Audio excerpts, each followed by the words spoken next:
Hi Pankaj. Hi, how are you? रुक video on करूं. I was just going through your list of achievements. Where are you working, अभी boss? अभी मैं Mumbai shift किया हूं Pankaj. Oh, नहीं, so रिलायंस कर रहा हूं 1 तारीख से. that's news यार, क्यों? West Bengal Not worth working anymore. अभी मतलब अपॉर्चुनिटी बहुत कम हो गया और ये तुम्हारा वो स्कीम वीम डाल दिया ना, तो एकदम बर्बाद कर दिया. Shit यार, shit. Go down like anything. Yeah, talent is going out. And these people have some certain very ambitious plans. Reliance. हाँ तो मुकेश जी का, मतलब अनिल जी का नहीं, मुकेश जी का जो हाँ सेक्शन है. एक मिनट मानस, या मानस चल शुरू करते.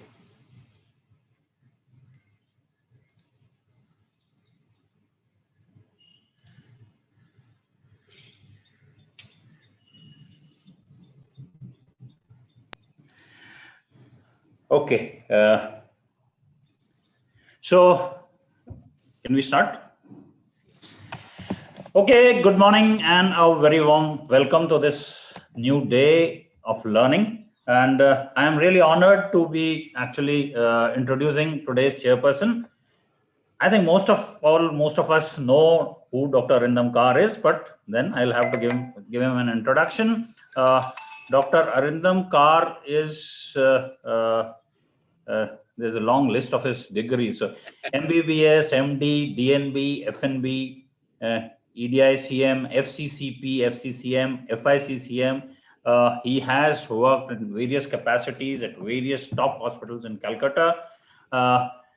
He is also has been in the national executive of ISCCM and has been instrumental in a lot of very important initiatives of ISCCM.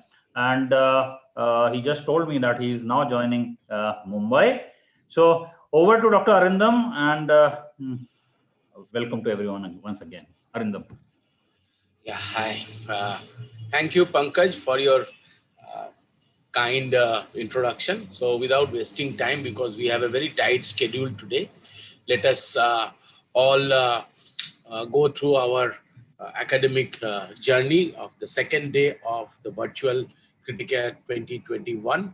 And we would be also announcing about the 20 we intend to have completely again on the physical basis. So I now invite Professor Jeffrey Lipman, right? And he is going to give us a brief about the therapeutic antibiotic monitoring for clinical use. He has been doing a lot of work on therapeutic drug monitoring, the pharmacokinetics and pharmacodynamics. He is based out of Brisbane, Australia, and he has more than 600 peer-reviewed journal articles and 30 book chapters. And he was awarded member of Order of Australia and awarded honorary membership of ESICM. I happened to meet him quite a number of times in European conferences. So over to Dr. Jeffrey Lipman for his brilliant and short overview about the therapeutic antibiotic monitoring. Again, it's me, Jeff Lipman from Brisbane, Australia. It's locked down, and it's a pleasure to present to you data on therapeutic antibiotic monitoring for clinical use. Now, some of my slides and concepts are going to be repetitive from my last talk, but it's important to understand these concepts, so I make no apologies for the duplication. To understand therapeutic monitoring, you have to understand pharmacokinetics, which describes the concentration, time, profile of a drug. And if I give you, if somebody takes an antibiotic, there'll be an increase in concentration up to a peak, and then there'll be a fall off depending on volume of distribution and clearances, etc.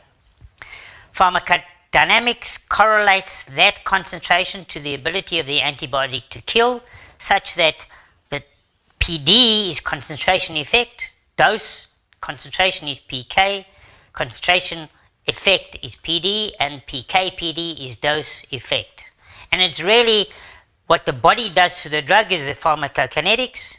What the drug does within the body is the pharmacodynamics. And this largely comes from data from William Craig, the father figure of PK/PD, where many years ago he, in the same type of diagram, showed pharmacokinetics is dose concentration, pharmacodynamics is concentration effect.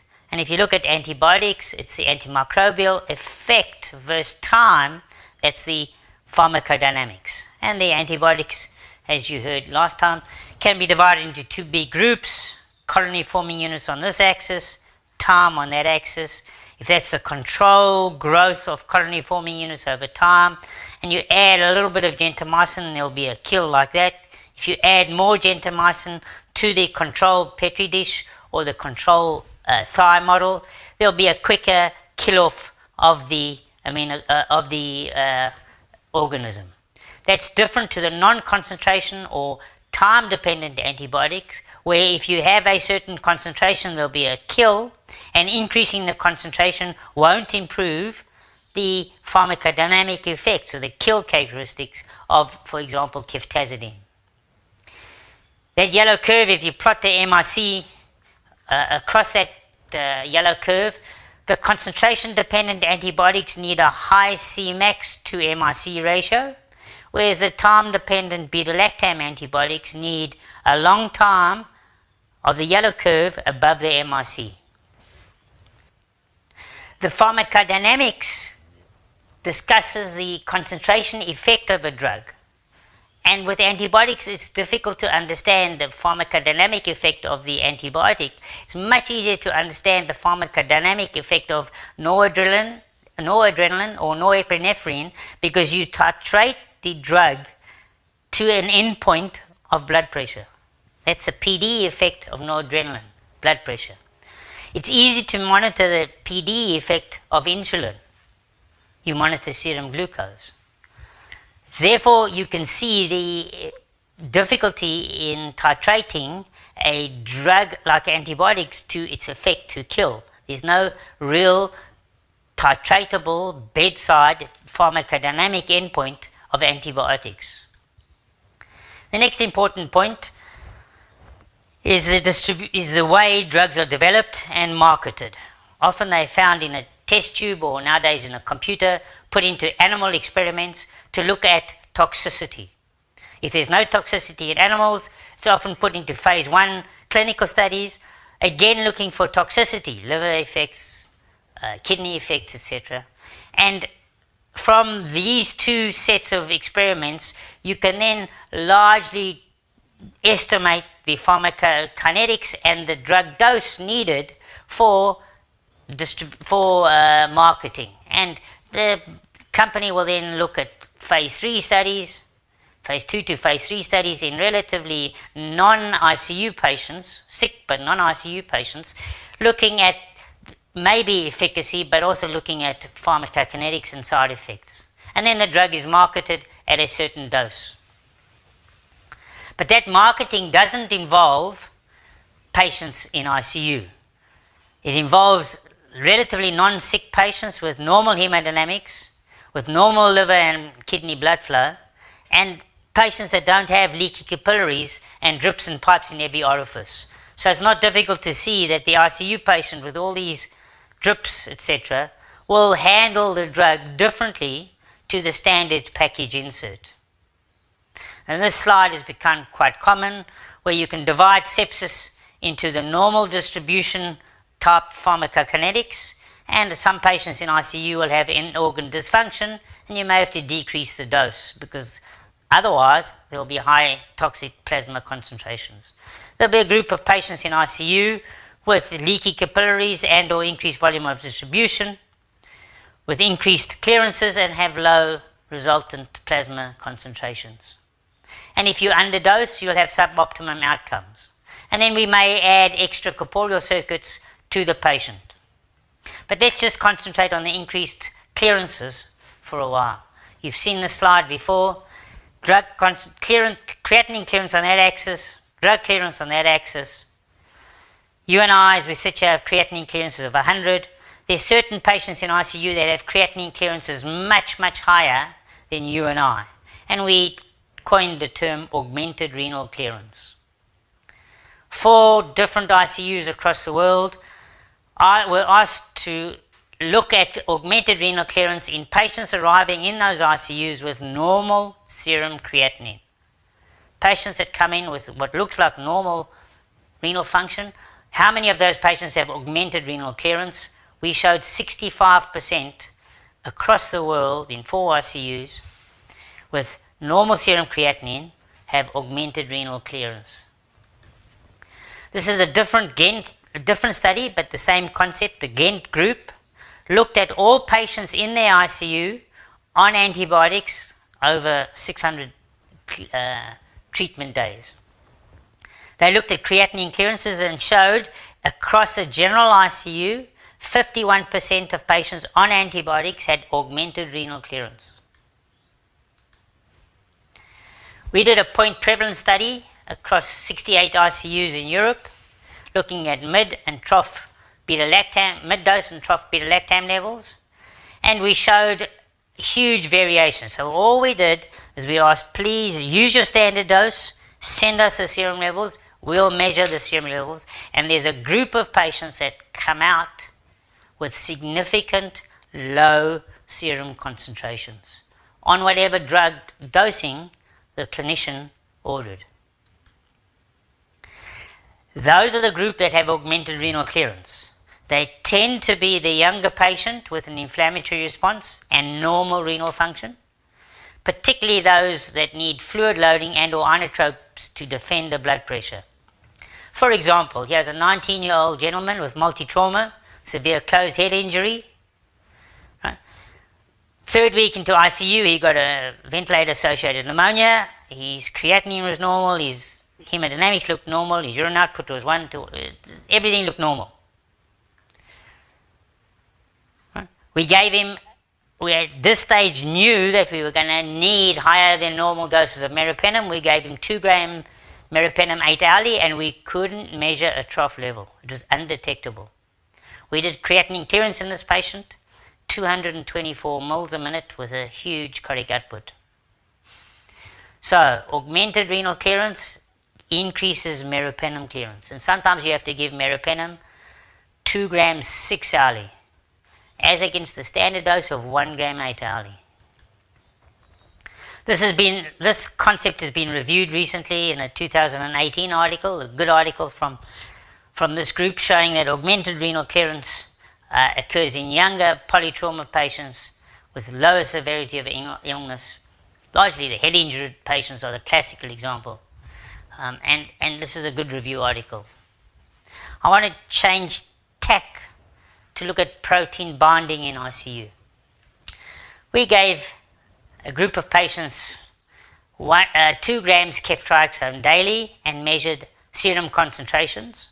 And there's a group of patients with 2 grams daily that had significantly low total ceftriaxone levels. We also measured free ceftriaxone level. And here it's a different graph. Here, within a couple of hours, the free ceftriaxone level, which is what goes out in the kidneys, are excreted very quickly. And patients then are left with only total ceftriaxone. And that total is bound and cannot have its effect because it's kept in the serum. It's the free concentration that moves into tissues. Ceftriaxone is 90% protein bound. It's held in the serum under normal circumstances. But in ICU, when there's very little proteins, there's a lot of free fraction initially that goes out in the kidneys, and what's left is total concentrated, total bound ceftriaxone, and the free fraction is not there. We looked at ertapenem, also a highly protein-bound drug. We measured free levels of ertapenem, and we needed, instead of the standard 1 gram a day, we needed to increase the dose to BD, then to TDS, and only with extended infusions did we get what we thought was good target ertapenem levels. Dose increased to 3 times the standard dose, and an extended infusion to get time above MIC. Partly related to the lack of protein binding of ertapenem in ICU, but also because of augmented renal clearance clearing the free drug very quickly. Here are 2 review articles that we've published on the clinical relevance of plasma protein binding. It is a big problem for protein-bound drugs in ICU. Antibiotics, ceftriaxone, ertapenem, ticaplanin, flucloxacin, but other drugs as well, heparins and some of the anticonvulsants are protein-bound, and the data in ICU is scant. You've seen this graph, and if you add extracorporeal circuits, it becomes even harder to understand pharmacokinetics. So how do you dose your patient in ICU on CRRT? I'll put it to you that we do this all the time in ICU, and we get it wrong a lot of the time. So we think we're clever, we put a blood across the semipermeable membrane, and we have various techniques, CVVH, CVHD, etc. And we take off the bad guys. We take off fluid and water, we take off urea and creatinine, but we take off the good guys. We take off antibiotics, we take off other drugs, we take off nutrients, which we don't measure. The way you set up circuits are different to the way I set up circuits. And then, on top of that, the circuit goes down. And you know, when I come in the morning, I've ordered CRRT, I leave in the afternoon, the machine's on, I come the next morning, the machine's on, but for 8 hours overnight, the nurses had a problem and the machine was off. The next morning's ward round, the machine looks on, but there's been no clearances of any compound overnight. So we reviewed the concept and we thought we needed therapeutic drug monitoring to be able to measure what happens on CRRT. We also use therapeutic drug monitoring because not only is there increased cardiac output and augmented renal clearance, there's low serum protein problems in ICU as well as the CRRT problems in ICU.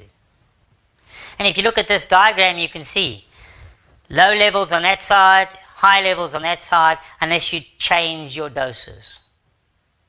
So we set up, realizing those problems, years ago we set up a analysis program where one blood sample is able the HPLC machine can be set up so that one blood sample will be able to give 12 different peaks depending on what antibiotic you use. And it's not that hard to do. Other people have done the same, simultaneous 8 beta-lactam antibiotics. So one blood sample, doesn't matter what antibiotic you're on, will give you the peak level you need to measure the serum concentration. Total concentrations are one thing. We've set up a measurement of free, unbound concentrations. That's much harder, much more difficult. But we are now measuring unbound, which is the active component of antibiotics. And we use that as our therapeutic drug monitoring facility. Therapeutic drug monitoring usually is used to maximize efficacy or minimize toxicity. It's been used for aminoglycosides and glycopeptides across the world. There was a big market because of toxicity of those drugs to have almost point-of-care measurement of serum levels. And there's rapid turnaround time nowadays with easy-to-measure immunoassays. But that really was set up because of the toxicity. People are now using these immunoassays for efficacy of glycopeptides and to some extent aminoglycosides. But it was set up because there was a big market to minimize toxicity. You may have to measure cefepime levels because we know of neurotoxicity of cefepime and imipenem. So you could use therapeutic drug monitoring for the side effects of cefepime and imipenem. I put it to you though that without therapeutic drug monitoring, particularly in ICU, you're shooting at a blind target. To me, it's a bit like treating diabetes without measuring serum glucose levels. Now, I agree I'm biased, but I think it'll become more common in time. Here's an example of one of the bigger problems we have in ICU. This was a 50-year-old gentleman with 45% burns who developed septic shock and renal failure and had a Pseudomonas aeruginosa grown in his blood, and the MIC was 4. He was on CVVHD for 3 days, and then the machine was taken off for a day and then put back on the 11th. The kidney clotted between the 14th and 15th. He had no CVVH. And then between the 18th and 19th, again it was off, etc. And then he became more stable, so he put it into IHD on him, intermittent hemodialysis. And then he had IHD there on those days, and then CRRT the next day, etc. How do you dose your drugs when you get clearances some of the time, non-clearance at other time? IHD is different to CRRT, so it's really, to me, like treating diabetes without measuring your sugar. Well, here's the data we got from ceftazidime serum levels in this patient. Here, almost toxic level. We want a level of about 4 times MIC. 4 4s are 16. We want a level of about 16 to 20.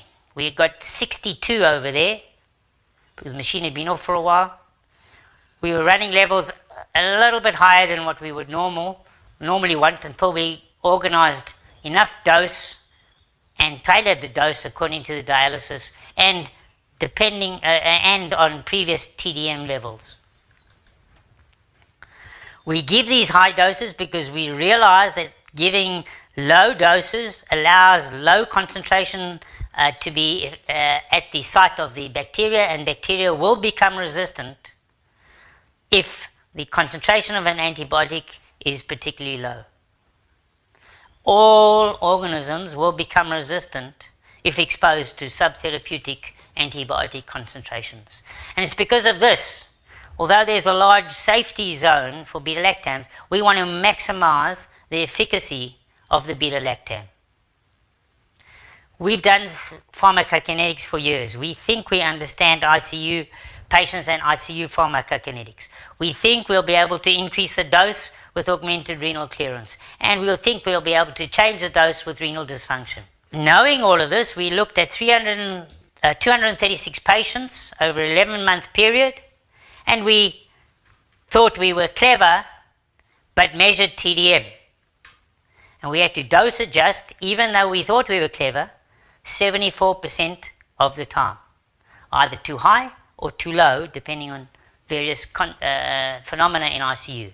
So knowing pharmacokinetics, we still got the target dose subtly wrong in 74% of cases. We reviewed this TDM concept with Swiss and UK colleagues, and we thought that in ICU it is particularly important because of the unpredictable pharmacokinetics of the beta-lactams. This group reviewed it in a more current article, looking at where TDM should be used and why it should be used, and they pointed out the variable pharmacokinetics in ICU, but also the problem of rising antimicrobial resistance, needing the TDM for optimum therapy.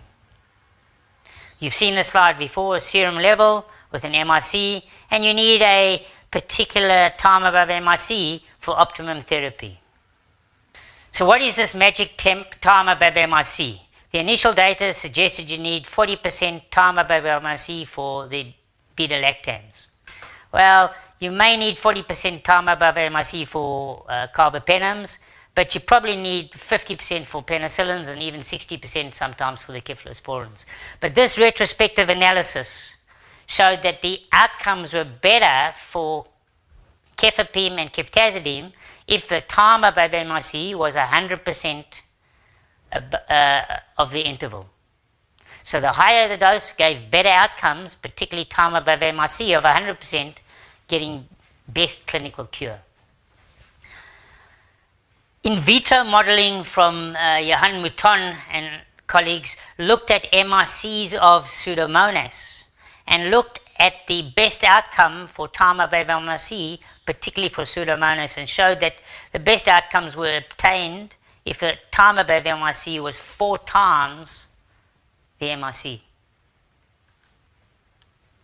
That's aggressive. That's the type of data we will look at and use, but a consensus statement from various groups published last month showed less aggressive targets, but that's just the reference for you to get PK/PD targets for efficacy and the various compounds.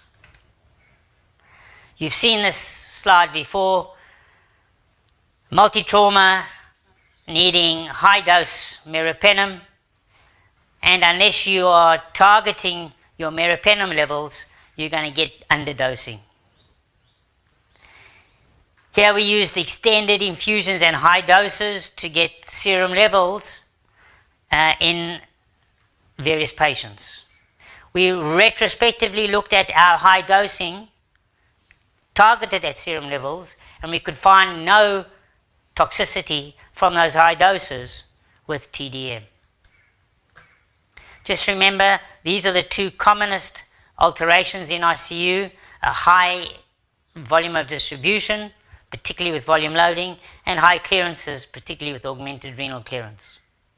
I put it to you that you are doing what I'm doing with beta-lactams, but with vancomycin. You can measure vancomycin at the bedside, and my question to you is, how often are you, have you needed to increase the dosing after the level has been performed? Well, that's what we do with our beta-lactams. That's because vancomycin mirrors creatinine clearance. You can actually indirectly look at vancomycin clearance and plot creatinine clearance. But the high augmented renal clearance and the high volume of distribution in ICU means that you have to measure the vancomycin clearance, not only because you want to fill up your spaces, but because of creatinine clearance issues. This you've seen before. It's the ICU patient with its variable pharmacokinetics that need TDM. Here is our initial article on the setup that allows one blood sample, no matter what drug it has, to give us accurate beta-lactam levels, no matter what beta-lactam we're using. Other people have done the same. And in conclusion, ladies and gentlemen, for various reasons, therapeutic drug monitoring of most antibiotics is difficult but not impossible. We have set up a TDM service for our beta-lactam use, and not surprisingly, we've shown that more than half our patients need dose adjustment, even though we think we're giving the correct dose. I thank you for your time and attention.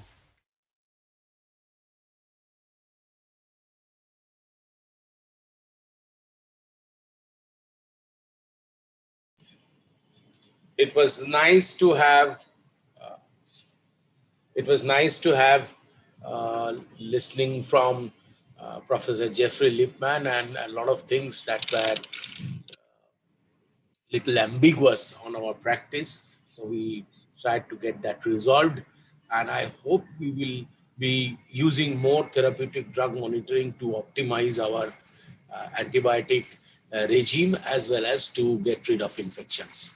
So we move on to the next topic, which would be taken by Dr. Rajesh Mishra, my very good friend, as well as the president, incumbent president-elect, and he is from Ahmedabad. He had been a very, very successful ISCCM General Secretary, and he has been honored with a lot of prestigious awards, including a certificate of appreciation by RAFTA itself.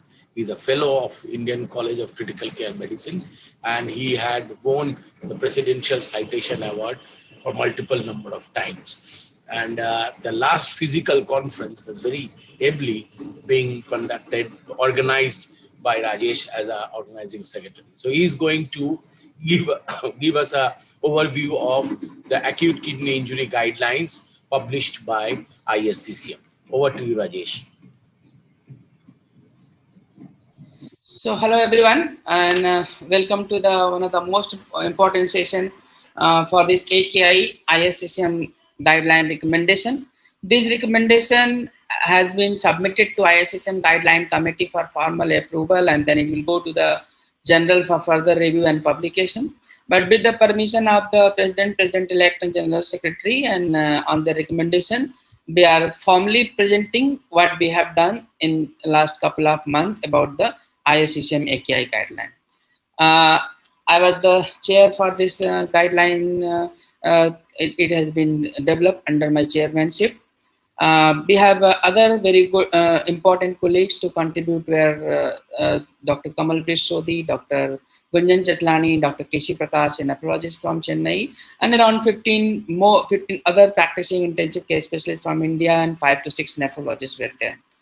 So we know that AKI is a major health issue in ICU patient. Mortality and morbidity both is very high.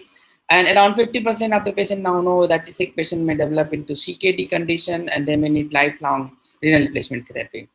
RRT remains mainstay of treatment, but there are a lot of disparity in the current scenario.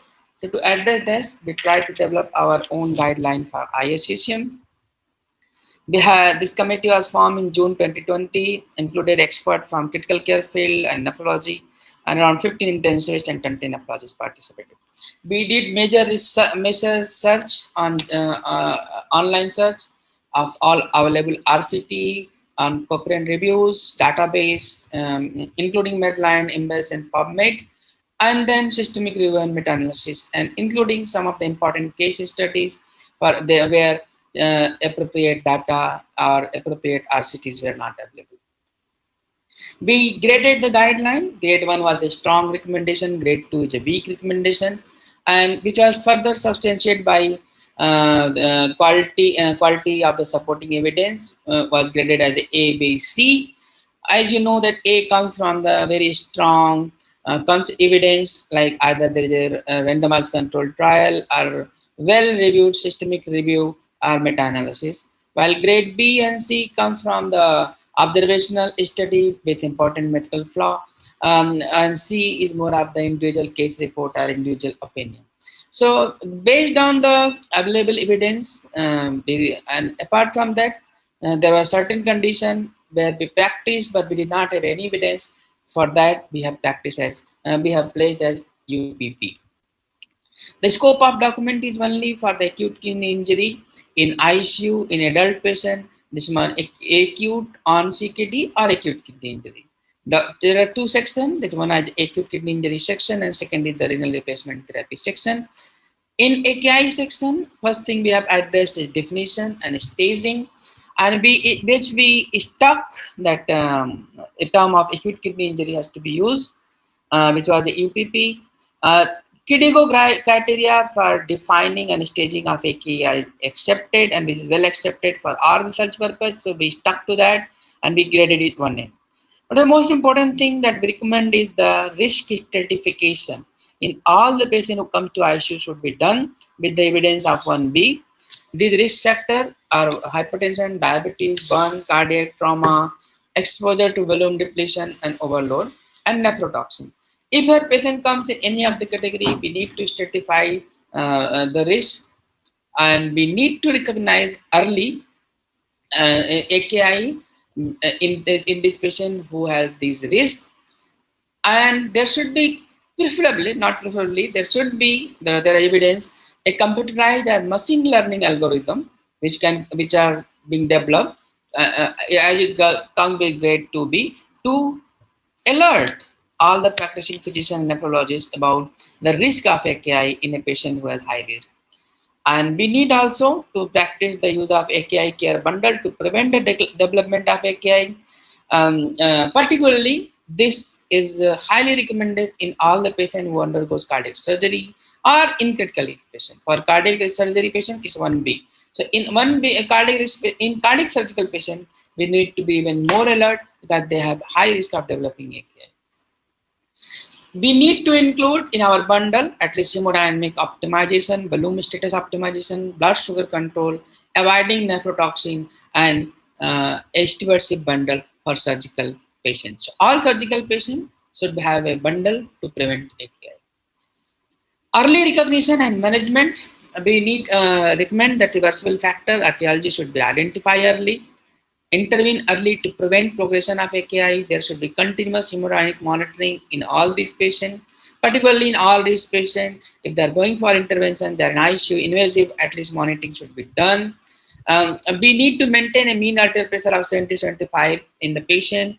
Septic patient and in hypertensive, this should be around 85. We recommend, if needed, norepinephrine should be a choice to achieve the blood pressure. Initially, volume resuscitation should be optimized, not more nor less, because both are harmful, we know. Crystalloid is a preferred fluid for resuscitation, preferably balanced crystalloid over normal saline, because normal saline we know that hyperchloremia further worsens the AKI. There should be a stewardship about nephrotoxin, and all the nephrotoxins should be preferably avoided or switched to the less nephrotoxic drug if at all we have to. If we cannot continue, we suggest use of strategic drug to limit the nephrotoxin. Blood sugar control, particularly the post-surgical cardiac surgery patient, is extremely important. In surgical patient, it is recommended to control. In medical patient, it is recommended to control, avoid hyperglycemia and control around 80. Surgical patient, our target is little even higher, and we need to monitor the treatment success during ICU stay. So intense monitoring is highly recommended if we are trying to prevent AKI, particularly the metabolic parameters. Use of diuretics to be avoided. Kinetic fluid balance should be preferably even, a little bit on drier side, and biomarker based.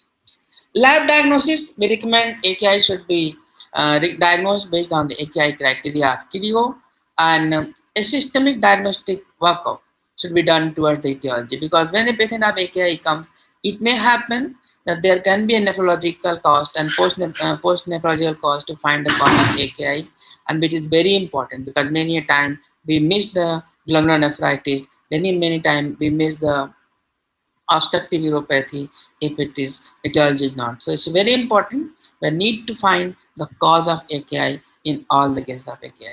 Biomarker, there are some biomarker which can help in early diagnosis, and some biomarker which can predict the AKI severity and mortality. So NGAL and LFAPPL type fatty acid binding protein is used for early diagnosis in urine. We cannot recommend anything about cystatin C because there is not enough data for predicting AKI severity and mortality. Again, urinary urine can prevent the AKI severity, but same cannot be recommended for the FABP or cystatin C. So, if you have availability of urinary NGAL, it can help in early diagnosis, as well as serum level can help you in predicting the severity and mortality. Drug dosing in AKI is suggested that there should be a clinical pharmacist, and there is very strong evidence for that. If it is not, if you are doing, the recommendation are you need to avoid aminoglycoside wherever it's possible, and try to find alternate drug to aminoglycoside in a patient who has a risk of AKI or who are developing AKI. You have to be very careful. Very important aspect is the nutrition. We recommend to give 25-30 kilocalorie per kg per day, equivalent to 100% of resting energy expenditure to keep patient on positive nitrogen balance. And particularly, the concept is you do not restrict the calorie, you do not restrict the nitrogen. In fact, in patients who are on CRRT, the nitrogen requirement is even higher level. So important restriction thing is you do not restrict the calorie or protein intake in the patient of renal insufficiency to avoid a delayed dialysis. If you needed, you dialyze, but you do not, because these patients are highly catabolic. AKI recovery and follow-up has to be done if patient has developed AKI at least after 1 month, and they need to categorize in category 1, 2, or 3 and graded, because the subsequent management will depend upon the residual renal function or what stage they have gone after AKI recovery.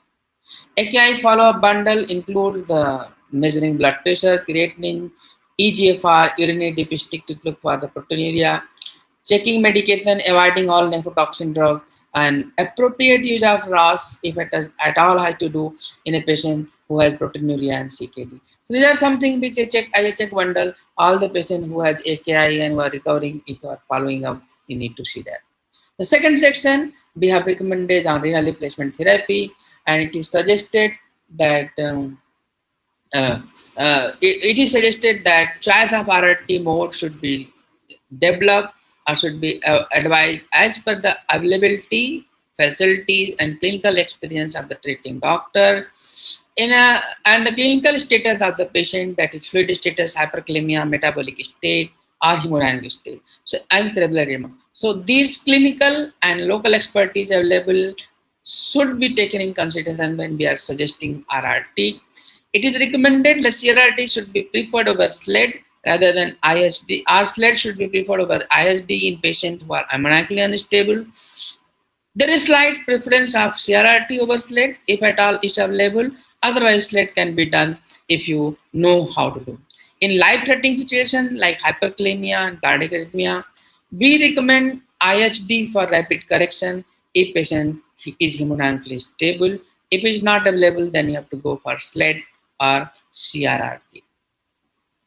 Mode selection in case where rapid correction of metabolic acidosis is needed, we suggest to use IHD over SLED over CRRT and PD. We recommend CRRT over IHD or SLED in a patient with acute brain injury. In a patient who has intracranial tension, it's always recommended to go on CRRT to avoid the rapid shift and avoid the brain herniation. In patient of hypercatabolic state, use of IHD, SLED, or CRRT over PD is recommended. If at all, you have to compare. But as I said, the SLED or IHD can be preferred. Indication RRT for emergency life-threatening hyperkalemia, metabolic acidosis, fluid overload resistant to medical therapy, causing cardiopulmonary compromise and uremic complications. These are the recommendations which are absolute, and here RRT has to be given immediately. Other cases, we do not recommend RRT for removal of contrast media, but because contrast-induced nephropathy, initially it was thought that RRT will help, but now it is known it doesn't. So if at all it has to be done, it is done for absolute indication, but not to remove the contrast. Timing of initiating RRT should be urgent in absolute indication. In non-urgent indication, it is suggested that RRT may be considered when capacity of kidney cannot be met, the demand being placed on them. So it has to be balanced by individualized approach, looking to clinical condition, looking to blood gas, looking to fluid status, looking to potassium level, and there is no rush for them. RRT hardware, it is preferably the double lumen jugular catheter should be put by a trained person under ultrasound guided. Triple lumen should be avoided. Jugular is a preferred mode. In ICU, I will not like to put subclavian. Alternate can be there. If at all antibiotic prophylaxis has to be given, it has to gain prior incision, and it should be biocompatible membrane for hemodialysis to avoid the membrane related complication. Dose of RRT, there are very much fixed. There should be a written prescribed format for this, which everybody should be follow. If you are doing IHD or SLED, it should be at least KTP, KTV, KTYV area value at least 1.2 per session. And if you are delivering CRRT, at least it should be 25 to 25 ml per kg per hour of effluent balloon. High intensity RRT should be avoided, it doesn't help. And pre-dilation factor should be given due consideration as it might play significant role under delivery. So as much as possible, we are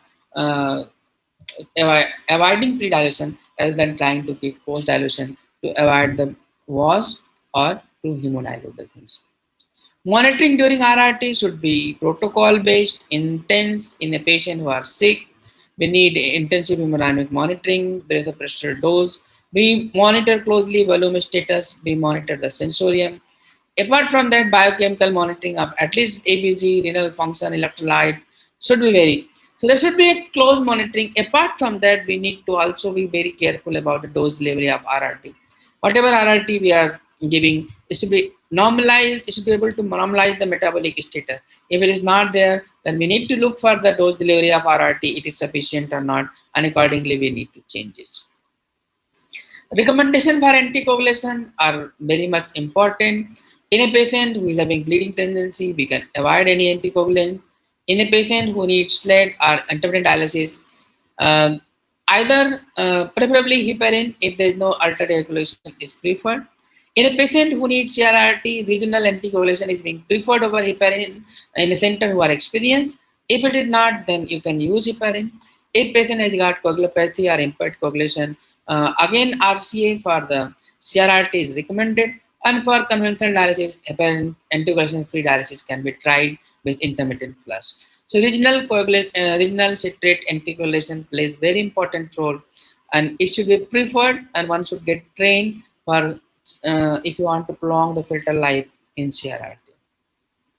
In dyselectrolemia, it is recommended the rate of correction of chronic hypo or hypernatremia should not exceed about recommendation not more than 6 in a given 8 to 10 hours, and not more than 10 over 24 hours. In this acute dysnatremia, serum sodium can be corrected rapidly, but not in chronic. So you need to remember that if your patient is stable, hemodynamically stable, contact alert conscious, the sodium correction should be very slow. It should not be brought up or brought down very fast, not more than 5 to 6 millicaloric over one session.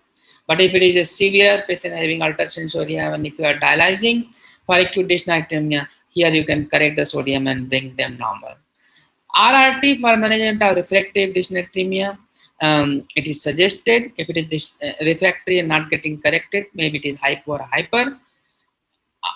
Standard available commercial dialysis solutions should be used for correction. You should not use anything else except potassium. It is suggested high clearance RRT modality such as IHD or SLED when a rapid correction of electrolyte is needed in life-threatening emergency due to dyslipidemia. So if there is a dyselectrolemia and there is an electrolyte imbalance, then IHD or RRT will help, not CRRT.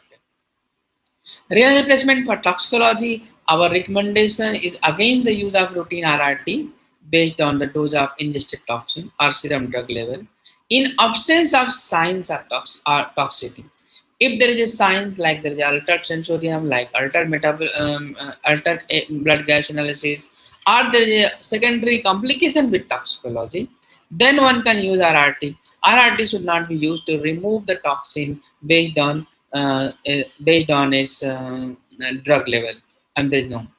It is suggested to discontinue RRT upon clinical improvement or resolution of it's not continue very long, and ISD is the modality of choice for most. If there is a dialyzable toxin, then it is the intermittent hemodialysis which will take care rather than SLED or CRRT. RRT during ECMO, it is recommended to have a personalized approach, because most of the time these patients do not need RRT, but if it is needed, then it should be done based on the local expertise and available resource as a preferred mode. You can use either continuous or SLED, but it should be individualized approach with close monitoring of fluid and metabolic status per time.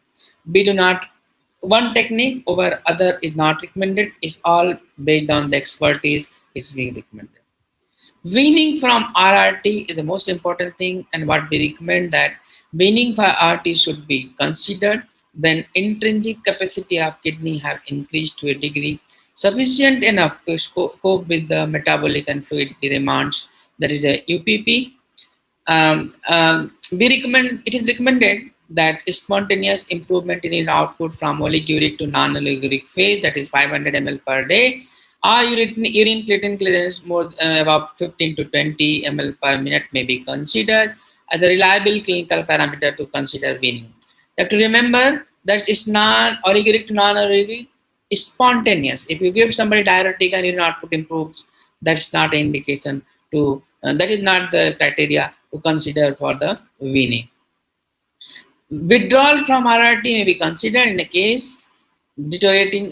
In the case is deteriorating, which render the continuation of, like if your RT is continuing and patient is worsening or not improving, better not to continue RRT rather than withdraw it. So thank you. Thank you for all your attention. Thank you for giving me this opportunity. And we hope that after the appropriate approval from our guideline committee, this guideline will go, because it's a very exhaustive guideline.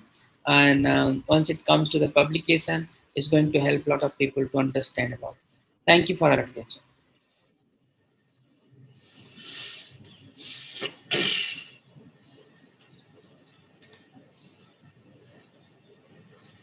Yep. Thank you, Dr. Rajesh Mishra, for the wonderful job that he has done to compile the AKI guidelines, which would be very useful because kidney failure or acute kidney injury is the second commonest problem that we face, and dialysis is the second commonest organ support that we do. So our next session would be, am I audible? Our next session would be on the immunomodulators in the treatment of COVID, newer insights with changing landscape. So, and the moderator would be Dr. Nikhilesh Jain from Indore. He is the Director and Chief Intensivist, Department of Critical Care Services in CHL Hospital, Indore. And he is also the fellows of in critical care medicine. His area of expertise is neurocritical care, markers of tissue perfusion, ECMO and CRRT. And he has presented more than 60 national and international papers and trials itself. So over to you, Nikhilesh, to initiate the discussion we all want to hear about, and what are the new changes that is happening in immunomodulators. And I think Nikhilesh would invite the panelists and take the proceeding forward. Over to you, Nikhilesh.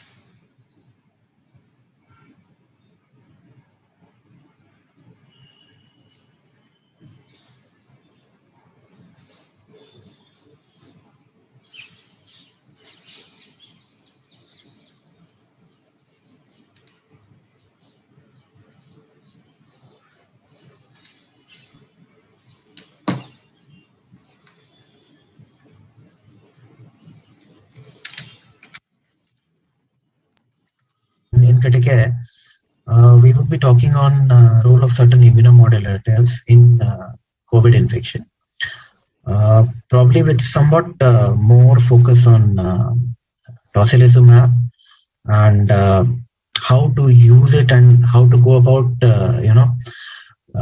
giving it in terms of final aspects. What I have for today's discussion is three eminent speakers. One is Dr. Yojana Gokhale. Second one is Dr. Amit David, and third one is Dr. Surbhi Madan. Over the course of next 25 to 30 minutes, we would be able to cover, I hope, most of the doubts and most of the points that most of us would be having related to using tocilizumab in COVID patients. And with that, I'll probably invite the first speaker is Dr. Yojana Gokhale. So I would invite her to give her talk, and then we can proceed accordingly for the further sessions. Yes, sir. So we'll incorporate Dr. Yojana's presentation here. At the outset, I wish to thank the Critical Care Society of India for this opportunity to speak on immunomodulators in treatment of COVID-19. Early in the pandemic, elevated inflammatory markers were found in severe COVID patients who died. And this hyperinflammatory response due to immune dysregulation led to exploration of immunomodulatory treatments in clinical trials. In the pathogenesis of COVID, there are three phases: infection, that is viremia phase, lung propagation, and phase 3, that is of inflammation, where the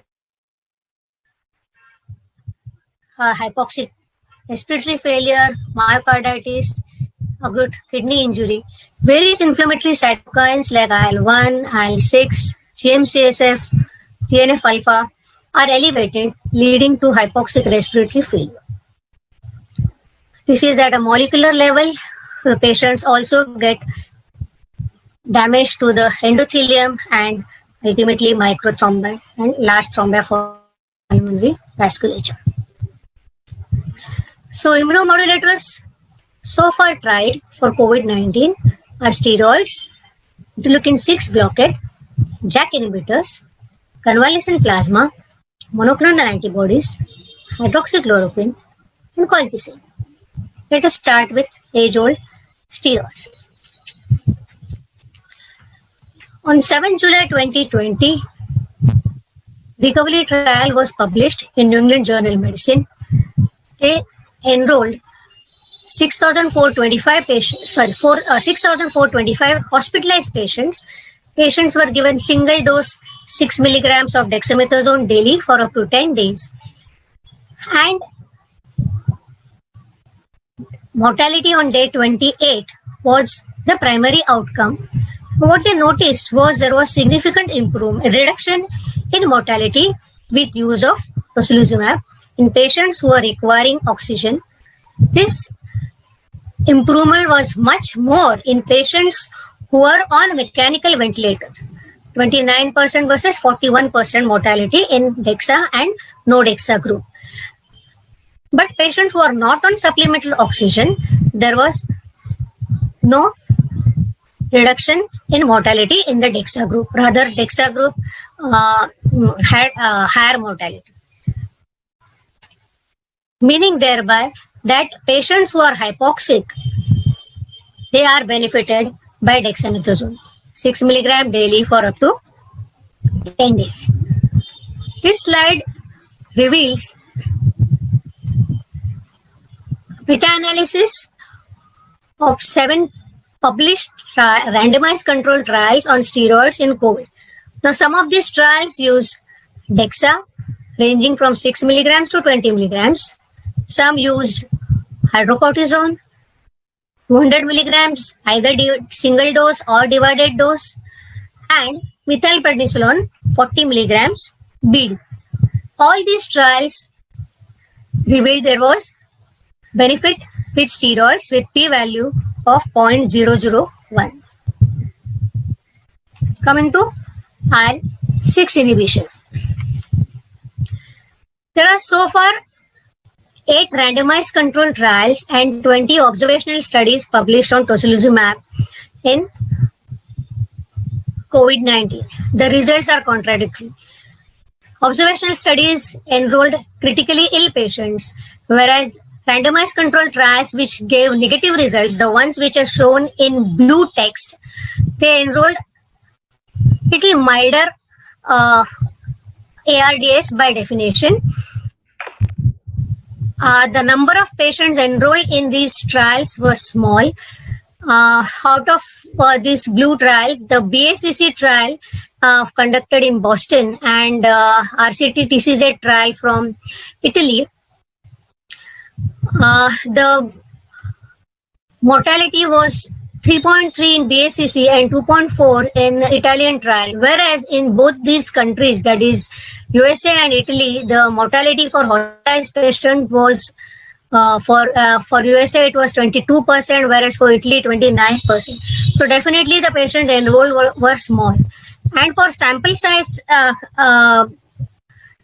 decision in BACC trial, they had considered 30% mortality for placebo group and 15% for tocilizumab group, whereas 3.3% would definitely then not give statistically significant results. With this mortality of 3.3%, the numbers that should have been studied would be 4,500, which actually was done in recovery trial. Let me talk about EMPACTA before we go to recovery trial. EMPACTA had a similar inclusion criteria as COACTA, but the trial was conducted in racial minorities, that is Blacks, Hispanic, and Asians, who have high chances of dying. Actually, in 2 observational studies, one by Guraldi and another by from New Jersey group, Perio et al., where the patients included were ICU patients. And in these patients, especially Guraldi group showed that patients who had a PF ratio, that is PO2 by FiO2 ratio of less than 150, had twice the mortality benefit as compared to the other patients who had PF ratio of just less than 200. Coming to recovery trial, recovery and remap cap actually included very critical patients. Meanwhile, actually before recovery, actually preprints were available on 11th of February.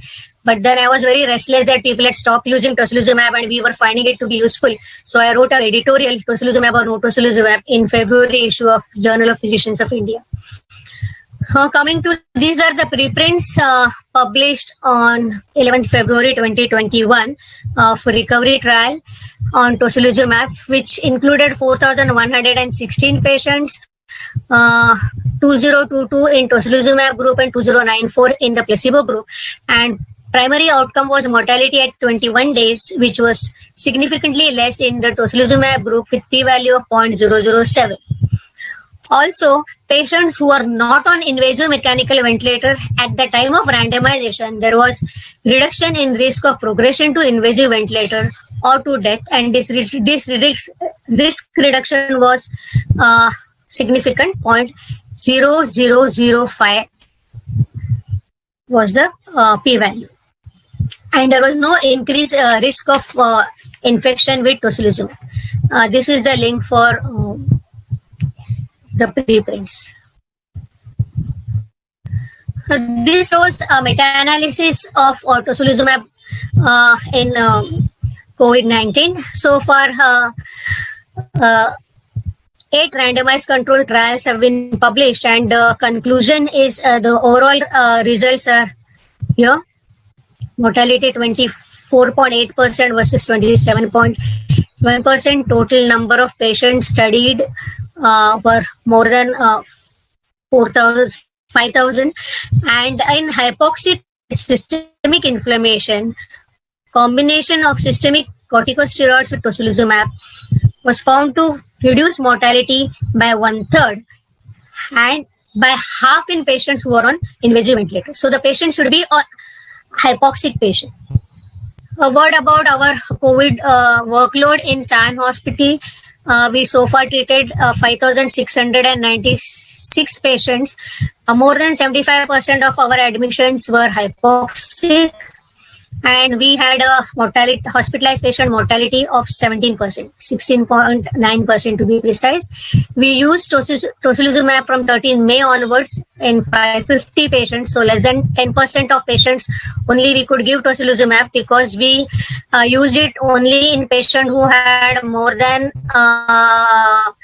15 liters of oxygen requirement on non-breathing mask, because we just couldn't use it in all those 75% of hypoxic patients. Then in that case, we would be requiring over 4,000 vials of tocilizumab, which was not possible. Remdesivir we use in 800 patients. This shows our month-wise admissions, and in the month of May, our admissions were 1,328. That means daily 43 admissions of COVID patients. This particular table shows hospitalized patient mortality in the Western world, so which is around 15 to 32% in countries like USA, UK, Italy, and Germany. And if you see their admission rate, daily admissions range admission per day to maximum of 13 admissions in New York in Mount Sinai group of hospitals. This was the work published, our first paper of actually a letter to editor of Lancet eClinical Medicine, and then this particular entire paper on tocilizumab, which is a retrospective study with historic control. It is currently accepted by Biomed Central Infectious Disease Journal. And we also notice increased cases of dermatomyositis. Every month, one case for 6 months. And so we reported a case series on that. This is in short our experience. My thanks to Dr. Yojana Gokhale for a fantastic and illuminating talk on topic of immunomodulators in treatment of COVID-19. And with that, I would like to invite the next speaker, Dr. Amit Dravid, for his talk on using immunomodulators with particular reference to tocilizumab in treatment of COVID-19. Can we have your talk, sir? Yeah. So at the outset, thank you, Sipla, for giving me an opportunity to present our research from Noble Hospital, Pune.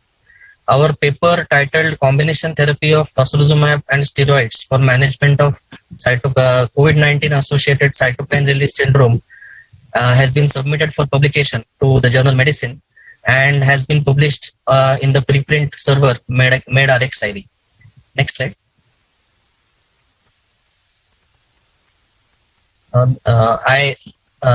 At the outset, I would like to thank my Noble Hospital team, all the critical care physicians, the physicians and all the staff caring for COVID-19 patients for the last 1 year.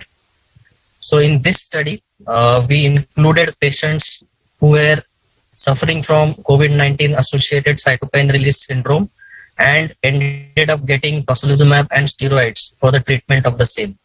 The inclusion criteria included patients who were positive by RT-PCR or by COVID antibody, who had moderate to severe pneumonia on lung imaging, had come to us and were day 7 to day 14 since onset of symptoms, were having rapidly worsening respiratory status despite use of steroids and antiviral drugs, which was defined as hypoxia with an SpO2 less than 90% and tachypnea with a respiratory rate more than 30, either at death or after immunization, or they should be having rapidly worsening respiratory status steroids and antiviral drugs.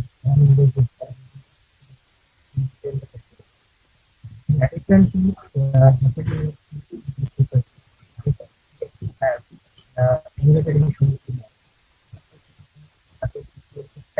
one was INC, but the baseline INC prior to tocilizumab had to be either more than 100 or there was a 5-fold increase, or the other 3 inflammatory markers, including T-dimer, ferritin, and CL. One of the three had to be elevated along with absolutely one. So it can fit into this inclusion criteria. Patients. Next slide.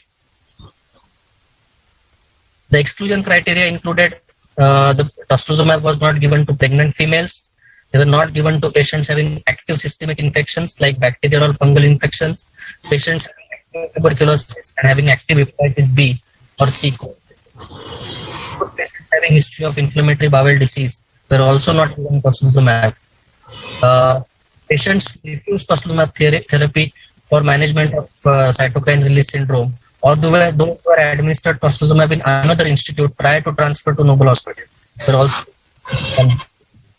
Next slide. What were the outcomes we looked at? The first outcome and the most primary outcome we looked at was deaths in the cohort after tocilizumab and steroid administration.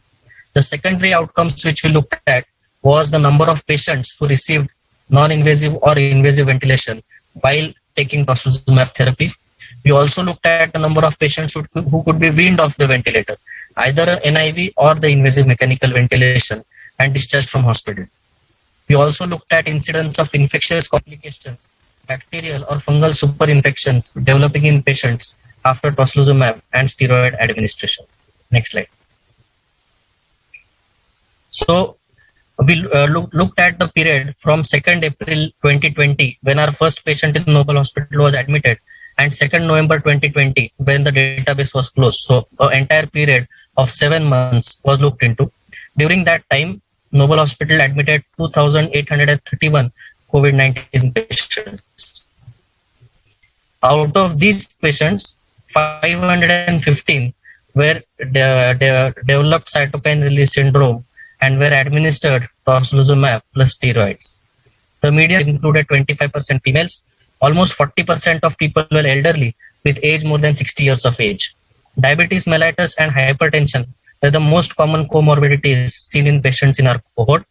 And fever, dry cough, and dyspnea were the commonest symptoms seen at presentation prior to tocilizumab administration.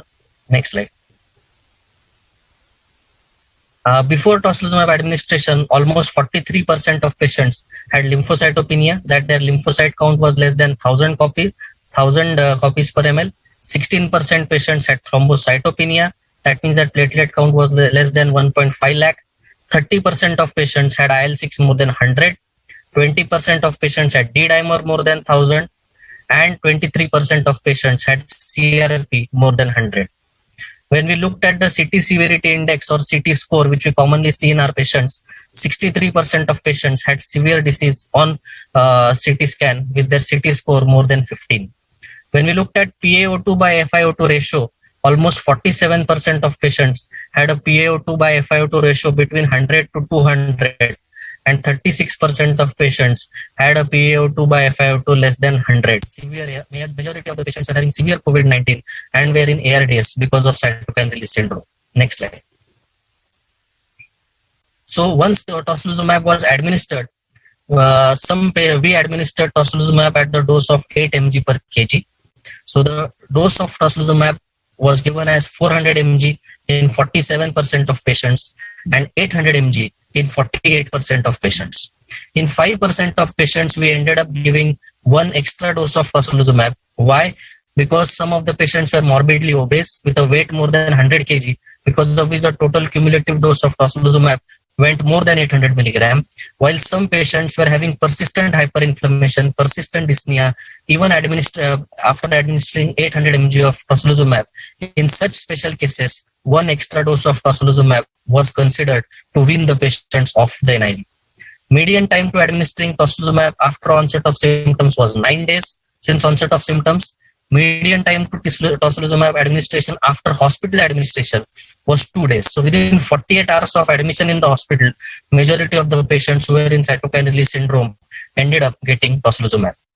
Overall, along with tocilizumab, 87% patients were prescribed remdesivir, 90% of the patients were given methylprednisolone, 94% of patients were given low molecular weight heparin, and the rest of the 10% were given dexamethasone. So 90% patients ended up getting methylprednisolone plus tocilizumab as anti-inflammatory therapy for cytokine release syndrome, while 10% patients ended up getting dexamethasone plus tocilizumab as anti-inflammatory therapy for cytokine release syndrome. This entire cohort includes 91% of all ICU admissions due to COVID-19 and 96% of all patients receiving mechanical ventilation at Noble Hospital during the said period.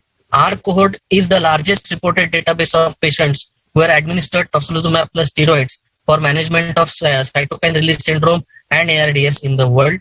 And we feel that this is a safe and effective treatment modality in management of COVID-19 induced cytokine release syndrome and ARDS. However, efficacy needs to be validated in large randomized controlled trials. Thank you. Thank you for the presentation, Dr. Amit. Big series. There will be questions on it later on. Fantastic presentation. And can we start with the panel discussion now? Ankur, if everything's fine. Yes, sir. Yes, sir. You can start. Now, this would be question I can actually, because the data is so sketchy, probably I will involve both or probably at times all the three panelists in these questions, because I would need to have individual takes on all of these. Now, first question is to Dr. Amit. What, in your opinion, was, did you give NIV in wards in your cohorts? Do you give NIV in wards routinely? No, we do not give non-invasive ventilation. So we don't give BiPAP in the wards, but there is a separate machine which is called high flow nasal oxygen, which can be administered to patients in the wards as well. So that is also a type of non-invasive ventilation. So we have given HFNO or high flow nasal oxygen to patients in the wards, but majority of the patients who required NIV or invasive mechanical ventilation were in the ICU. So I will say only 1% of patients who required HFNO were in the wards. Rest all 99% were in the ICU. They were not given it in the wards. What were the sort of oxygen levels that you were thinking of? I mean, did you compare the flow requirements of the entire cohort? Like, what are the type of flows that you were looking at? Was there a comparison done in terms of flow requirements of oxygens and how they varied for the other cohorts? You may be having the data. I don't know. It was not represented in the slides. So you can... I'll have to ask the critical care physician, because I am an infectious disease physician and he was in charge of ventilator requirements. So hopefully he can answer that question better. Okay. Another thing was decreased infectious complications. You know, the one slide you mentioned below. I also noticed that your empirical choice for carbapenems. So would that have played a part in your decreased infectious complications? Yeah. So at the outset, once we went through the literature of tocilizumab, it was quite clear that if we don't give adequate antibiotic and antifungal therapy prophylactically to patients, then keeping the patient in the ICU for almost 14 to 21 days, we expose them, and patients being on invasive or non-invasive ventilation, we expose them to the risk of either hospital-acquired pneumonia or bloodstream bacterial and fungal infections. So as a conscious choice, we involved meropenem. As soon as the patient was administered tocilizumab, we made a conscious choice to include carbapenem, teicoplanin, and if the patient could afford, we advised him to go on IV caspofungin as an antifungal therapy. But since it was quite costly, IV fluconazole was the second choice given as prophylactic antifungal therapy. And we found that this triple combination of carbapenem, teicoplanin and azole, IV azole, actually did a good job, and infectious complications were seen in only 2% of patients in our program. Can I directly Dr. Surabhi? Is she there? Can you unmute yourself? Yeah, thank you. Okay, I was just going into the context of what Dr. Amit said. When I look at the various papers, and there are a lot of them that have come on tocilizumab, plus a lot of groups as well. Actually, when we look at the data and analyze it, I didn't find that actually tocilizumab per se confers an increased infection risk for these patients. It's probably a combination with steroids and probably more of steroids, you know, which hikes up that risk. Please correct me. I mean, that is what I used to think. Can I have your take on that? Yeah, hi. Thank you, Dr. Nikhilesh. So basically any immunosuppression, any immune suppressive medication that is supposed to increase the infection risk, right? So of course, steroids are definitely one of the major problems with these, patients which are responsible for the increased risk of infections. But tocilizumab adds on to that, because see, all the studies which have reported their rates of infection, there have been varying rates. So there have been studies which have reported very low infection rates. In fact, there was one study which I can't remember exactly, where the incidence rate of infections was lesser in the tocilizumab arm as compared to their control arm. So that depends a lot on the capturing of the data, the culture results, and of course the rate of infectious complications. I mean, it is very important to see whether we are taking only the culture positives as the rate of infectious complications when we are actually recording it. So we also have published our paper on tocilizumab, a study of 125 patients that is freely available in medRxiv and has been accepted for publication in Journal of Infectious Diseases. So again, in our study also, we found that our rate of infectious complications was 10.2%. But again, that was based only on the rate of the positivity of the cultures. So there are so many patients where we don't get culture positives. So these rates which have been reported may not actually reflect the true rates. But yes, tocilizumab, we have seen that it has increased the risk of infectious complications add on to the steroids, because these patients are really sick patients. And I think the most important reason is that these patients are in the ICU for longer times. So I would put it this way: patients in whom we gave tocilizumab in the wards. So we have given tocilizumab to those patients who were on very low flow oxygen and who were only on low flow, O2 by nasal cannula or mask, and who were not responding to steroids in the terms of benefit in oxygenation, or who were persistently having very high grade fevers and high inflammatory markers. So that group where we gave tocilizumab, we did not find increased risk of infectious complications. So I would say that it is mostly related to the prolonged hospitalization in the intensive care unit rather than directly related to the steroids or tocilizumab. I think that is the most important factor. Now, the way I look at it, most of the times, and I have seen most of the times the cutoff or the sort of what should I say, the holy grail for use of tocilizumab has been IL-6 levels. It is not supposed to be the only marker, but it is like a holy grail, sort of like it is used to define CRS. Now, my personal experience has been that once the IL-6 levels have gone up, there have been many times when we have actually gone up on our antibiotics, seeing a raised IL-6 levels, probably upped our steroids a little bit, and next day all the inflammatory markers crashed. In hindsight, probably when I used it in the initial 2 months, we are talking about somewhere in the first half, July to September, we were more aggressive with tocilizumab, and gradually we started doing a very measured decision making over which patients to give and which patients not to give tocilizumab. Again, what would be your comment on my observation, Dr. Surabhi? Yeah, Dr. Nikhilesh, so I would disagree here a little bit. We have not given importance to IL-6 so much. So so we had a very absolutely properly defined protocol from the day one we started admitting COVID patients, because we started on 5th May was our first admission. And before that, we had a lot of data already available on the management of COVID-19, luckily. So our protocol was very clear.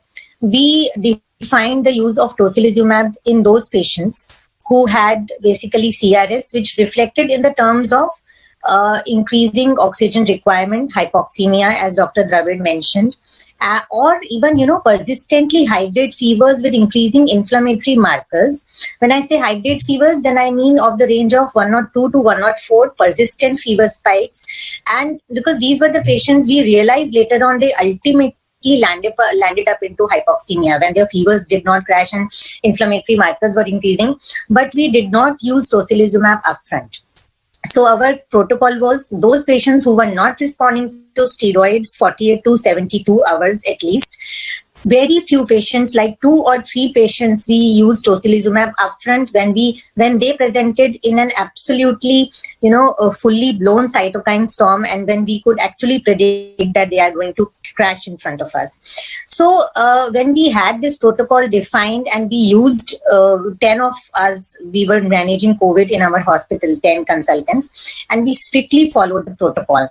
So we never looked at IL-6 to define the usage of tocilizumab. Of course, IL-6 helped us, and we found that the IL-6 level of around 100 was, that and median IL-6 of 100 we found as where we, in those patients where we had to use tocilizumab. So that was our median value. But we never kept IL-6 as the marker to decide upon the use of tocilizumab. So that is my take on that. Thank you. With that, I bring the session to a close. Thank you so much, Dr. Sulbi, Dr. Amit, as well as Dr. Yojana. And I hope this sort of clears up a lot of doubts and queries on using tocilizumab in these patients.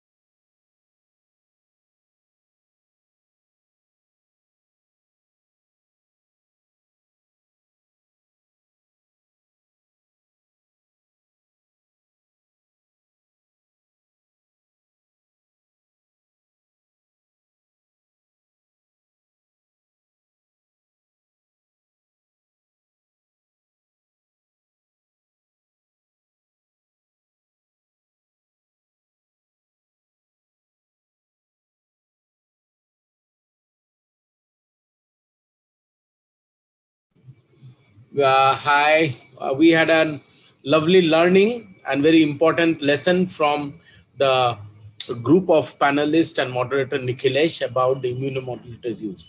Our next plenary session would be about gram-positive infection and what are the novel antibiotics in the management of MRSA infection itself. And for that, we invite uh, Dr. Shruti Tandon Pardasni from Mumbai. She is currently the honorary consultant, academic and research coordinator in Jaslok Hospital and Research Center and Bhatia Hospital itself. And our area of interest are mostly burns, ARDS, difficult weaning, and also she loves to work in hepatic intensive care. So over to you, Dr. Shruti, to moderate as well as to carry forward with this session. Hello, everybody. I will be talking on novel antibiotics for methicillin-resistant Staphylococcus aureus infection. The use and abuse of antibiotics worldwide is common knowledge to all of us. And it's a phenomena which exists across nations, across continents, be it the United States, the United Kingdom, or India. And this has led to the emergence of drug resistance patterns across the world, be it the gram-negative bacteria or the or the MRSA infections that we once said that MRSA is not an Indian problem. We don't see it so much in Asia. And MRSA over the last 20 years has proved its omnipresence, much like the Almighty, as evidence from this data from the Century Antimicrobial Surveillance Program, which shows that over the last 20 years, MRSA has emerged as a worldwide problem. The rates being as high as 25% in Southern Europe and going up to as much as 50% in North America. Perhaps the only part of the world which is a little safe from MRSA is Northern Europe, where the rates are well below 2%, and that's probably because of the excellent antimicrobial stewardship that they are following. Like most people sitting in the audience today, MRSA is extremely competitive, and it has managed to top the charts over the last decades. So you can see it settles for nothing less than the first or the second position, consistently achieving it in this rank order of pathogens causing bloodstream infections, again from the Century Antimicrobial Surveillance Program.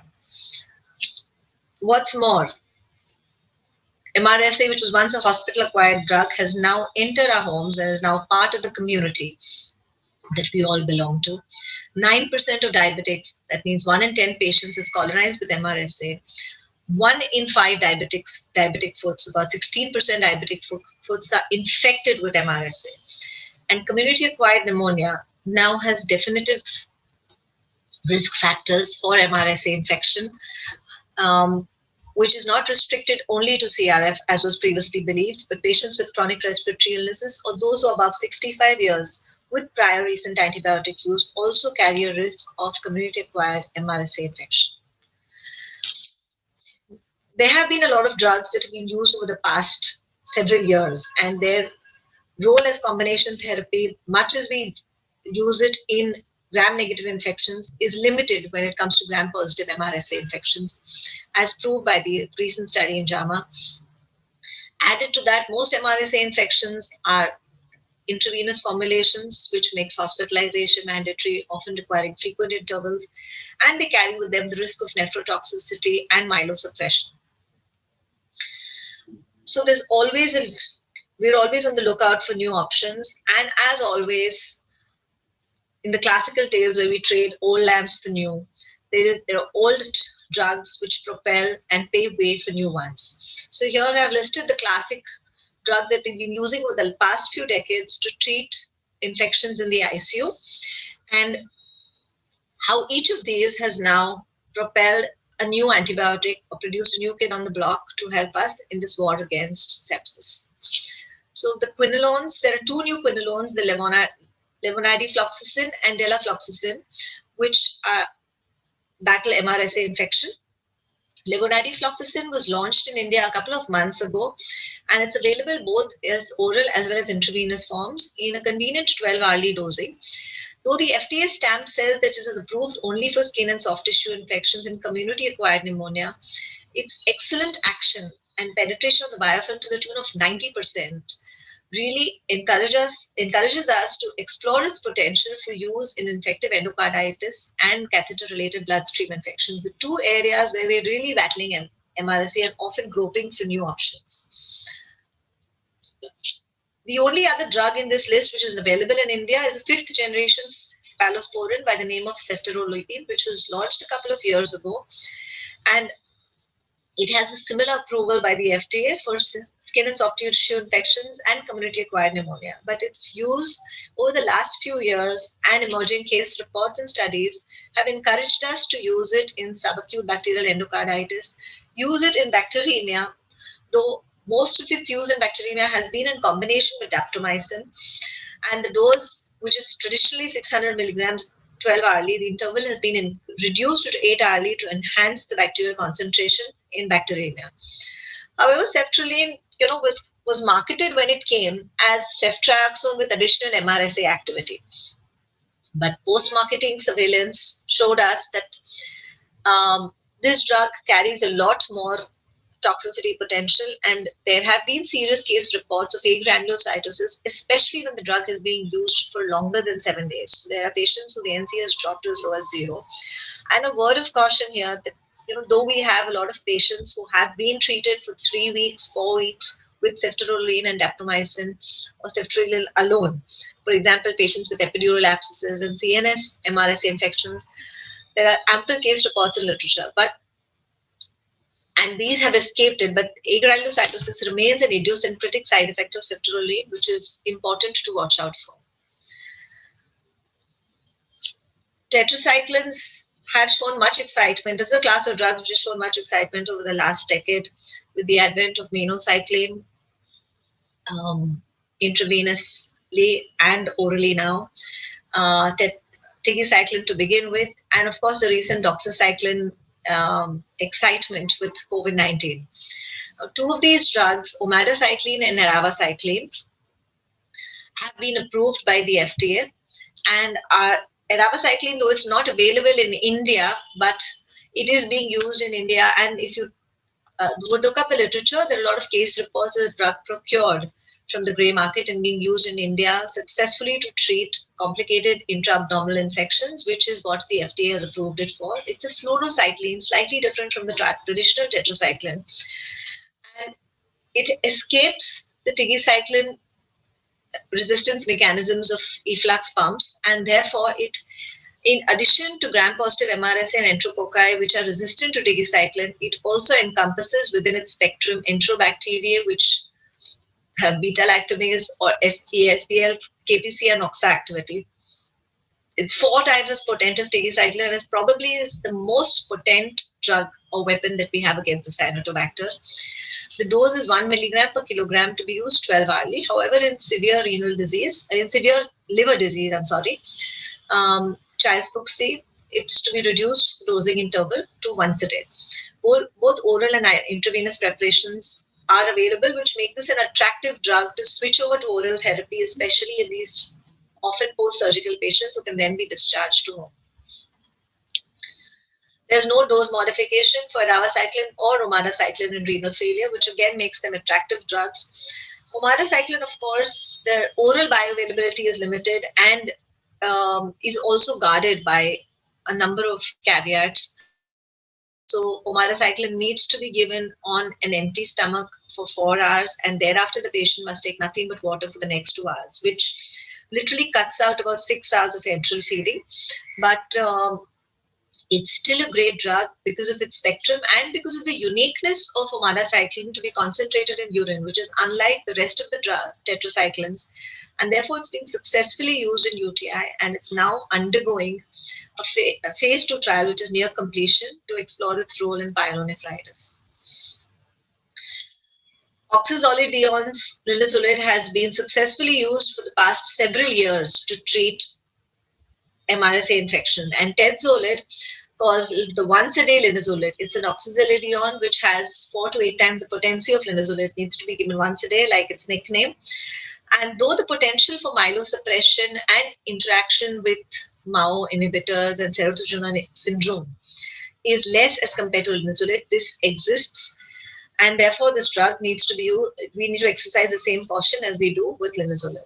It has a great concentration in the epithelial lining fluid, the ELF, 40 times, which makes it a great choice for community-acquired pneumonia, where MRSA is a risk factor, or hospital-acquired pneumonias, where we are suspecting a drug-resistant bug. The next class of drugs is the glycopeptides, where glycopeptides have been glycopeptides. Now, glycopeptides are lipid-binding glycopeptides, and by virtue of being lipid-binding, they have increased their half-life significantly, which makes them very attractive drugs. So, telavancin has been approved for use in ventilator-associated pneumonia and skin and soft tissue infections. ATTAIN is a head-to-head trial where they evaluated non-inferiority of vancomycin versus telavancin. But it did show a higher potential for nephrotoxicity in telavancin. A post-hoc analysis, as always, showed that in the patients who have kidney disease, who don't have pre-existing kidney disease, the nephrotoxicity potential is comparable. And therefore, telavancin needs to be reserved for patients who have a normal kidney disease, because otherwise it can cause more nephrotoxicity than vancomycin to begin with, which is the reason why we were looking for options. Oritavancin is an attractive drug, again belonging to the same class and FDA approved. Now it's a lyoglycopeptide which works with 3 mechanisms of action, namely inhibition of transpeptidation, inhibition of transglycosylation, and also disruption of the integrity of cell wall. By using these 3 mechanisms, it achieves 99% of microbial killing within 1 hour, which is comparable only to daptomycin, and the same killing by vancomycin takes 24 hours to achieve. It has a half-life of 245 hours, which makes a single 1.2 gram dose sufficient to cross the MIC for 10 days. So what vancomycin takes 12 RD doses and 8 days to achieve, a single dose of oritavancin can achieve. So here's a version that's longer, faster, and softer on the kidneys. Naturally, the one drawback for this would be the cost. The cost works out to about 1.8 lakh Indian rupees. It's not available in India. But when you look at the perspective of cost of hospitalization and the convenience to the patient, I think it's really a drug which carries great potential. Aminoglycosides have traditionally been used for gram-negative infection, and plasmomycin has this unique ability of being a new generation aminoglycoside which has activity against MRSA and VRE, especially when used in synergism with carbapenems. It carries all the other promises and conveniences of aminoglycosides by having a 1-day dosing, great urinary concentration, and therefore has an approval for UTI. However, being an aminoglycoside, true to its form, it's available only intravenously. There's no oral preparation, and it carries the class-specific side effects of nephrotoxicity, ototoxicity, and NM blockade. The last kid on the block that we have here is lefamulin. Now, lefamulin is a new class of antibiotics called the pleuromutilins. And lefamulin is a unique drug because it has MRSA as well as VRE activity, but it also covers atypical organisms such as Mycoplasma, Legionella, and Chlamydia. Because of this, it has a very niche position for use in community-acquired pneumonia where MRSA risk factors exist. So it can be a single drug therapy for a patient who's acquired a CAP that has MRSA risk factors to cover everything. It's available as oral and intravenous preparations and has a slight potential towards hepatotoxicity and elevated enzymes. However, the oral formulation is not to be used in liver disease, and the IV preparation needs to be modified in moderate liver disease. My last slide is a picture from the Mahabharata, which shows the defeat of Karna. Now, Karna is, as we all know, was one of the greatest warriors born on Indian soil. And yet he lost because he didn't save his strongest weapon, the Shakti, for his fiercest battle with Arjun. This, ladies and gentlemen, according to me, is the greatest lesson in antimicrobial stewardship.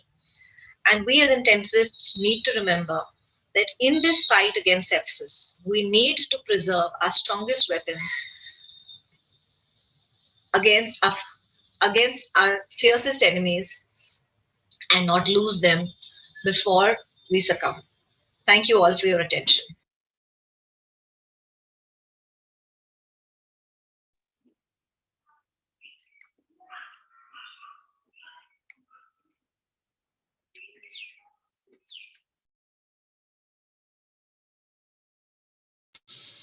अच्छा रुको sir.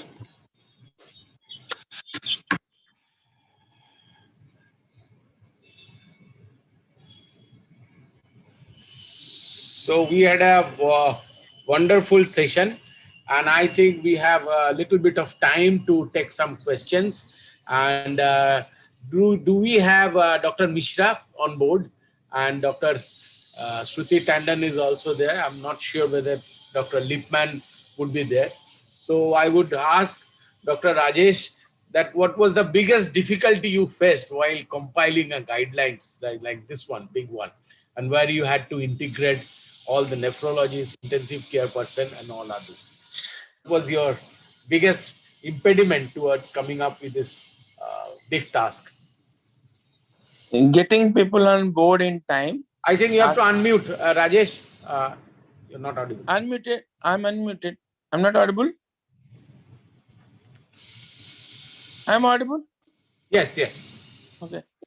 So biggest task was to get people on board, to ask them to do the thing, get the thing done in time, because that's everybody is so busy. And then asking them to give an assignment and ask them to complete repeated follow-up. So it was not like that.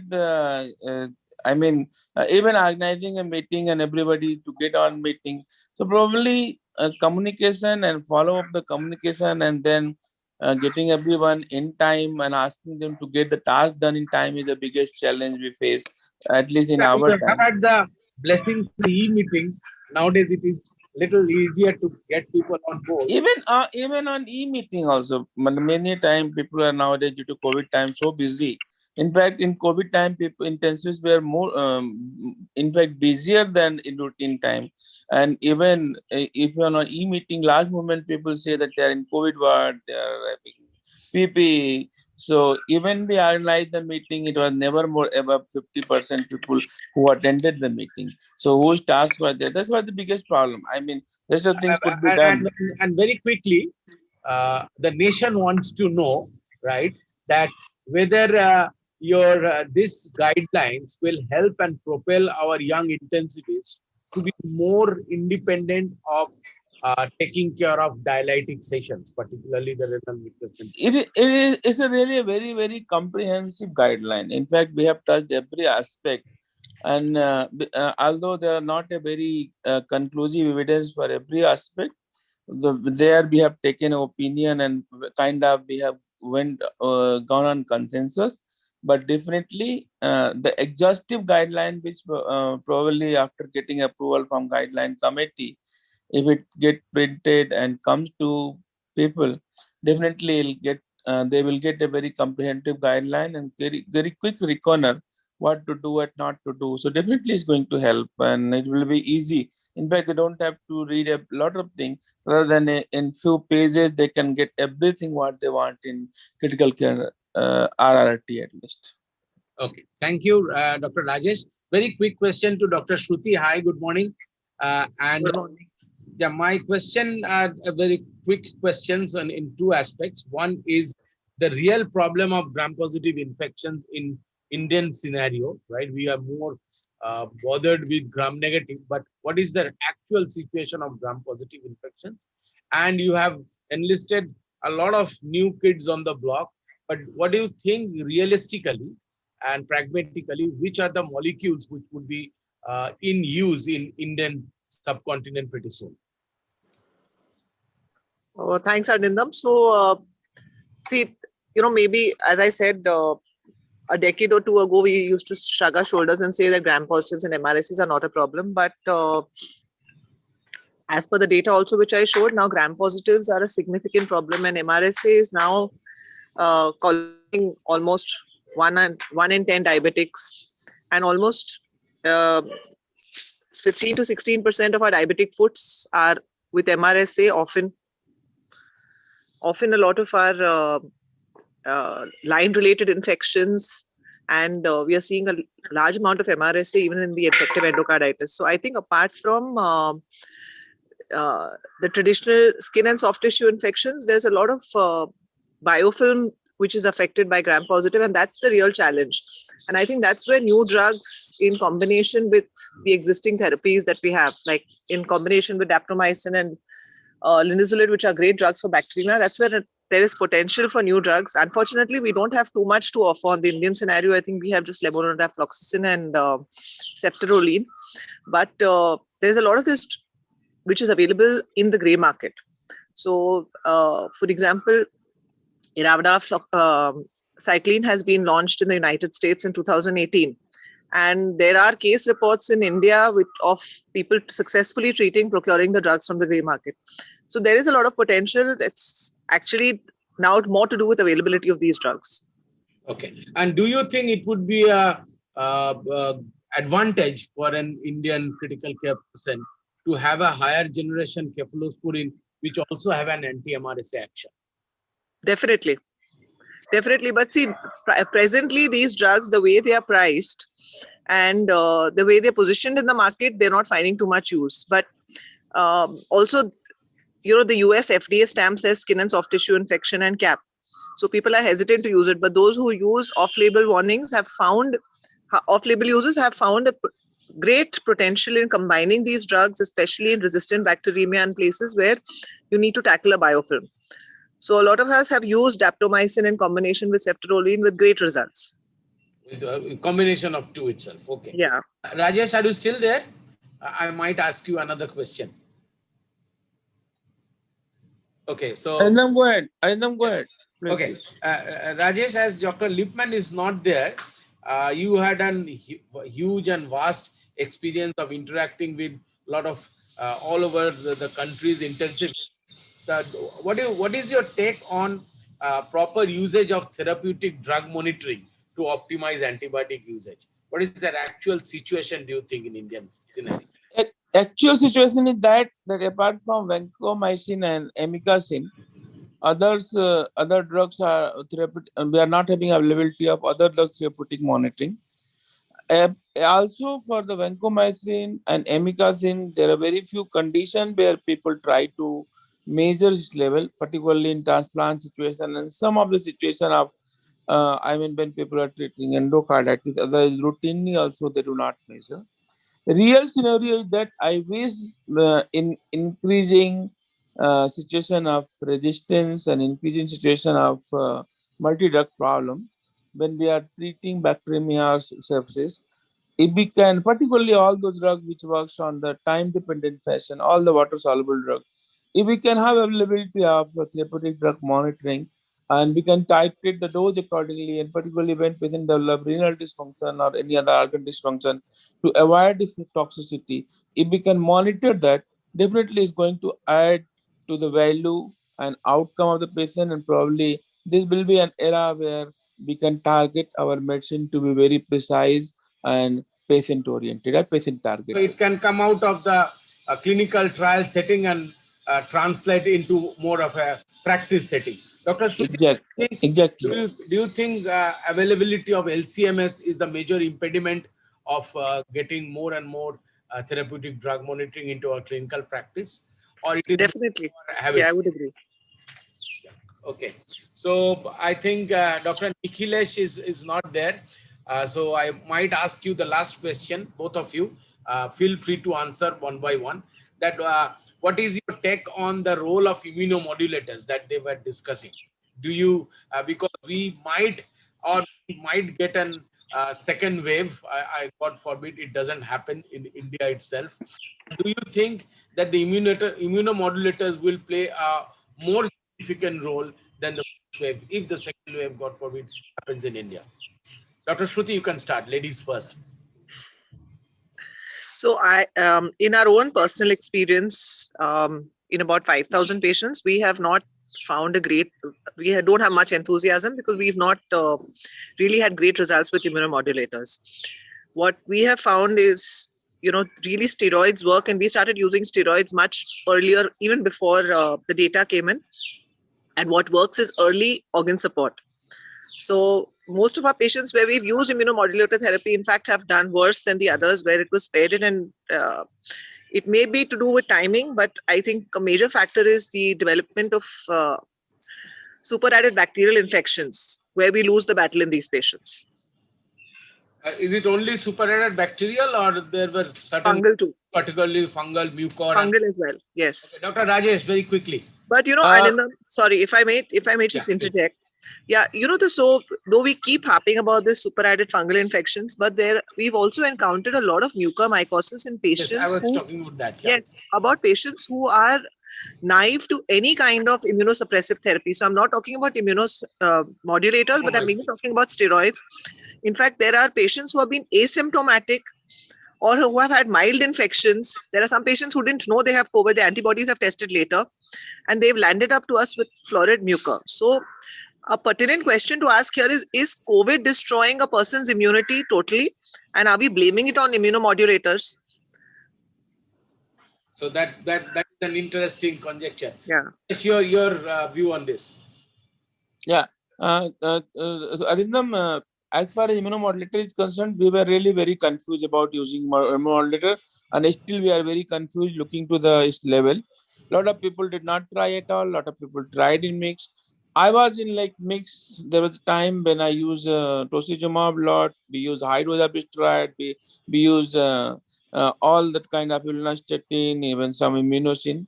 What I found that lesser is better, earlier is better.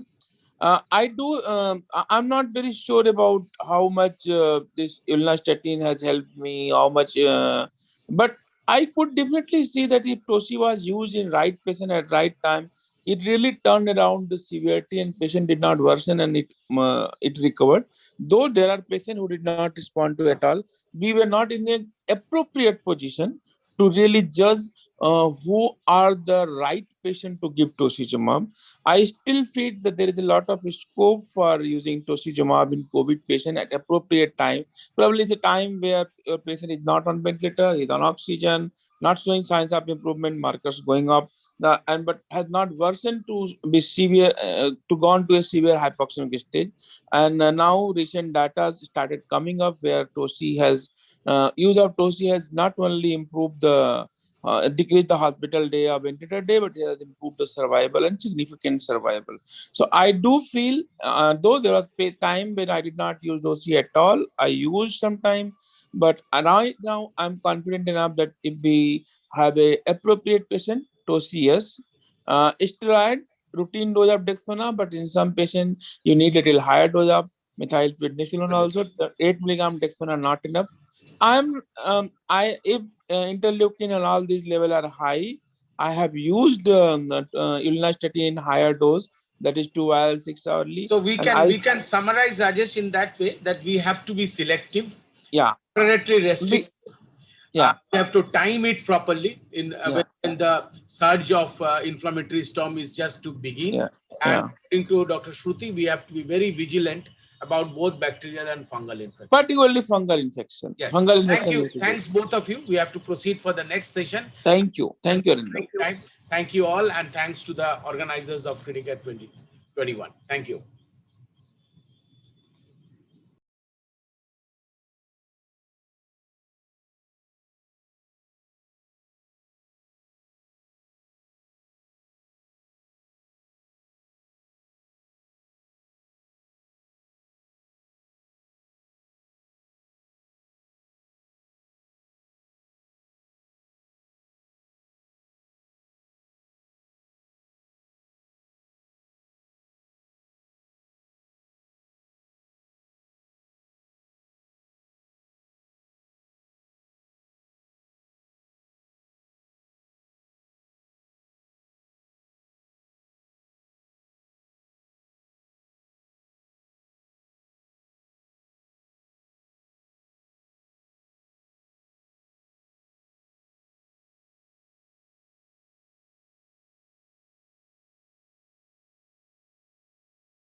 So now I'd like to invite Dr.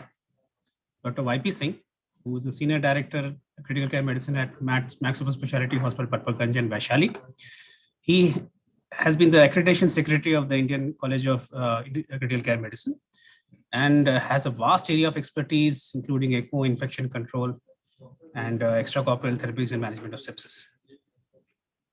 So Dr. YP Singh, I hand over the stage over to you, sir, to deliver your talk. Welcome. I'm Dr. YP Singh, Senior Director and Head of Department of Critical Care Medicine. I welcome you for this virtual conference. And I also congratulate the organizers which put in their hard efforts to make this virtual conference successful. And I'm going to discuss one very important topic regarding the SARS-CoV-2. I'm going to share my screen now. So my topic, as you are seeing on your screen, is a dengue and malaria no-show during the pandemic. This is my hospital where I'm working and looking after another hospital in the nearby tertiary care center. So dengue and hemorrhagic fever, as we all know, it's a dengue virus is transmitted primarily by the Aedes aegypti and the Aedes albopictus vector. It's a tropical subtropical climate of the Asia is suitable for the vector. Increasing human population connectivity, population density, global warming, urbanization within the region creates an ideal environment for dengue transmission to occur. Dengue epidemics tends to have a seasonal patterns and transmission often peaking during and after the rainy season. Several factors contribute: high mosquito population level, susceptible to circulating dengue serotypes, favorable temperature and precipitation, and humidity. They all contribute into the spread of this disease. Coming to the malaria, malaria is a potentially life-threatening parasite disease caused by parasite Plasmodium species, mainly Vivax, falciparum, malaria, and the oval, transmitted by the infected bite of the Anopheles mosquito, Plasmodium vivax, falciparum, which are commonly reported from India. Infection of P. falciparum is most deadly form of the malaria. But for the last couple of years, we are witnessing more of a Plasmodium vivax serious cases coming to the ICU with multiple organ involvement over and above the falciparum infection. So there is a high incidence during the rainy season, as we all know. Extensive breeding is generally encountered following monsoon rains, coinciding with the agriculture sowing and harvesting. Anopheles culissifaces is the main vector of malaria, rests during daytime in the human dwellings and the cattle sheds. And these are the basically factors we all know just to control the mosquito breeding or the vector control. They are the personal, biological, chemical, environmental, health education, and the community participation.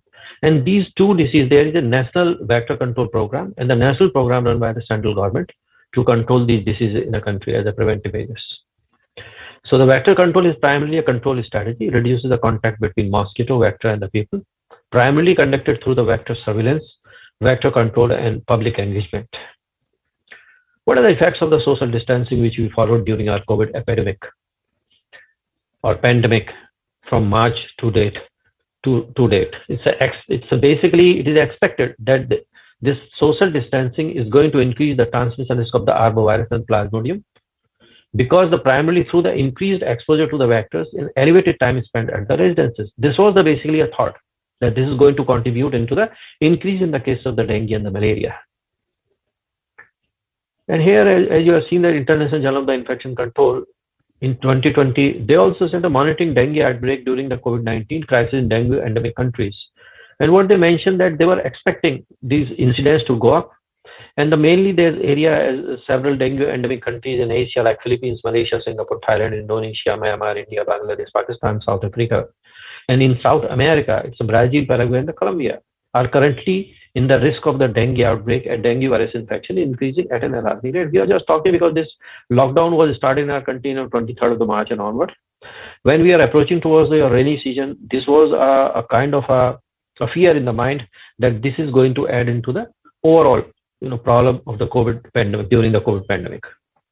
And here also the same views are being expressed in a different publications, season of the two viruses. Scientists were worried all over the world regarding this impact and regarding these endemics which are coming on regular basis during these rainy seasons. In India, it was a growing evidence of the COVID co-infection with dengue, malaria. Center asked the hospitals to be ready and issue the guidelines. And they asked all those concerned hospitals to kind of look into that part and be careful regarding the malaria and the dengue incidence in the country during this COVID pandemic. So one of the papers published in a journal coming from the Columbia in 2021, it's a dengue and COVID-19 overlapping epidemics and analysis from the Columbia. And so it was basically saying that coincidental seasonal decrease in the dengue. They reported the decrease in the dengue fever reports with an increasing slope of the COVID-19 cases. When the pandemic was going up, so in the increasing slope, dengue cases basically came down. And what they found that in this communication, we study that viral interference, a process where a virus blocks the entry and replication of the another virus, means SARS-CoV-2 is interfering with the entry of the dengue virus, which is basically a arbovirus, leading to the dengue fever. Another paper came from the Asia, and they also said the impact of the SARS-CoV-2 intervention or dengue transmission. But what they found, that they found the increased incidence in the Thailand, but not in the Malaysia and the Singapore. Now coming to the Indian data, what our data says. As you are saying that it's a national program in India, it's a national vector-borne disease control program, and we have taken the data from the Indian perspective and from Delhi, where I am basically practicing and I'm stationed. So in India, as you are seeing that from 2017 to 2020, we had an incidence of cases of the dengue cases 1,88,401, coming down to 1,01,000 in 2018, but it has gone marginally 1,57,000 from 2018, and again in 2020 when this pandemic was going on, it has dropped down to 32,796 with 16 deaths. Now coming to the Delhi, as you are also seeing the decreasing trend from 9,000 going down to the 1,140 in 2020. This is for the dengue and dengue hemorrhagic fever cases reported in India. This is one of the data is coming from the Kerala. During the pandemic season, you are seeing there is a color coding given to the different years, 2007 to 2020. 20 is the brown bar. And from January to the June, there was an increase in the cases of the dengue in 2020, but there was a decrease from July onward. It has come down to almost negligible or absent. This was a trend we have seen from the Kerala. Now coming to the malaria, as you are seeing here, from malaria from 2016 to 2020, the cases from 10 lakh to drop down to 1,69,000 in 2020. With Plasmodium falciparum, it was 1,06,000 with a mortality of the 58,000. So almost a 10 times drop from Plasmodium vivax. Falciparum is from 7 lakh to the 1 lakh, and from total cases from 10 lakh to the 1 lakh. So almost a drop down to nearly a 10 times drop in 2020 during this COVID pandemic. What is the possible reason for the decrease of the incidence? Now the most possible cause is the most sentinel hospitals and healthcare facilities reporting for the dengue and the malaria cases were used exclusively for COVID management. As we all know, once this pandemic came, lockdown was implemented, hospitals was designated to L1, L2, and L3 facilities, means COVID care centers, dedicated COVID health centers, and dedicated COVID hospitals, where beds from the other non-COVID areas was converted into the COVID for the management of the COVID patients during this pandemic. Next, this is the lower than usual winter temperature that also leads into the less mosquito breeding. And as we all know, it was the temperature was much lesser during this time because of the La Nino effect, which is a reverse of the El Nino. And this was predicted by the Met Department much earlier during the initiation of the winter. And that could be one of the contributing factors which led into the decrease in the vector number of the vector and hence the diseases. Another factor which can continue the mosquito breeding data shows that peri-domestic containers, they basically accounted for largest chunk of the mosquito breeding side. As we all know, during these rainy seasons, these containers acts as a breeding centers. So lockdown period and the fear associated with the COVID probably led to the better cleanliness and hygiene in and around the residence could have been one of the contributing factor for the reduction of the vector control. Adding into the vector control. Another reason, as we see that a possible role of angiotensin and angiotensin 2 converting enzyme ACE2 in the pathogenesis in the viruses like H7N9 influenza, SARS coronavirus, and dengue fever. In vivo blocking of the angiotensin 2 type 1 receptors, AT1 receptors by losartan, and the inhibition of the ACE using enalapril lead to the reduction in the percentage of macrophage expression, DANV, expression of the DANV, which is a virus arbovirus leading to the dengue fever. And high virulence and pathogenicity observed in SARS-CoV-2 infection and the tropism toward endothelial cell displayed by both viruses, which could potentially lead to the competitive inhibition. Next, underreporting of the dengue and the malaria cases. This is one of the could be one of the a factor that individual may be less willing to leave their homes and seek professional and medical treatment during the lockdown and during this pandemic. They were not coming forward to get the treatment done, just because of the fear of contacting the infection at the hospital sites. Additional burden of the SARS-CoV-2 on the healthcare system, which decreases the number of the COVID-19 patients seeking treatment. As I said, number of the beds are also reduced because of the more conversion of the bed from the non-COVID to the COVID beds, and converting the hospital entirely into the non-COVID to the COVID dedicated centers. That was also the reason. So people did not get the chance, and all other emergencies which are more life-threatening comparing to these infections were being taken care of with the remaining of the beds, non-COVID beds, could be one of the reasons. And the most important part is that, as we all know, that in the initiation when this pandemic was started, we have used a probably prophylactic hydroxychloroquine and chloroquine, which was liberally used for the COVID prophylaxis against the malaria, and that would also be one of the contributing factor for the control of the malaria, and which has used extensively by the people during this pandemic. And these are some of the reasons which I found that that might be contributing into the reduction in the dengue and the malaria cases during the COVID pandemic. Thank you very much for your kind attention. Thank you.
Okay.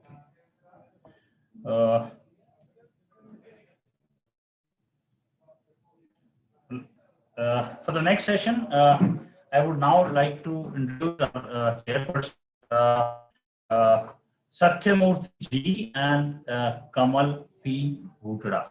So we'll continue with the next session with the following. Take over.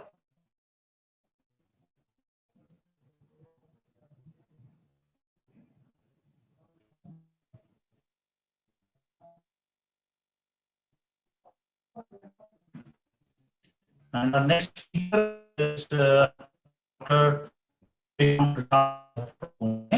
He's a consultant anesthesiology critical care. He's affiliated to the Army Institute of Cardiothoracic Sciences. He's going to talk about approach.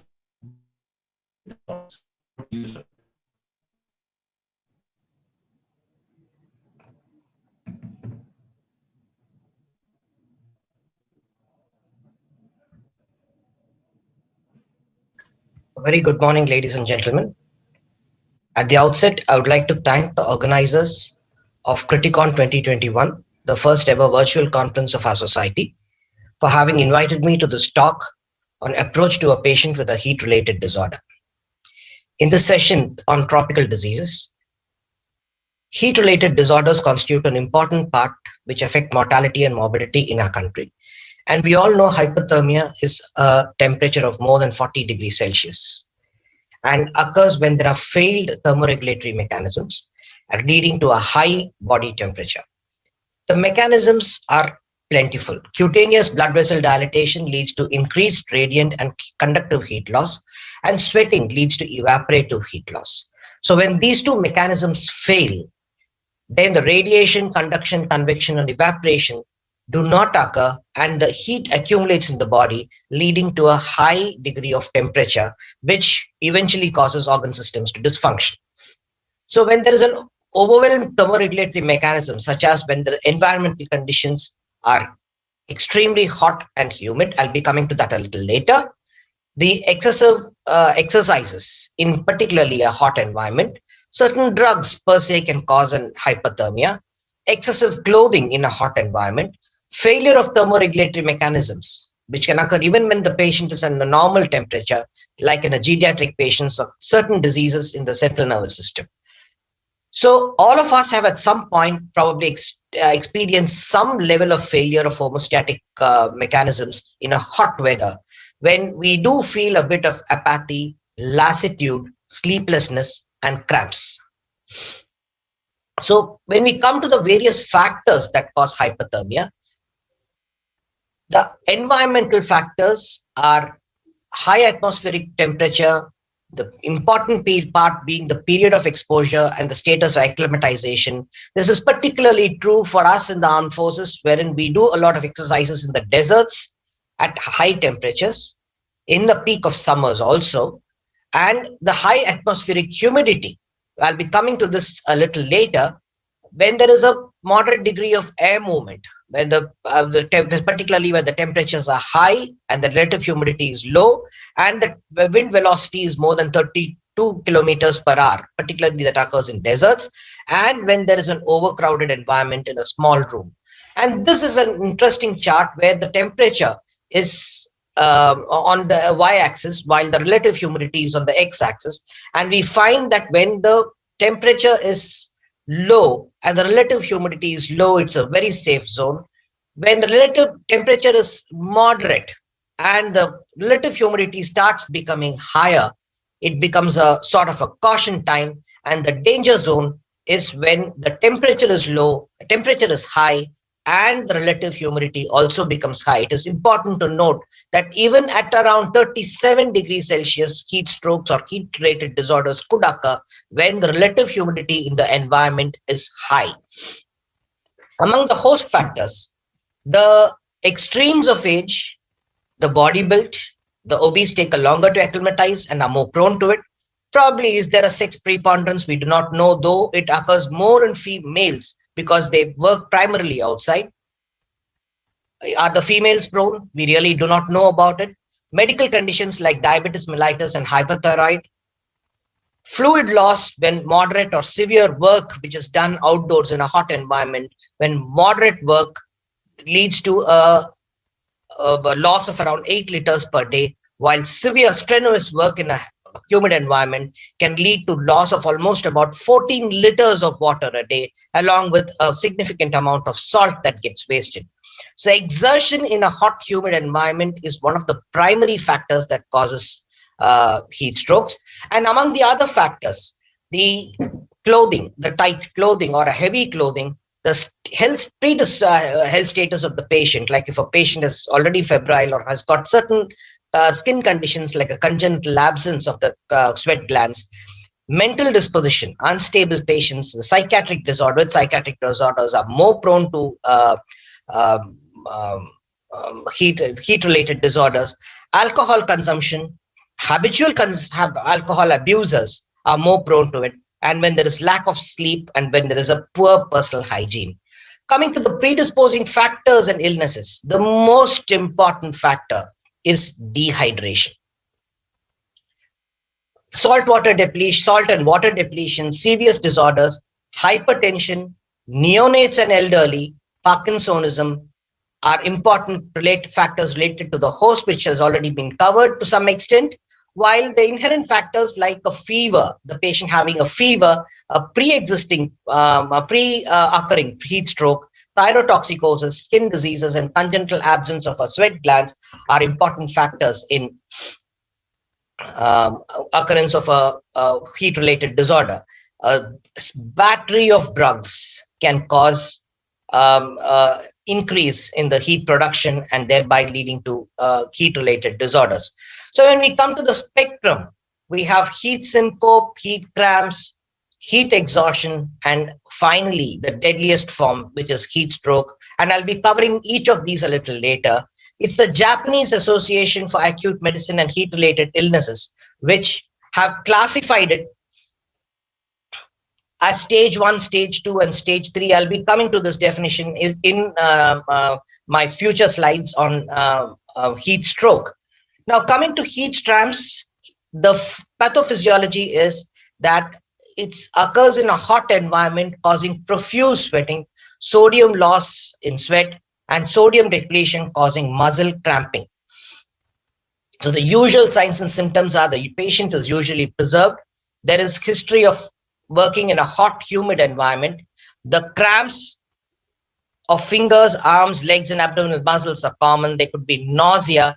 The patient has a normal blood pressure or maybe mildly hypertensive, tachycardic, a pale, cool skin, but awake and having a normal body temperature. The management is to move the patient to a cool place, give a balanced salt solution, either oral or IV. Salt alone or water alone could cause a bit of an issue because salt could cause a nausea and increase the water loss, while water alone, plain water alone, could cause a sort of a dilutional hyponatremia. So management is giving IV fluids if too nauseated, avoiding activity, and resting with increased fluid and salt intake. Now, coming to heat exhaustion, the pathophysiology is again almost similar. There is an increased vascular space due to vascular dilatation. Blood volume is decreased due to sweating. And overall, there is a CNS perfusion, which is decreased over a period of time because of these reasons. And it occurs in patients who are working again in hot and humid environments. The elderly are particularly prone due to their decreased thirst mechanisms, and they get dehydrated much faster.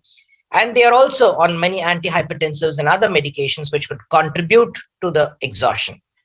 The signs and symptoms include headache, dizziness, fatigue, nausea, confusion, weakness, syncope, profuse perspiration, pallor, tachycardia, hypotension, which is common in all sorts of illnesses, and orthostatic changes, but the body core temperature could be normal.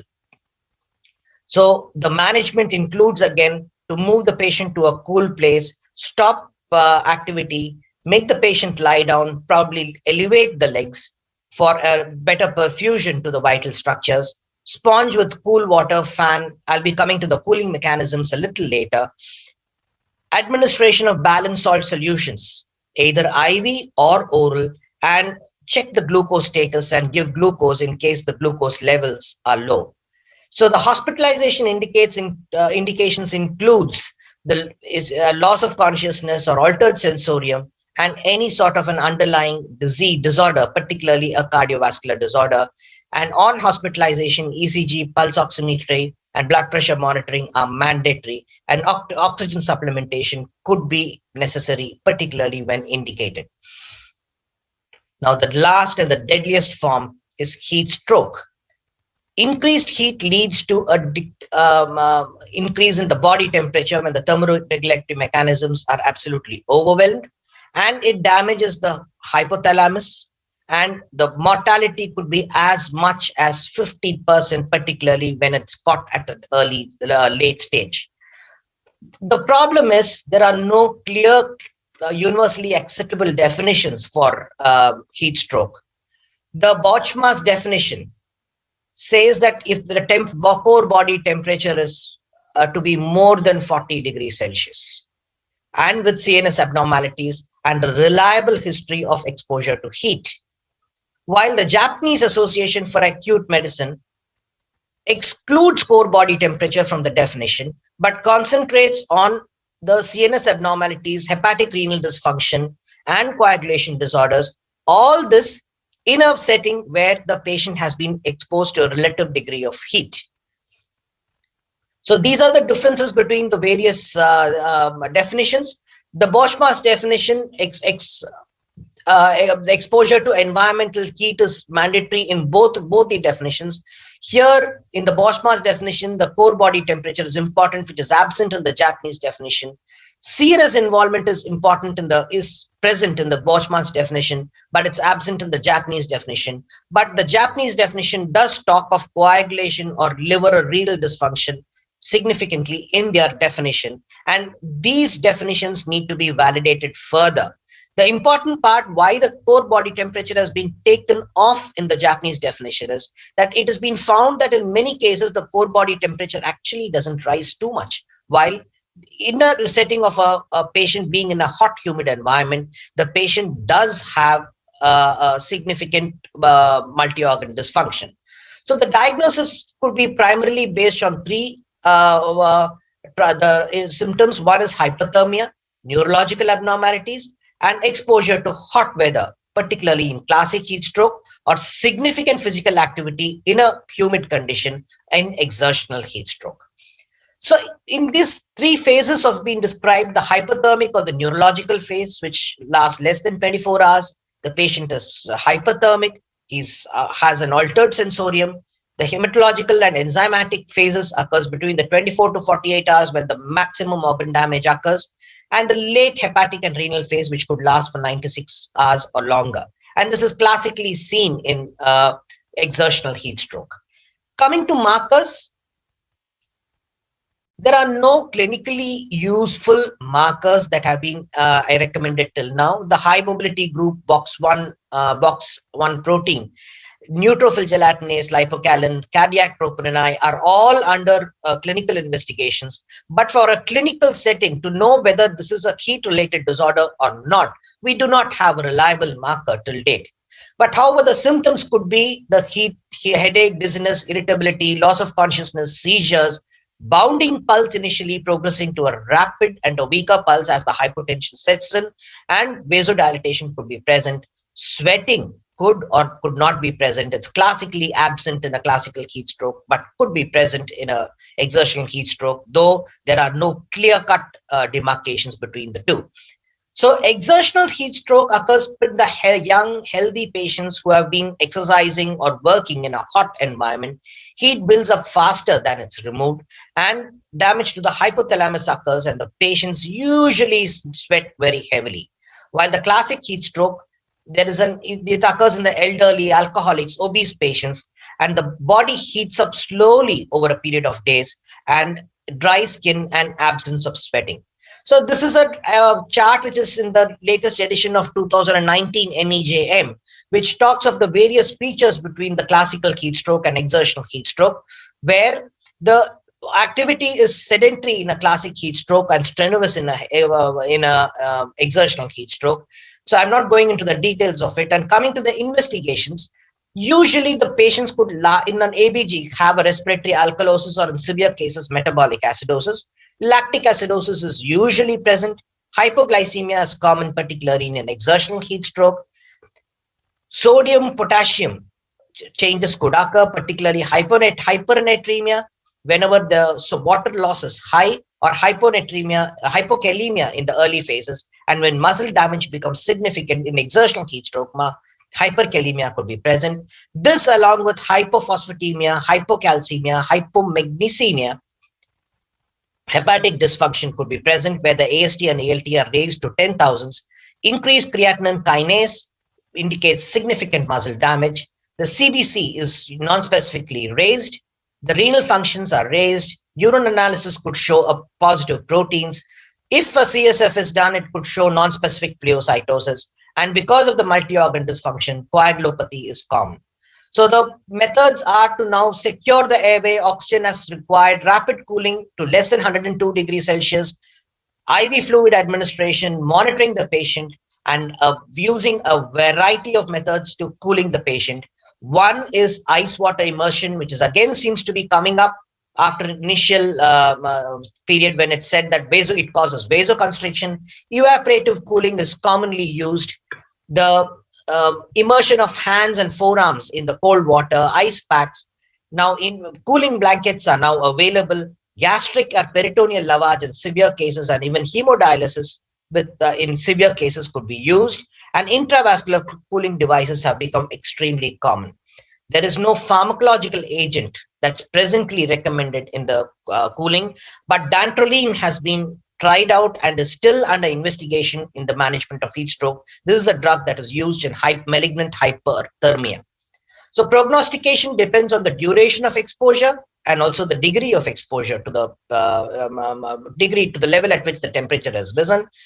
Differential diagnosis for other reasons should also be taken into consideration. And in summary, this is a life-threatening disorder. The prevention is the key: avoiding strenuous activity in hot environment, decreasing exposure to heat stress. Understanding pathophysiology is incomplete. It's to be treated as an emergency. Quick replacement of salt and water should be given, and supportive treatments to organs dysfunction should be present. The future research is in trying to find markers, identifying the genetic predisposition. Newer adjuvant therapies should limit the multi-organ dysfunction is what lies in the future. Heat stress isn't cool, so give oneself plenty of water and air. Thank you very much.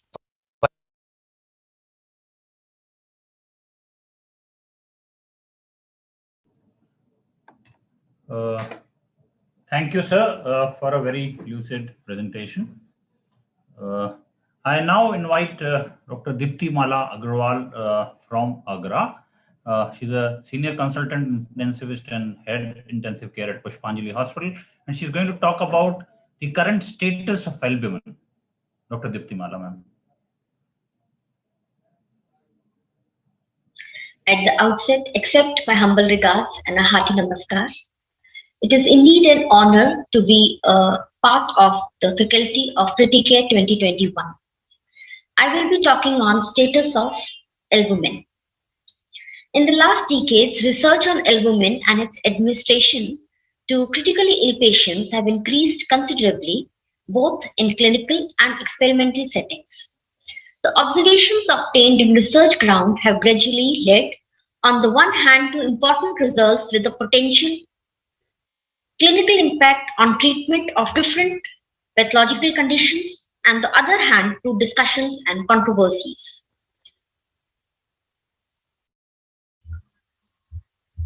Albumin properties were confirmed way back in 1894, that is 127 years ago. But the beginning of the research on the application of albumin in clinical practice has generally been ascribed to World War II, with the first case series of 7 very severely burned patients treated with IV human albumin after they had been injured during the Pearl Harbor attack in December 1941. But the actual first report of the clinical use of albumin in a patient with traumatic shock was published few months before. The case report concerned a 20-year-old man admitted to Walter Reed General Hospital in Washington, D.C. following a polytrauma. He had sustained bilateral compound fractures of tibia and fibula and fractures of 5 ribs, pneumothorax and subcutaneous emphysema. The patient appeared confused and had severe systemic hypotension. After he had received 2 units of human albumin, that is 50 grams, over 30 minutes, his systemic arterial pressure recovered, and 2 hours later, once his main fractures had also been stabilized, the patient appeared to be completely normotensive. So this overcame the main obstacle during a previous research project on bovine-derived albumin.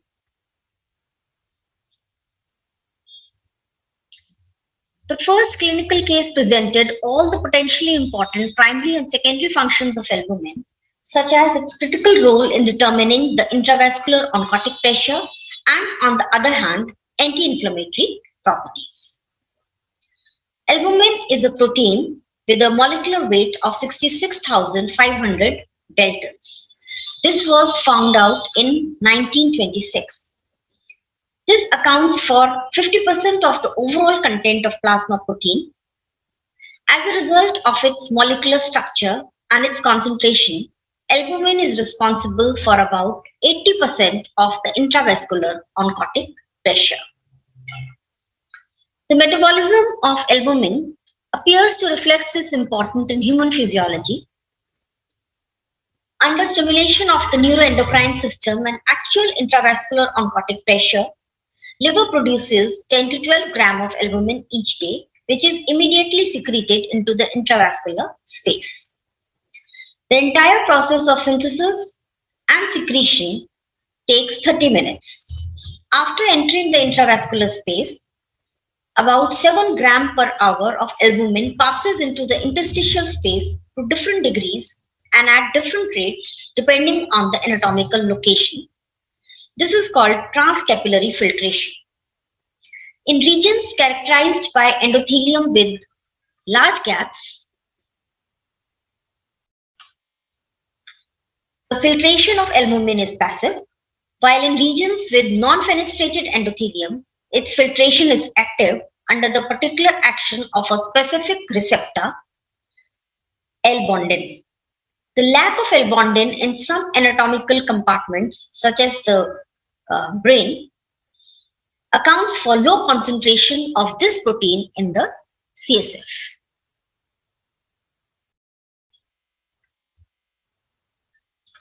It is worth noting that traumatic events, infections, or any clinical conditions activating an inflammatory process, they may repress albumin synthesis.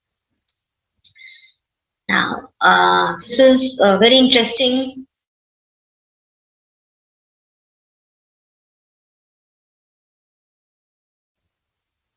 One, the cysteine residues, then the domains 1 and 2, and the imidazole residue. Cysteine residues in position 34 expose a thiol group, which is one of the main extracellular antioxidant. From this point of view, the administration of albumin to a critically ill patient during an acute pathological process usually increases the plasma concentration of thiols.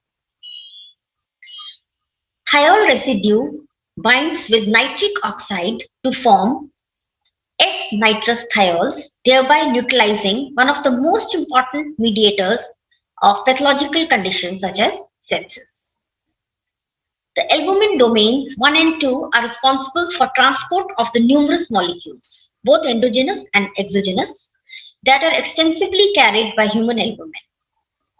It is evident how albumin concentration may be important when administering drugs with a high binding affinity, especially during acute pathological processes, usually characterized by hypoalbuminemia.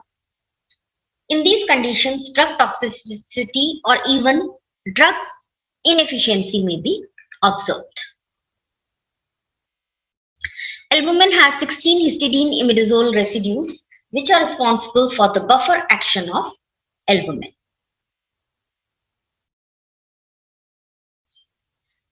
The oncotic properties of this protein play a critical role in regulating the volemic status during clinical conditions in which volemia is very often altered. During critical and acute conditions such as sepsis, infections, acute respiratory failure, the secondary function of albumin as well as the maintenance of its concentration within the normal range are of paramount importance.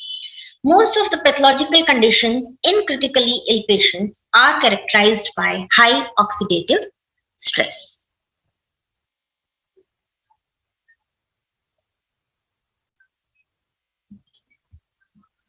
The most commonly observed pathological alteration in albumin concentration in the critically ill is hypoalbuminemia, which is usually defined as a plasma concentration of albumin below 40 grams per liter. As a reduction of albumin concentration is usually considered the result of decreased production or increased wasting or an association of the two.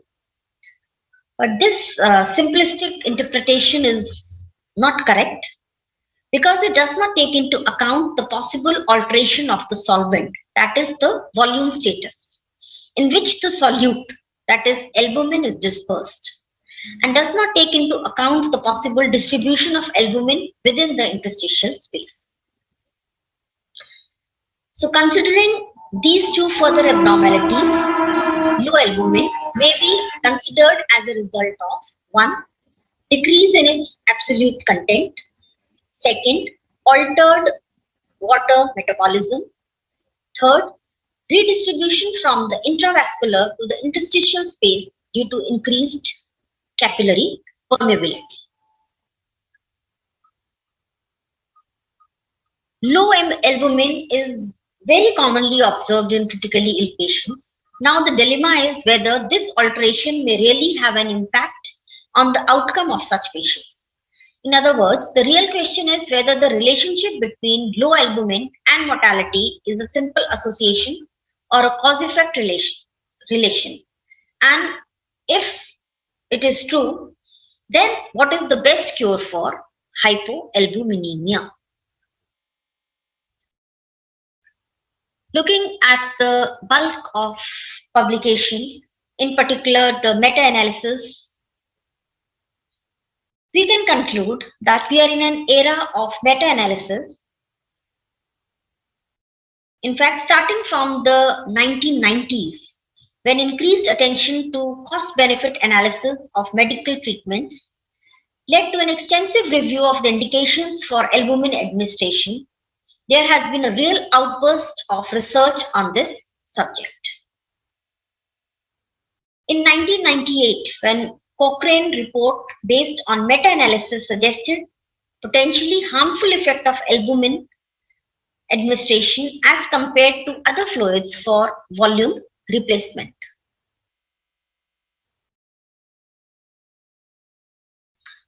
Patients with burns who were treated with albumin appeared to have higher mortality rate as compared to those treated with crystalloids. The impact of this meta-analysis was dramatic on the scientific community, and it led to an extensive reduction on the usage of albumin in some countries.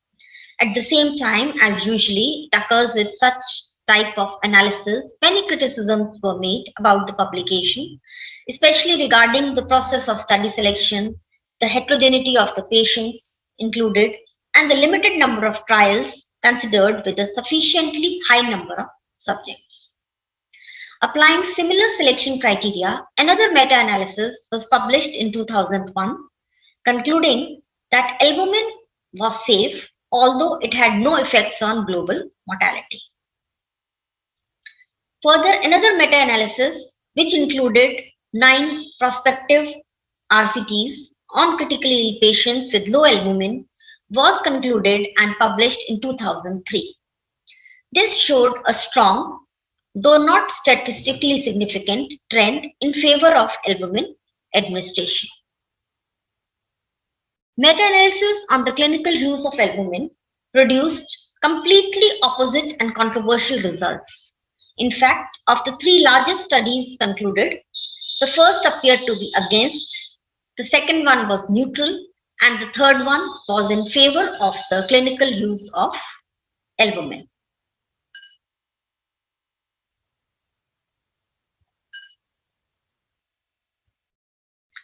"16 ICUs in Australia and New Zealand conducted a prospective randomized double-blind study in which saline versus albumin evaluation was done, thus the name SAFE study. It compared the effects of the infusion of albumin and saline for volume replacement in critically ill patients with hypovolemia.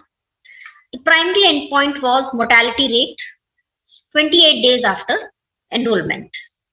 28-day mortality rate was also analyzed in 3 predefined subgroups of patients with specific diseases, that is sepsis, trauma, and ARDS. After the enrollment of about 7,000 patients, no difference in 28-day mortality, length of stay, or organ dysfunction was observed between the groups of patients receiving the 2 different treatments, thereby clearly demonstrating that albumin infusion employed for volume replacement in general population of critically ill patients does not offer any advantage as compared to normal saline.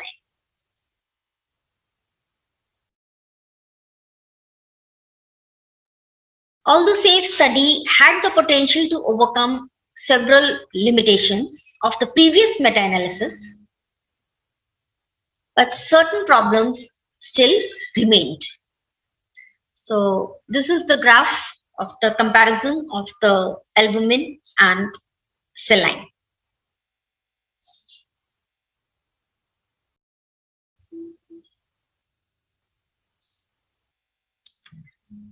SAFE study suggested that trauma patients, especially those with TBI, traumatic brain injury, treated with albumin infusion had a higher 28-day mortality.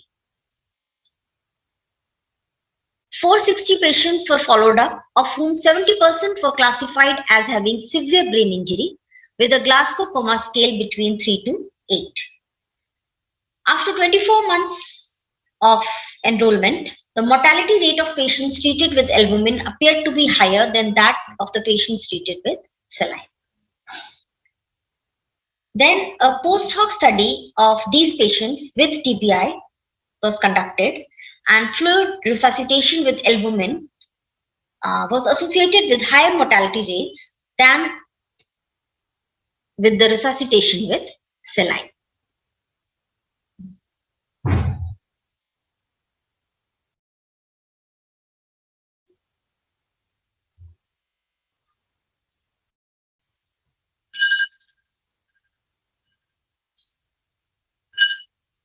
Albumin has usually been studied in humans as a plasma substitute for volume replacement. The volume effect in itself, when taking into account the different characteristics of the types of fluid considered, is identical for albumin and other forms of colloids and crystalloids. Crystalloids for volume replacement, they have certain disadvantages, like greater amount of fluids need to be infused, which increase the risk for peripheral edema and weight gain. On the other hand, artificial colloids may alter coagulation, essentially because of the absorption of the factor 7 and von Willebrand factor complex, with consequent alteration in the platelet aggregation, which may lead to increased risk of developing acute renal failure.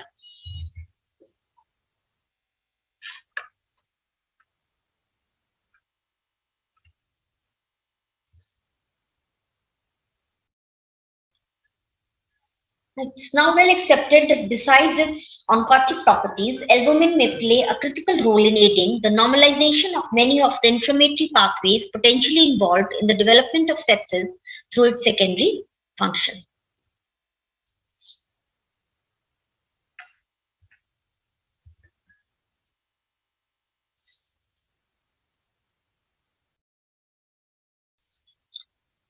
So this LBIOS study, this is a randomized multicentral controlled study on the efficacy of albumin administration for volume replacement in patients with severe sepsis. This involved patients from 150 ICUs of Italy. This aimed to verify whether volume replacement with albumin and maintenance of plasma albumin concentrations within the physiological range may have beneficial effects in terms of mortality, morbidity, and length of stay in patients with severe sepsis or septic shock as compared to standard volume replacement with crystalloid. Early goal-directed therapy, both in patients treated with albumin and in those with crystalloids, with the use of predefined hemodynamic targets. So this standardized and optimized volume replacement for all the septic patients according to the standard of care. Use of albumin is being done in many clinical conditions in the ICUs, and 1 out of every 5 patients is on albumin. 20% human albumin is being used in severe sepsis, septic shock, in patients with acute lung injury, when there is a hypovolemia status, patients in the process of being weaned from mechanical ventilation, hepatorenal syndrome, spontaneous bacterial peritonitis, in the patients of huge ascites, during paracentesis and following paracentesis, and nephrotic syndrome in children.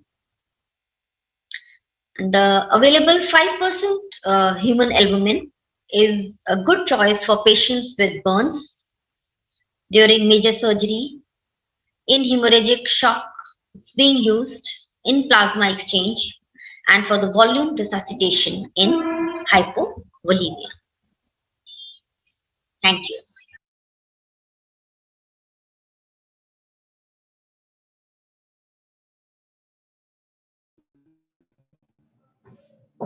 Thank you, Dr. Diptimala. Our next speaker is Dr. Rajiv Soman. He is a very well-known infectious disease physician. Presently, he is affiliated with Jupiter Hospital, Pune, and he's going to talk about the immune reconstitution syndrome. Dr. Rajiv Soman, sir.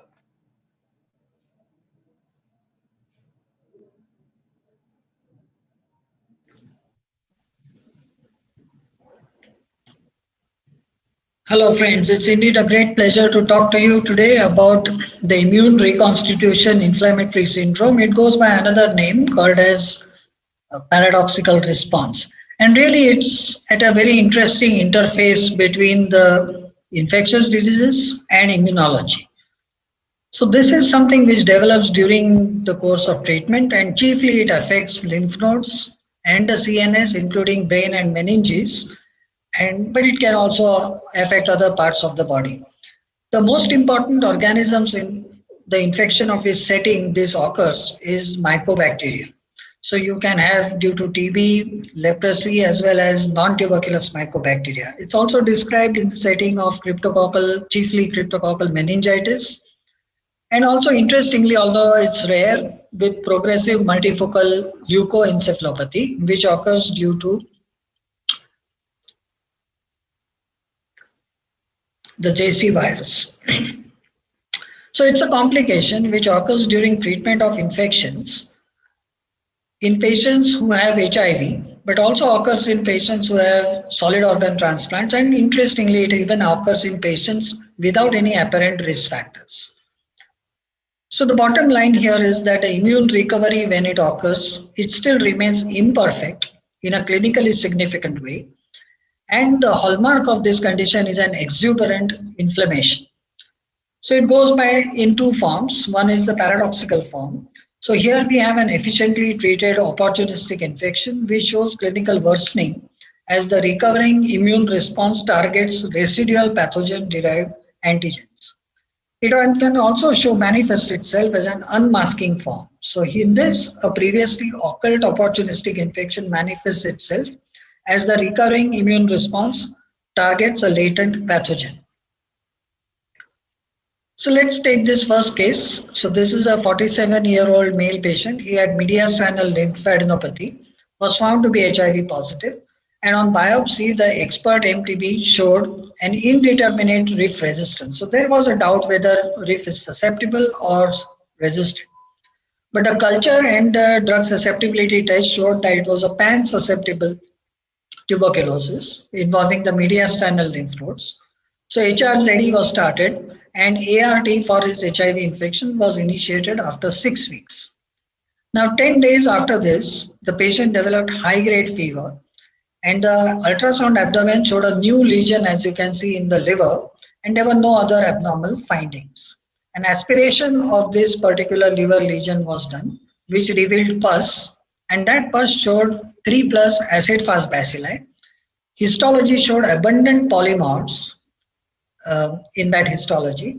There was no growth of any bacterial pathogens, no amibacine, and actually at the end of 3 weeks, there was a growth of MTB bacilli also. So this really put us in a quandary, because there was an issue whether there was rifampin resistance and other drugs were resistant, or it was only a paradoxical response or an immune reconstitution inflammatory syndrome in this particular patient. So what are the features which will help us to distinguish between IRIS or PR and drug resistance? So here we begin with patients who have infection with susceptible organisms such as susceptible MTB. the patient receives an appropriate weight-based daily treatment with good adherence to that treatment, there is an initial improvement, but that is followed by worsening of symptoms, signs, and lesions. Sometimes this occurs in a setting of an abrupt steroid withdrawal or another immunosuppressive agent which may be using for transplant in a transplant patient if that is withdrawn. Clinical features often start 1 to 2 weeks after steroid withdrawal. Predominantly, this affects, as I said earlier, lymph nodes and CNS, but rarely you can also have involvement in other parts of the body. The hallmark is, as I said, marked inflammation. Clinically, it may manifest as a lot of redness, softening, surrounding edema in the lymphadenopathy, and so on, and a mass effect if it's a cerebral lesion. However, if there are other sites of lesions, some of these lesions may actually show reduction, whereas there are other lesions which are actually showing an increase. In a setting of HIV, it happens in those patients generally where treatment is started with who have very low CD4 counts and have very high viral loads. In such patients, sometimes when ART is started too soon during the treatment of an opportunistic infection, this syndrome may occur. Often these kind of patients manifest a marked reduction in the viral load. So the viral load, which was many lakhs, comes down rapidly. And actually that is even more important than improvement in CD4, because improvement in CD4 really takes time. So when there is a marked reduction in the viral load, there is an alteration in the gene expression profile of the macrophages. If you do a histology or aspiration, it shows atypical polymorph infiltration. I'm calling this atypical because polymorph infiltration is not a common feature of tuberculosis histology. Whereas when it is in the form of a paradoxical response or iris, it is polymorphs which become infiltrated. So the lesion actually shows suppuration. If you do the expert, again, you will find it to be negative or a very low load in spite of the lesion increasing in size. So this discordance between the lesion increasing in size, whereas the expert showing low load, is also suggestive of iris. And finally, if TB culture is done, it could be negative or the growth is very slow, which even prevents you from doing a DST again. So what is the pathophysiology of this syndrome? So that is something which is very interesting, and we need to understand what is the interaction between the macrophages, the natural killer cells, and the CD4 or T lymphocytes. So the macrophages might ingest the acid-fast bacilli, but do not actually kill it. Okay, so it needs jolting into action by the CD4 lymphocytes. So the CD4 lymphocytes secrete gamma interferon, and as a result of this, the macrophage starts producing TNF alpha as well as superoxide and all the other toxic molecules, which actually leads to destruction of the contained mycobacteria. So this really tells you how important it is that the CD4 cell has a very important role in the helper and inducer function, which helps the macrophage to actually destroy the organisms which have been ingested in that. In the absence of a good functioning CD4, the macrophages may get laden with the acid-fast bacilli, but they may not destroy that. So this profound immunosuppression, as in an advanced HIV infection, leads really to a defect in the pathogen clearance, and therefore there is a high antigenic load. Now, once you put the patient on effective treatment, there is activation of the innate and specific T cells. And interestingly, there is the memory T cells which increase earlier rather than the naive T cells. And therefore, since the memory T cells are primed against those microbial antigens which are in abundant measure, there is going to be a lot of inflammation. Some patients also show functional impairment of what are called as Treg cells. And there are certain genotypes or HLA-DR types which are more prone to getting this sort of a syndrome. So iris with mycobacteria is quite common, and with MTB it may manifest as necrotizing adenitis and sometimes expansion of cerebral tuberculomas and so on.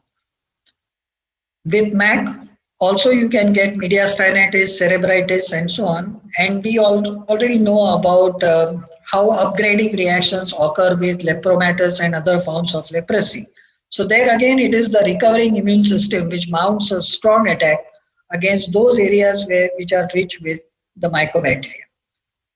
Paradoxically, now remember here also that TB itself disables the immune system.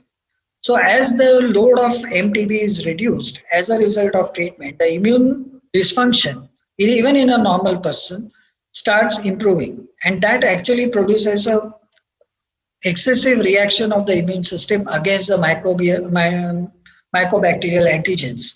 And therefore, we can actually have a paradoxical response in this fashion, even in non-HIV patients when they are put on effective anti-TB treatment. And really what happens is a switching of the immune system from the Th2 to Th1, which is the very aggressive form of the immune system attack. Now, iris with pyogenic organisms almost never seen because during immunosuppression, a severe pyogenic infection would really have a fulminant course and result in early death. There are other pathogens. It's by no means restricted only to mycobacteria. So cryptococcus, especially cryptococcal meningitis, cryptococcomas, even in the setting of HIV as well as transplant. Now we are familiar also how the patient with PCP can worsen when he started on treatment. And for that reason, when the patient is hypoxic, we always want to give the patient steroids. It's also described in the setting of aspergillus, histoplasma, nocardia, and a host of other viral diseases. So you could get hepatitis flares, you could get mucosal lesions because of HSV, VZV. You can also get worsening because of Kaposi's sarcoma. You can get so many other manifestations of all these. Sometimes this kind of paradoxical response or iris also occurs with organism which is not known. I have singled out the JCV or the virus which produces PML for specific mention because there are some interesting aspects of this. The PML iris, when it occurs, it really poses unique problems. This is the usual PML lesion which shows this scalloped, asymmetrical, sharply defined white matter changes. But when there is iris in this PML lesion, there is a breakdown of the blood-brain barrier. There is a marked swelling as you can see here, and sometimes there can be a mass effect which produces rise in intracranial pressure. Now, interestingly, we have no drugs which are used to treat the JC virus, and therefore there is no specific treatment which we can use to reduce the JCV burden before ART is started. And therefore, it brings us to a very difficult situation. So ART on one hand is needed to be started, but it can function as a double-edged sword. And steroids in such profoundly immunosuppressed patients are also necessary to reduce the intracranial pressure and the swelling which accompanies this. So the optimum time to institute steroids, the dose, the duration are not well established. And some authorities think that it should also be used preemptively because the patients can have a high mortality as a result of PML iris. So how do we manage these patients with iris? So first of all, the diagnosis is difficult because it's a diagnosis of exclusion. So you could have worsening of the opportunistic infection due to several other causes. It can be due to treatment failure. It can be due to drug resistance, poor adherence to the treatment, or inadequate drug penetration or drug level in the site of lesion. Or it can be due to a new opportunistic infections. It can be due to adverse drug reactions or development of a tumor. So really speaking, we have to rule out all these things before we home on to the diagnosis of iris. If it's mild and if it manifests months after ART is started and CD4 is very low, we just cannot afford to stop the ART. So in these situations, we continue the ART, we continue the specific antimicrobial therapy. And if it is very mild, we just observe it or at least use paracetamol or NSAIDs. If it is more severe, then there are difficulties. So we still would suggest that we should continue specific antimicrobial therapy. We should also continue ART because of other problems. But we may have to resort to immunomodulation, which can be used with thalidomide. Sometimes we can use IVIG and use steroids, but sometimes that can be a double-edged sword. We don't know actually which particular therapeutic modality out of these to use because comparative data are lacking in this. And finally, if iris is severe, life-threatening, there is no response to steroids, And the pathogens are also not controllable, especially such as the JC virus. We may have to actually withdraw the ART because the ART is the one which has stimulated the immune system in the first place.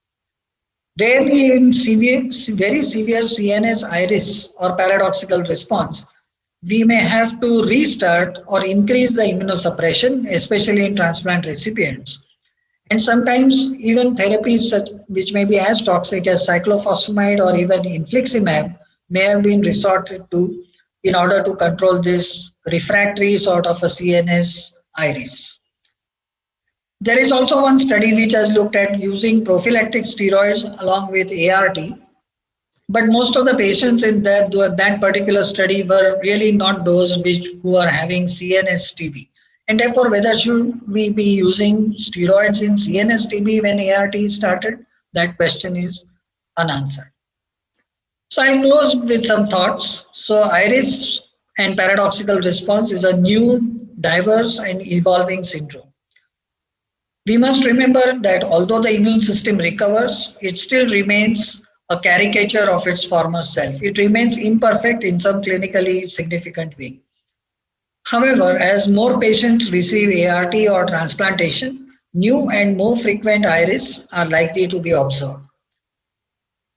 On the other hand, if we use ART early, it will have an important effect on this because it will achieve immune preservation rather than allowing the immune system to deteriorate and then try to reconstitute.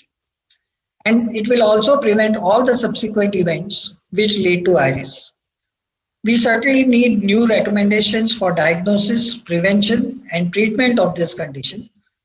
In the meantime, we are left with individualizing therapy. At the end of it, we must remember, of course, that sometimes this iris becomes worse than the original disease. And that is something which we need to guard against.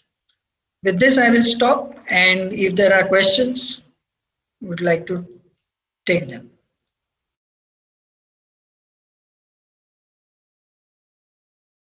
Thank you, sir. A very lucid and a relatively difficult topic explained really well. Now, I would like to thank all the speakers for great presentations. We have a question for Dr. Dipti Mala.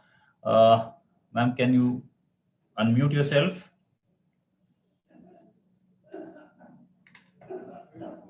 I think Dr. Dipti Mala is not with us. Anyway, so I think I'll move over with the next session.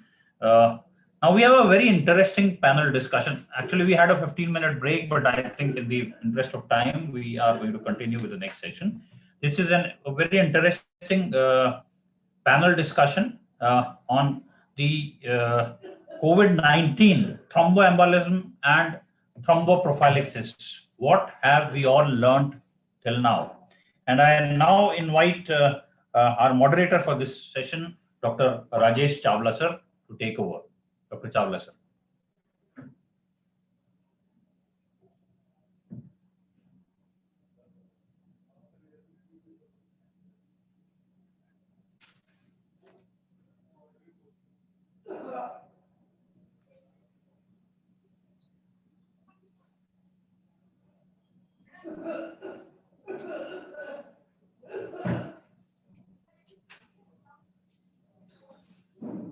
Please start the recording.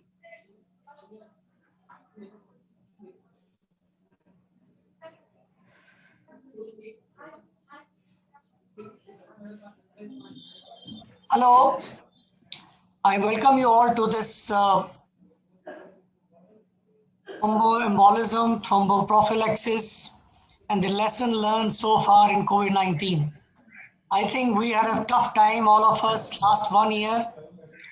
And I was just talking to the speaker. I just heard him saying that he has not taken even a single holiday last 1 year, and he's just taken 6 days leave now. So it has been a hectic for people who have been managing COVID-19 and people, intensivists, physicians, people expert in the intensive care. They have been sisters. They have been really very busy. So I think all of you are very well aware that one of the important component is the vascular component in COVID-19, that it does result in thrombosis. And this is not the run of the mill. It is little different.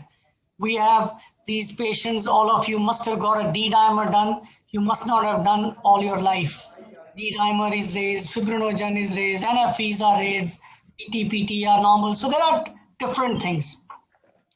So what we are going to have is today, first we are going to have a talk, and then we'll issue the different aspects related to COVID-19 and non-COVID-19 in the form of a panel discussion. So I have a great pleasure in inviting and introducing the faculty to you. First, let me introduce Dr. Rupen Arya. He is the Professor of Thrombosis and Hemostasis, King College Hospital, London. He is the Director of the King Thrombosis Center and Clinical Lead. And his main interests are anticoagulation, thrombophilia, thrombosis, and hemostasis. And he's also the Network Strategic Development Lead for the Southern Hemophilia Network. So he's the right speaker who's going to speak on this subject, COVID-19, thromboembolism, and thromboprophylaxis, lesson learned so far. And I'll also introduce you I have a very eminent intensivist, Dr. Khushrav Bajan. Hi Rajesh, hi everyone. Hello. He's the consultant critical care, head emergency medicine, Hinduja Hospital and MRC, Mumbai. Then the Dr. Nindam Kar, who has been working in Kolkata for the last many years, and he's recently moving to Mumbai. He's a very eminent consultant intensivist. Dr. R. Ebenezer, who is the consultant intensivist and who has really worked quite a bit. I mean, he has been one of the major person managing the COVID-19 in Apollo Hospital, Chennai. So without wasting time, I hand over to Dr. Rupen Arya to give a talk for 20 to 25 minutes, and then we'll have discussion in the end of the talk. Dr. Rupen, please.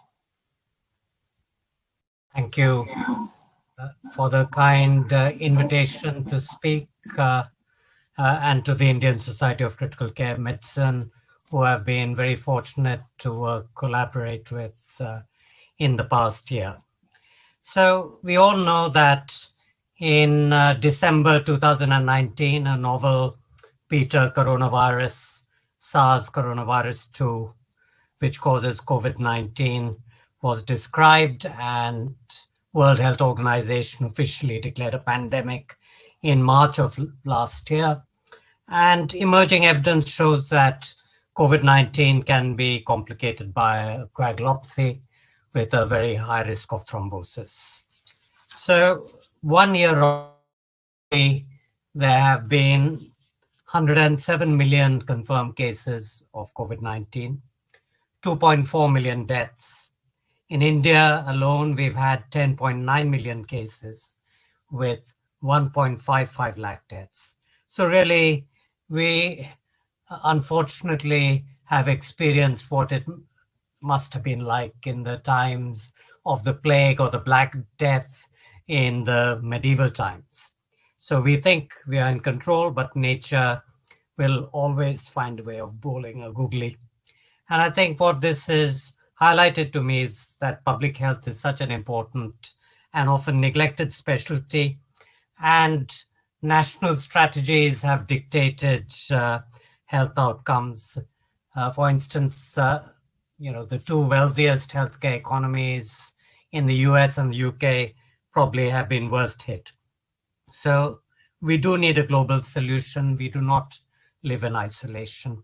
And at the outset, there was very little high quality evidence, and our practice was very much governed by expert consensus and observational data. And there have been many false dawns, which is why I've entitled this talk, How to Build a Plane While Flying, which is quite a dangerous exercise. I think from the general lessons I've learned, certainly from the COVID pandemic, is number one, is stick with the evidence, because it's been like the Wild West. A good case in point, for example, was a practice relating to hydroxychloroquine quite early on, which was widely advocated and even endorsed by Trump. So, and subsequent RCT data indicates a very limited utility for this agent. There has been a lot of misinformation, and certainly I think there were a lot of early publications, even in high impact journals, that were bordering on research fraud. So I think a key lesson for me is don't trust everything you read. And now, interestingly, social media is king. And for instance, we found the interim data from a very, very important anticoagulation RCTs was tweeted 2 weeks ago. And the paper will probably not be with us for another couple of months. So do we accept what we've seen on a tweet, or do we wait for the paper? So clearly there are many conflicts that have arisen from this. Some positive things is that we have realized that research can be accelerated through collaboration. The very swift development of the vaccines are a case in point. And I think these adaptive randomized controlled trials have enabled a very swift response to the changing knowledge. We've also found that incremental improvements in care can improve patient outcomes, whether it was the adoption and critical care of proning, then the use of dexamethasone, improving the fluid balance, and then there's been the evidence recently for the use of tocilizumab. And I think last but not least is that webinars have transformed the sharing of knowledge and are here to stay. So COVID-19, we have learned a lot about the spectrum of disease. In my hospital, we've looked after over 5,000 patients with COVID, of which about 10% have been looked after in the critical care setting. We understand the risk factor profile better. We now realize that this is a multi-organ disorder, but clearly the lungs are the primary target. We know that nearly half the patients have evidence of coagulopathy, and I think it became apparent that coagulopathy was linked to outcomes. And this phenomenon of thromboinflammation or immunothrombosis has come into being, where we see the coagulopathy associated with COVID, but also the virus directly attacking the vasculature and the endothelium, because the virus sticks to the ACE2 receptor, not only in the epithelial cells, but also in the endothelial cells, causing vascular damage and dysfunction. So I think the phenomenon of thromboinflammation is here to stay, and the evidence, including the early evidence from China, suggested that coagulopathy might predict worse outcomes. And there was also a hint that can the use of anticoagulation improve outcomes and reduce mortality. This was one of the early Chinese studies from Wuhan that showed that overall heparin did not reduce mortality. But was there an indication for benefit in those with the highest D-dimer? But there were quite significant concerns in this publication about selection bias. So as I'll go on to demonstrate, we have more evidence now on how to approach these issues. Again, there was some good science showing that evidence of endothelial damage might be linked to adverse prognosis. But again, this study looking at thrombomodulin was a very small study with a lot of heterogeneity amongst the patients. Here we have on the left typical appearances of a COVID pneumonia, and on the right, pulmonary emboli in the same patients. So I think quite a big debate at the outset was that is thrombosis and the increased incidence of thrombosis, is this a real phenomenon, or is it what we see in critical care patients anyway? But I think it has become evident over the past year that what we've been seeing far exceeds anything that we have seen before in the setting of infection as well as critical care. And this is a very real phenomenon. Another very important question was that, is this thrombosis affecting only the small vessels, or is it also affecting the big vessels? And I think the reality is that it affects both the large and small vessels. It does affect both the venous and the arterial system, though predominantly the venous system. Initially, we saw a lot of blocked renal circuits as well. And there's also evidence of microvascular thrombosis and immunothrombosis. So again, we saw very early on a high incidence of venous thromboembolism, despite the use of standard thromboprophylaxis, particularly in critical care patients. So at King's, we've had several publications. This was about halfway through in the middle of last year when we looked at data in nearly 1,500 patients with COVID-19, where we saw that about 16% of critical care patients had evidence of pulmonary embolism and 3.5% of ward patients.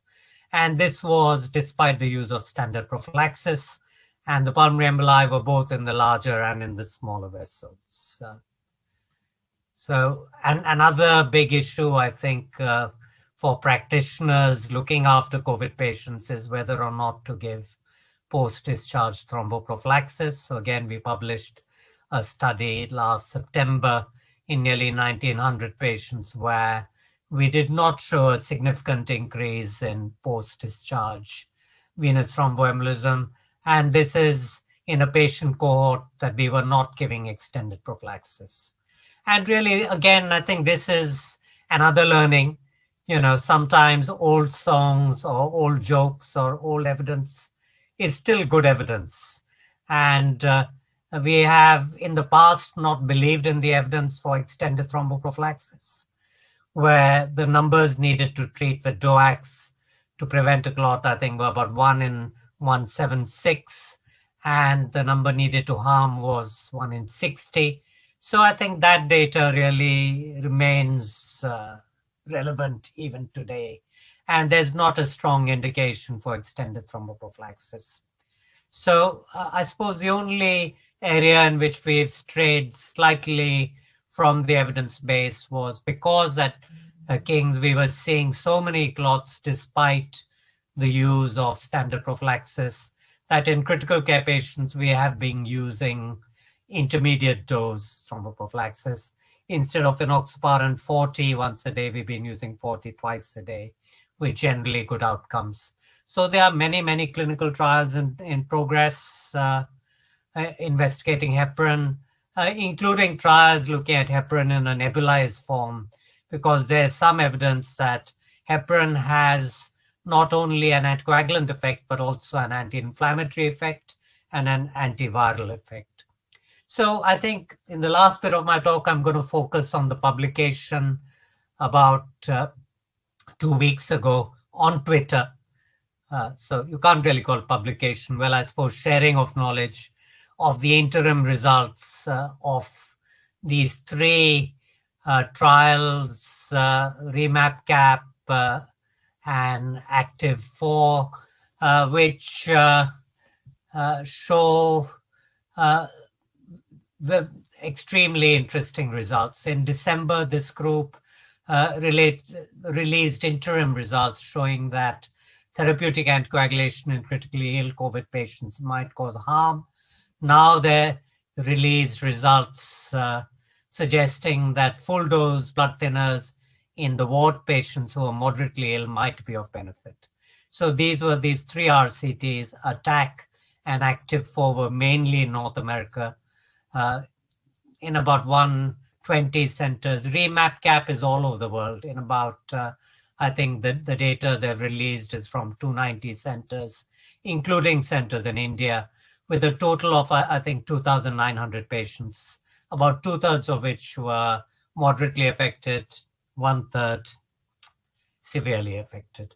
So this data is very interesting, but I must hasten to add that the database is not closed. This evidence has not been peer-reviewed and the paper has not been published or even written hitherto. So I think certainly in the UK, there have been some early adopters who've already changed their protocols, whereas other centers like ourselves are waiting to see the full data, because nearly a quarter of these patients were on organ support, and that is not true of our moderately ill patients. So their primary outcome was organ support free days. And here they showed that in severely ill patients, there was evidence of harm with a reduction in the odds ratio. And in moderately ill patients, there was evidence of benefit and superiority. And D-dimers did not make any difference to the outcomes. And so to summarize, therapeutic dose heparin is not beneficial in critically ill patients without evidence of VTE. Therapeutic dose seems to be beneficial in moderately ill patients with with an increased in organ support free days and a non-significant small reduction in mortality and some reduction in thrombosis, about a halving of thrombosis rates. And D-dimer results were not useful to guide anticoagulation dosing. And the overall risk of major bleeding was low, which I think is reassuring. But in the critically ill patients on therapeutic dose heparin, there's a significant increase in major bleeding. So these are interim analysis results that have not undergone peer review. The database is not closed. But it raises the possibility that the timing of the treatment is key, similar to, for example, the use of immunomodulation strategies like steroids, and that anticoagulation targeting of less unwell patients is more successful.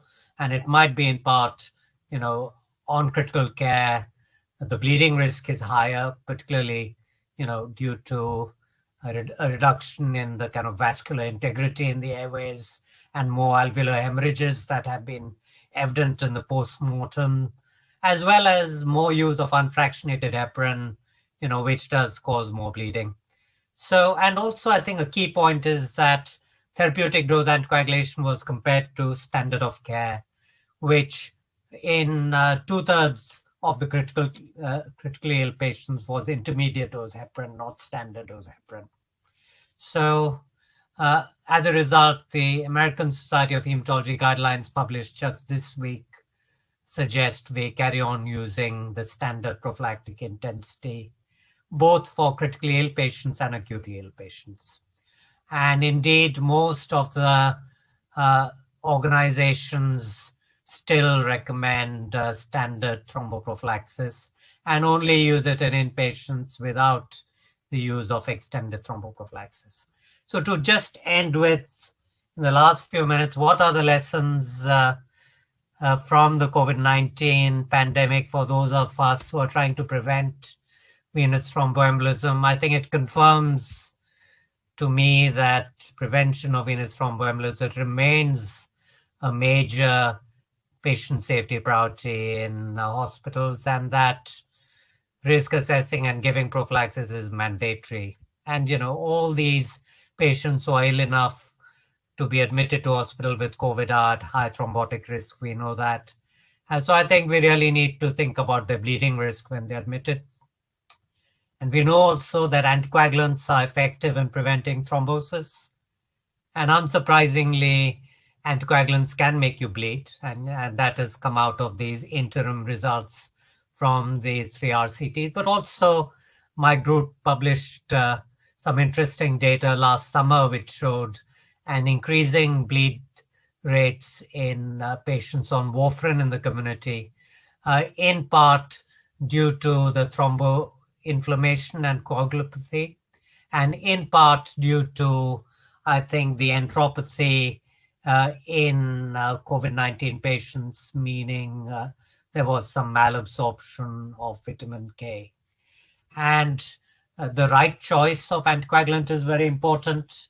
And I think for hospitalized patients, there's no doubt that low molecular heparin is the best anticoagulant because there are fewer drug interactions, as well as a short half-life, so you can interrupt it for procedures, and also possible anti-inflammatory and antiviral effects. The right dose of anticoagulant is important, as we've seen from looking at these studies of standard doses versus therapeutic doses. And the next studies are looking at intermediate dose in comparison to the standard dosing in critical care and on the wards. The case for extended prophylaxis is not compelling. Gray areas remain. We have been discharging some of the COVID patients early on home oxygen. Should they be having prophylaxis at home, in these virtual wards? Do antiplatelets have a role? And these REMAP cap has nearly 1,000 patients enrolled to look at this very important question. So just to end with, I hope I've kind of demonstrated to you that hypercoagulability is a prominent feature of COVID-19 infection with an extraordinarily high incidence of thrombosis. And really, I think we should stick to the evidence as much as we can. And for all the admitted patients, I think they are at high risk of thrombosis. So assess the bleeding risk and give the thromboprophylaxis as per the current evidence. I'll stop at that point. Thank you for your attention.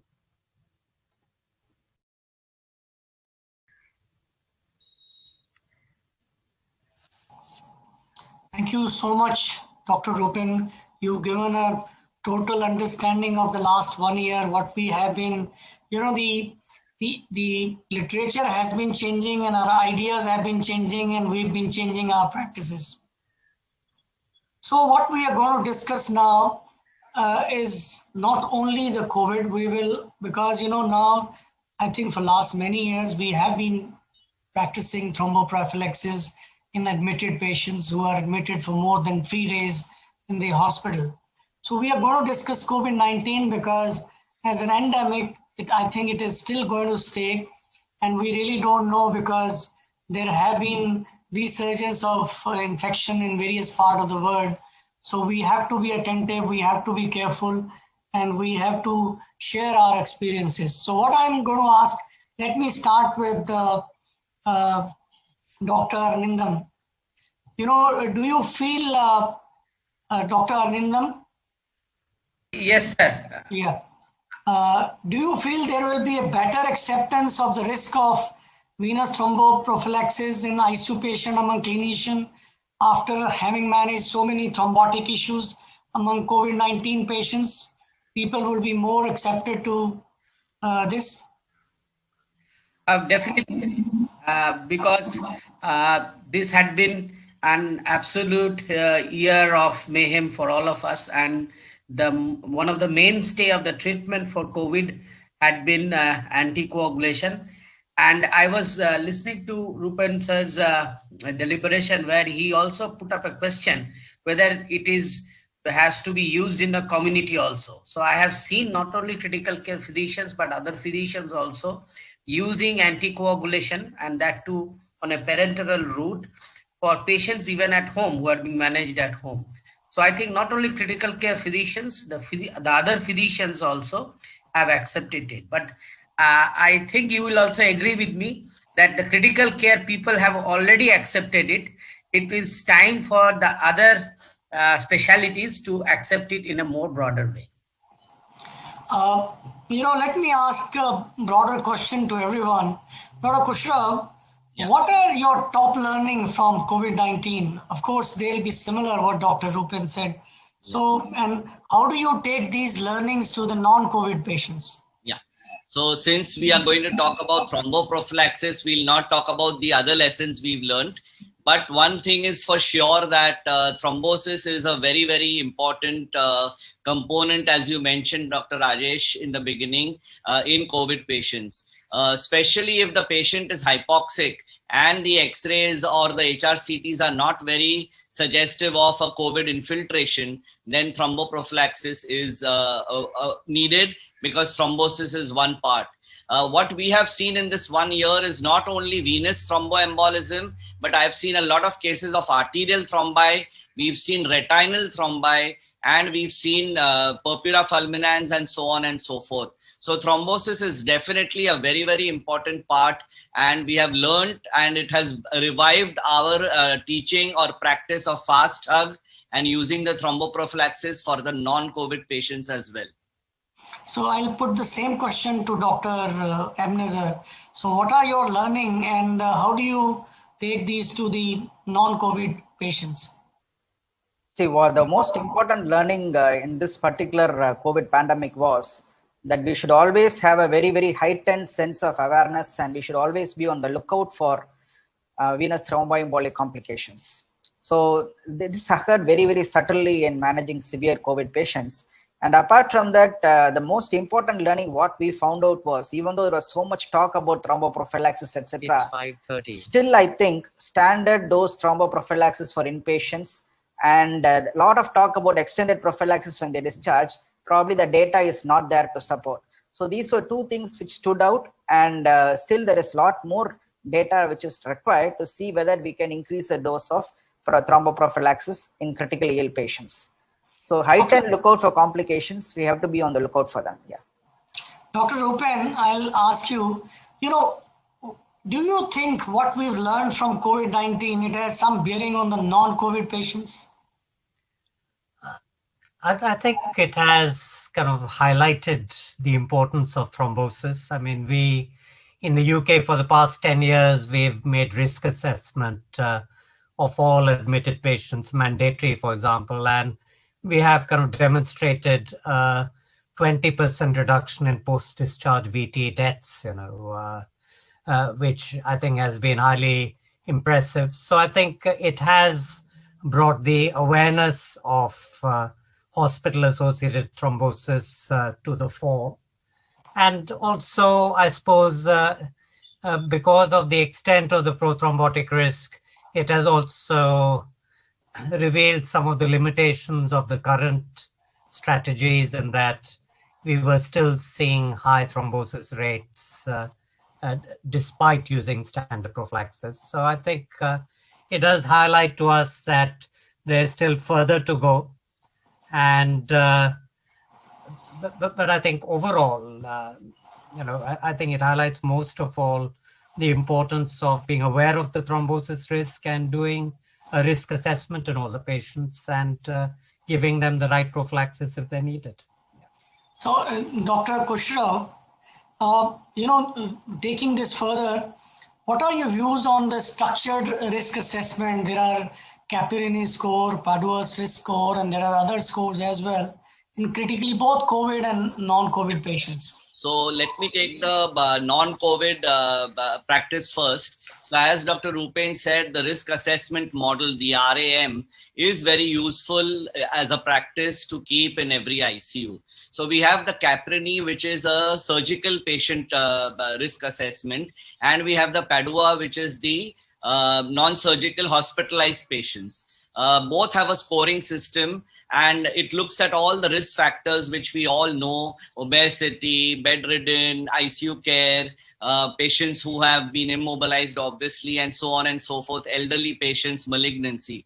So there are lots of risk factors which are made, and the scoring is done. So this, besides being perfect in your assessment, it also brings about an awareness in your entire team. So the ICU team, the nurses, they all start thinking thromboprophylaxis from day 0 rather than after it has occurred in a patient who's there for 5 or 10 days. So now we know that it is part of our day 0 tick mark or checklist, that the boxes tick that we have used thromboprophylaxis, and a way to make people aware is this RAM model. Coming to the COVID patients, I think this RAM model is not needed, because I would give 4 marks straight away, which makes them a high risk into the non-COVID scenario. So in the COVID scenario, any patient with COVID would probably get a very high score in any RAM model. So I would presume that they are all high risk without even doing a RAM model. We also know that sepsis also is a very high risk for coagulopathy, and we have the score called as the sepsis induced coagulopathy score. Even that which takes platelets, PTT, and the SOFA scoring system, and if that is more than 4, it is very, very significant. So cutting it short, in the non-COVID, I would use the RAM model to make it aware, people aware, or the team aware.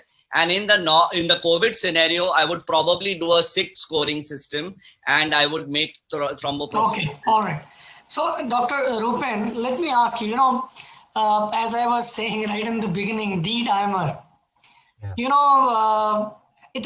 you think it has some importance? Because people correlate with the level, whether they should give extended prophylaxis, whether it is risky, or has it some importance in the non-COVID patients? Just clarify your D-dimer. Yeah.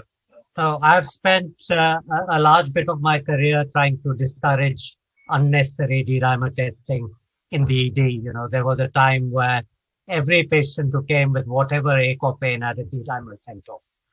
And I think at the outset of the COVID pandemic, due to all these papers from China linking D-dimer to outcome, there was over-exuberant use of D-dimers. We even ran out of D-dimer kits in the hospital. They were checking the D-dimers 3 times a day, sometimes in patients. So I think D-dimers still have an important role in the non-COVID patients to exclude DVT or pulmonary embolism in those with a low clinical probability. And D-dimers in the COVID setting, I think if someone is being admitted to hospital, certainly do a D-dimer on admission, because it might be informative for the degree of inflammation. But for the ward patient, I would not keep repeating it. For the critical care patient, I might repeat it on a daily or maybe every other day basis, because sometimes it does give us important clues about the clinical progress of a patient. And sometimes if the D-dimer suddenly jumps in a patient, from 1,000 to 5,000, and it's mirrored by clinical deterioration of the patient, and you can't access a CTPA very easily, then it, combined with an echo to look at the right ventricle, it would give a high index of suspicion that they've had a new pulmonary embolism.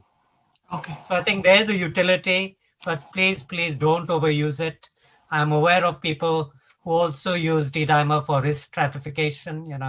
D-dimer before discharge means I'll give someone 6 weeks of rivaroxaban. So I think there's no evidence for doing that. And this interim data that I presented shows that D-dimer wasn't particularly useful in deciding about the intensity of anticoagulation. Dr. Carr, COVID is associated with renal impairment. We know now, this is very clear, that all hospitalized patient with COVID-19 needs to be given thromboprophylaxis. There is no doubt about it. Right, sir. So now suppose a person is renally impaired. Are there any special precaution in COVID as well as non-COVID patients when you give the treatment in these patients? Sir, obviously, if the creatinine clearance, we calculate the creatinine clearance in EGFR, and if it is below 30, particularly the creatinine clearance, I think the normal LMWH should be used very cautiously, and obviously below 10, no question about it. Somewhere between 10 to 30, there are papers where some of the LMWH like dalteparin can be used, but otherwise I am very fond of unfractionated heparin, which has worked very well for years. So we can give that. Regarding the oral anticoagulation, most of the nephrologists do feel quite confident on the below creatinine clearance 30 using some of the oral anticoagulants. And I think we have seen a lot of patients on particularly dabigatran who have come, and they normally accept it pretty well, but obviously their risk of bleeding is always higher than normal patients.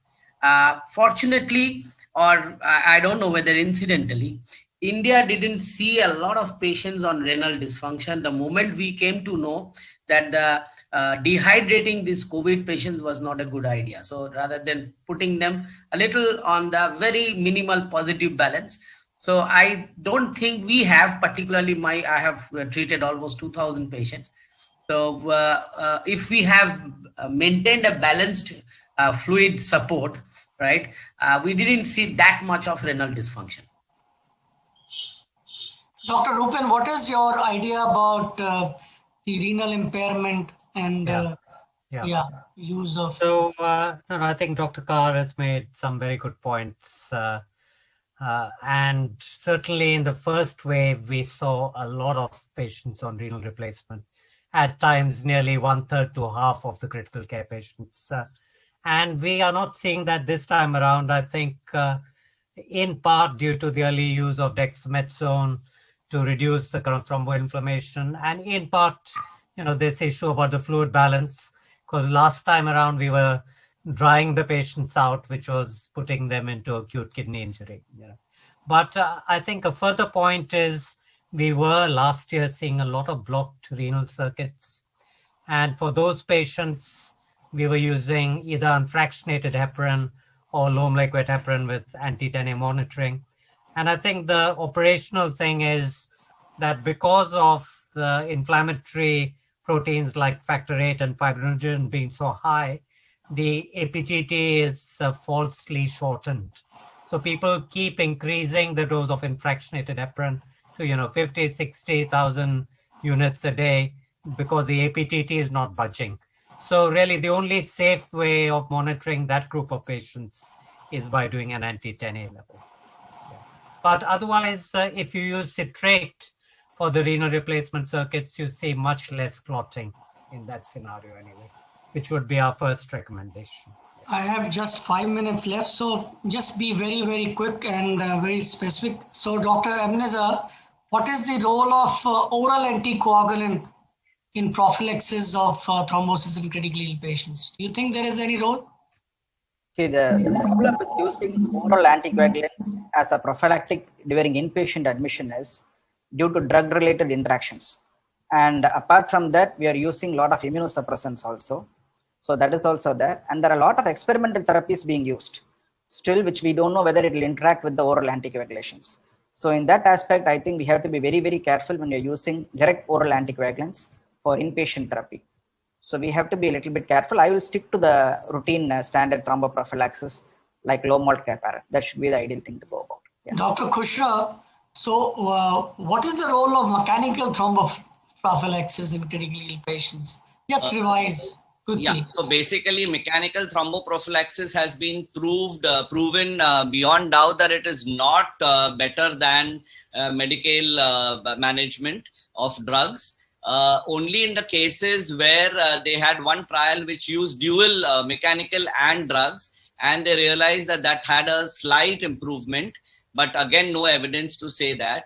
So only when you have a bleeding tendency and you have a contraindication to using anticoagulation, such as a recent neurosurgery or a prostatic surgery, in those cases, maybe mechanical thromboprophylaxis may be used. And even in this mechanical thromboprophylaxis, there is a very good study which said that you have those intermittent pneumatic compressions are far better recommended than even your graded stockings. So this is a conditional recommendation. Okay. So Dr. Arindam, yes, sir. What are your risk? What are your views on the bleeding risk in patient on a thromboprophylaxis or antithrombotic treatment? So obviously, sir, as Kushra sir had said, of recent surgeries and all others, those are there. People who are coagulopathic by default, we are very skeptical about low platelet counts, liver dysfunctions, renal dysfunctions. These are all your relative contraindications the clinician has to keep in mind. And sometimes, even despite no contraindications and others, people do get some bleedings. Particularly, we are your normal bleedings or your bleedings into hollow cavities can be easily managed, but intracerebral bleed is a major factor that we are always skeptical. Particularly, the surgeons are skeptical. So, neurosurgical intracerebral bleed we should be very careful of.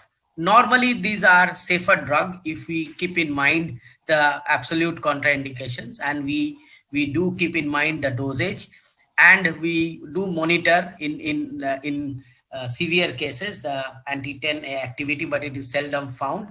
So if we stick to the dosage and contraindications, I think they should be safe.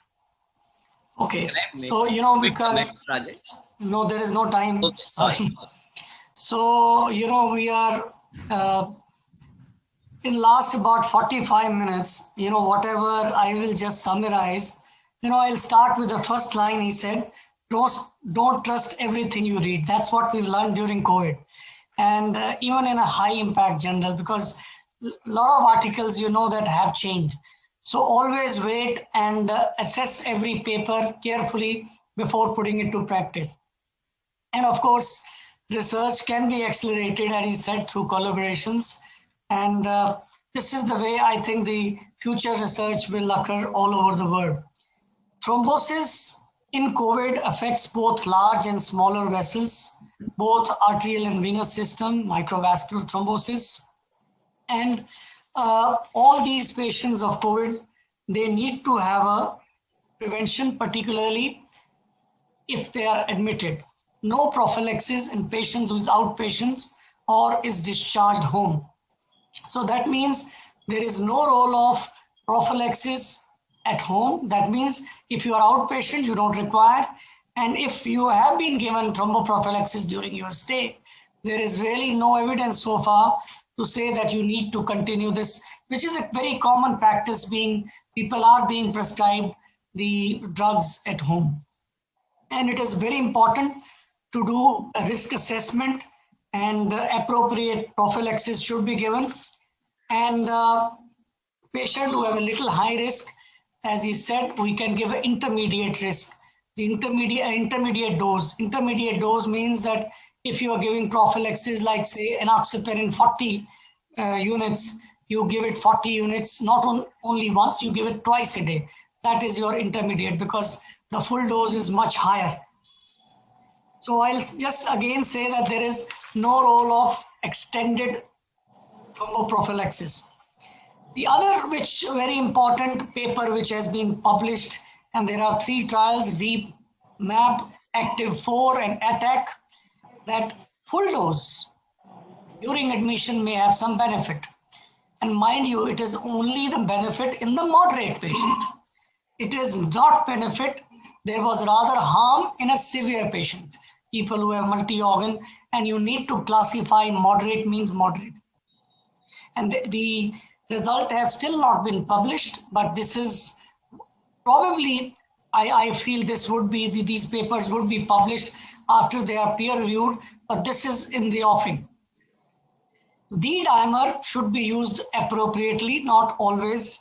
And if there is a renal failure or a renal impairment, you should appropriately, based on the creatinine clearance, you should modify the dose. And if the creatinine clearance is less than 15, probably you should go for the unfractionated heparin rather than continuing with the low molecular weight heparin in the reduced dosages. So this is all for today. And I'm sure as the time passes, we'll learn more. And this has also told us that it is not important only for COVID, it is also important for non-COVID. Please use thromboprophylaxis. It is underused all over the world, the thromboprophylaxis, and many patients still die, which is preventable because of the thrombosis. Thank you so much, all the panelists, and thank you so much, Sophie, for sponsoring this event. Thank you very much.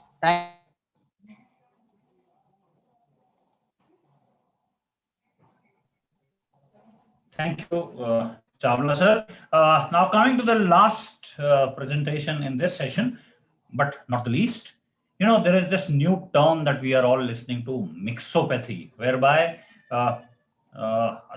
different pathies are being combined, and it is being now propagated by a lot of people.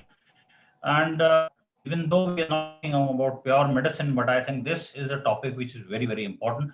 So next presentation would be by Advocate Mahendra Kumar Vajpayee. He is a very prominent Supreme Court lawyer and a regular speaker at most of our medico-legal seminars. And he's going to talk about the laws, the problems, the solutions to those problems, and bigger problems related to the use of mixopathy in India. Mr. Advocate Mahendra Kumar Vajpayee, sir.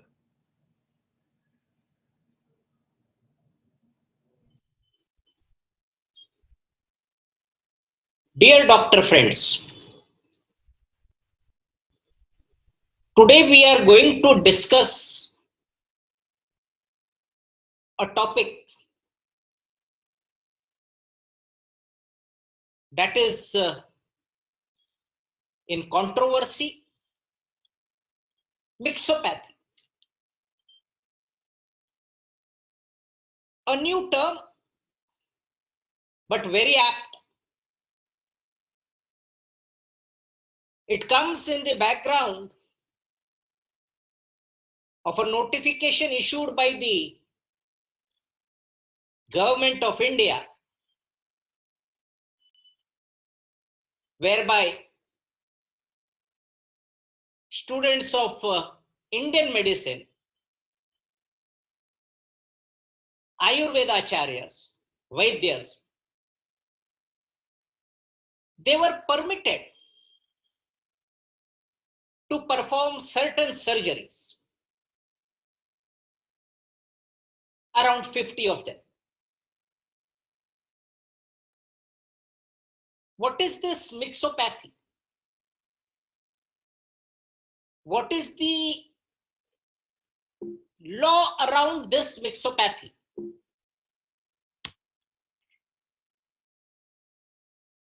What are the associated problems? Do these problems have a solution? And are there bigger problems? Probably the ones that don't have a solution. I will try to share my views on these in the next 19 minutes.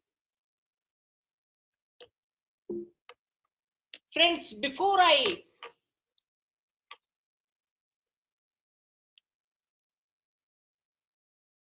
come on the topic of mixopathy, let us first understand the legal framework that exists in our country.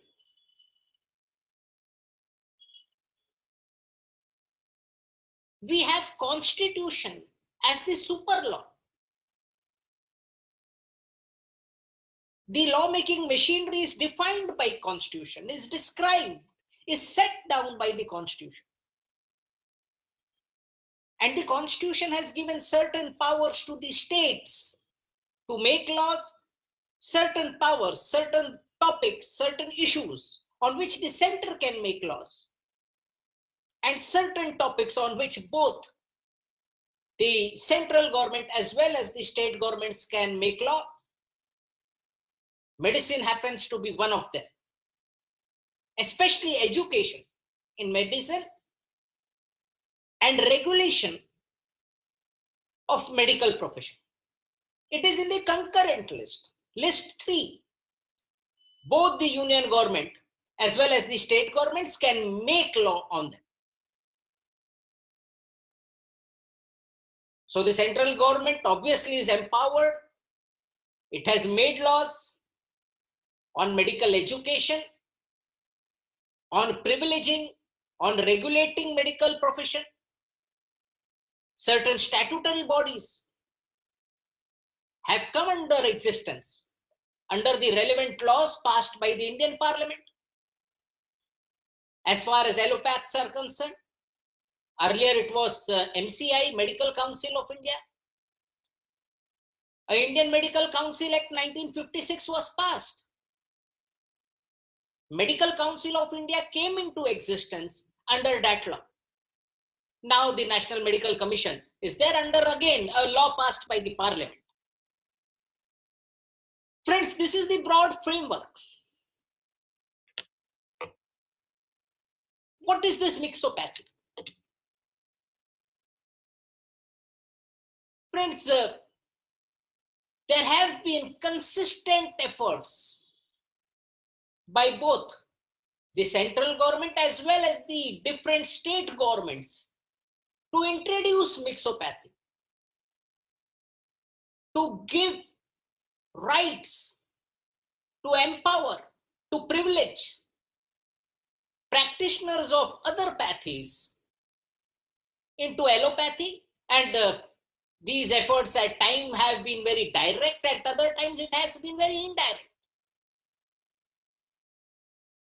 Number of processes, procedures have been permitted by different state governments. And doctors of alternative pathies can practice them. But the recent controversy happens to be something very different. The Indian Medicine Central Council brought in a regulation very precisely on 19th November 2020, some 3 months back. Postgraduate students in Indian medicines were to be trained to perform certain procedures, certain surgeries, which are exclusively in the domain of allopathy, exploratory laparotomy, appendectomy, cholecystectomy. These are no simple procedures. We all know that even in the graduate studies, MBBS studies, students have to undergo some training, some education on surgery, but yet a simple MBBS is not permitted to perform these surgeries. But now a postgraduate student in Indian medicine, in Ayurveda, will be taught these subjects and will now be able to perform these surgeries. Most of the common surgeries have been permitted. And friends, this law is not a temporary law.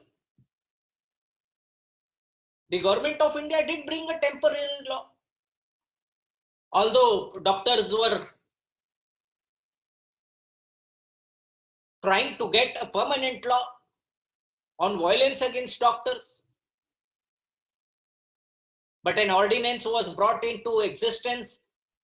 Temporary permission for 6 months was given to doctors.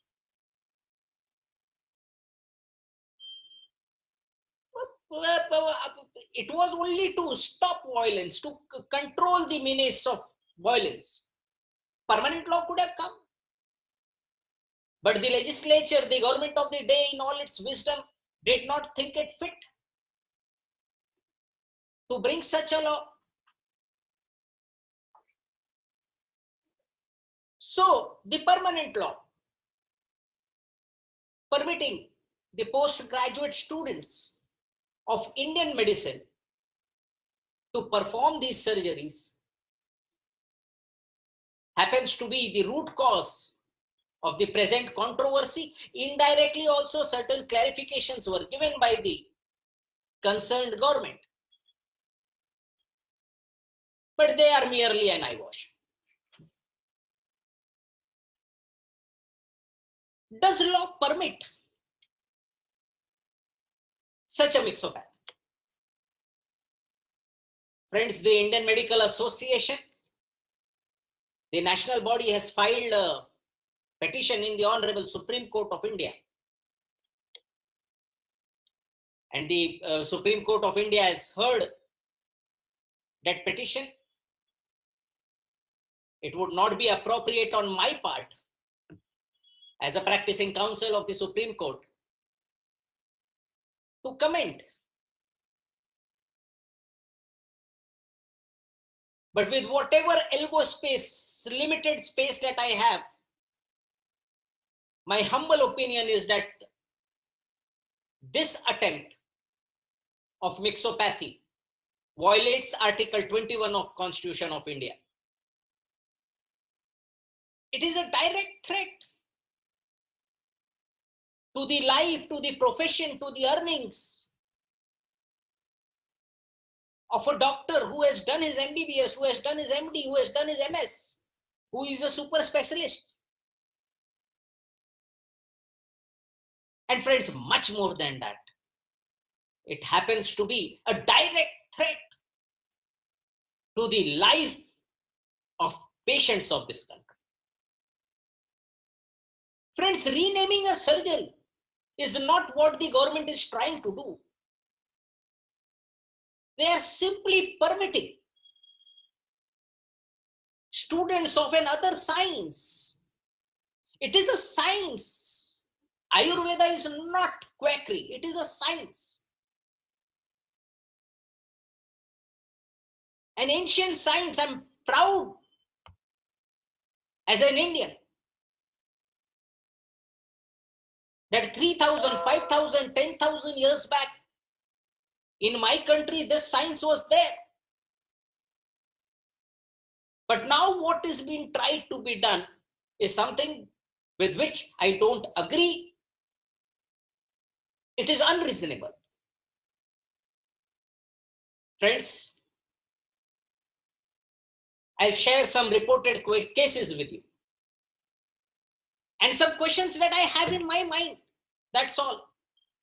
I've already shared with you. The matter happens to be sub judice today. Friends, a case from the National Consumer Commission.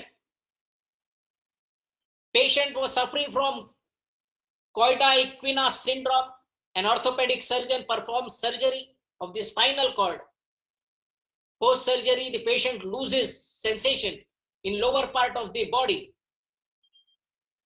2 medical boards are constituted by the Honorable Court. And in this case, the National Consumer Commission. And these boards comprise of orthopedic surgeons, neurosurgeons, radiology department.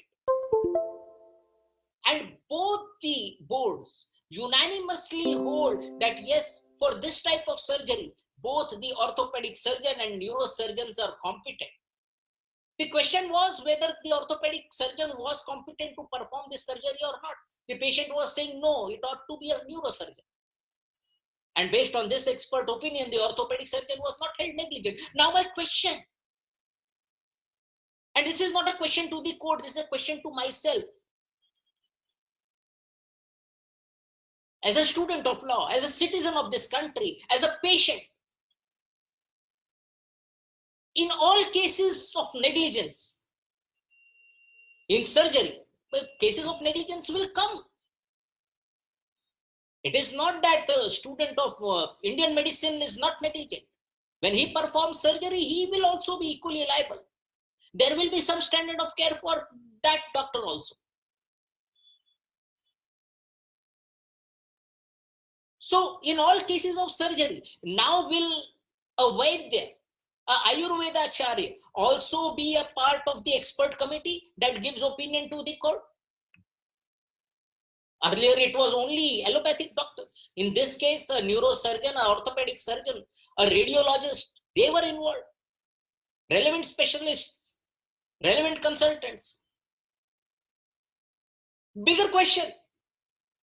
How will this Vaidya, this Ayurveda Acharya, give opinion based on allopathy, a science that he or she had neither studied nor practiced? And what will happen? If the opinion of both the pathies, because obviously in such an expert body, allopaths will also be there, an orthopedic surgeon would be there, a neurosurgeon would be there, a radiologist would be there, and Ayurveda Acharya will also be there. What will happen if the opinion of both the pathies are contrary to each other, inconsistent with each other? Which one will prevail? How will the courts decide? Are we not playing with the lives of patients, of public? I don't have answers for these questions, friends. Another case from Chandigarh. A homeopath puts advertisement in local newspaper for treatment of hair loss. A young child, relying on this advertisement, he undergoes treatment for 3 years, and in the whole process, he loses all his hairs. This homeopath had used a laser comb for this treatment. And the court said, laser combs do not come under purview of homeopathic medicine. How could you use it? How could you advertise it? You are negligent. But now in these changed circumstances, Will all other pathies be permitted to use equipments and instruments which are used by allopaths or not? You are permitting them to do surgery. You are permitting them to do something which is not permitted by their science. I don't have an answer. I'm seeking answer for this. Another case, friends, from the Delhi State Consumer Commission. A 69-year-old female diabetic hypertensive patient, a female patient, she is diagnosed with triple vessel disease, undergoes a open heart surgery. She is readmitted after 10 days with pain in her legs. A week later, the patient is referred to a homeopath by the vascular surgeon, a super specialist. Patient alleges negligence. She says, I never wanted to go to a homeopath. And the court holds this vascular surgeon negligent. And the observations of the court are, why did this vascular surgeon not continue with treatment on the basis of their knowledge and skill gained in the allopathy system of medicine instead of referring the patient to a homeopath? Now that this notification has come, can allopaths now refer patients to a homeopath or Ayurvedacharya? Vice versa, can they refer patients to allopathy? And let us not forget that neither the science of allopathy nor the science of Ayurveda permits such a cross-reference to another pathy. Again, friends, I don't have an answer. Another case, a landmark one decided by the National Consumer Commission. A pregnant patient consults a consultant physician. This consultant physician on his letterhead writes, I am a cardiologist. Consultant physician and cardiologist, this is what he puts. Diagnoses the patient with the mitral stenosis, mitral regurgitation. Patient does nothing. In the 8th month of pregnancy, the patient consults a cardiologist, not a consultant physician. And she is diagnosed with rheumatic heart disease.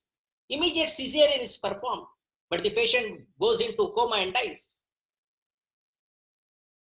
The court says that that consultant physician whom the patient had consulted in the initial days of pregnancy is guilty of misrepresentation. He was not a cardiologist. He is only a consultant physician. The court labels it as therapeutic misadventure. Court further says it directs the MCI, it directs the health ministry, and I'm quoting, to initiate steps to strike down such practice of medical professionals who are posing as a specialist or misrepresenting as a super specialist without any approved qualification by statute or controlling authority. In other words, it is quackery. These are the court's words. In other words, it is quackery, treating the patient without a valid degree. So now that the Ayurvedacharyas can do surgery, can consultant physicians represent themselves as cardiologists? It is a lesser wrong. And how should hospitals? Obviously, now that Ayurvedacharyas can do surgery, they will be there in the hospitals as surgeon. How should such hospitals represent themselves? Because there would be an MBBS, there would be an MS. How should they advertise themselves? I don't have an answer to this. Friends, the last case again from the National Consumer Commission. Patient actually consults an Ayurvedic doctor. The Ayurvedic doctor, he peruses blood report brought by the patient, prescribes medicines, gives injections. Patient keeps on consulting. 3 times he consults this doctor. And thereafter the patient is admitted to a hospital where he is diagnosed with Japanese encephalitis. Patient sues this Ayurvedic doctor. And the court says, and I'm quoting the court again, that this doctor was at liberty to give his own Ayurvedic medicines as per his books. But he has no authority to trespass into allopathy. No trespass into allopathy. Whenever an allopathic medicine is to be given, it must be sanctioned, verified, and seconded by an allopathic doctor. The court also stated that this doctor has got no respect for law and love for justice. This is something that keeps on pricking me, pricking my conscience.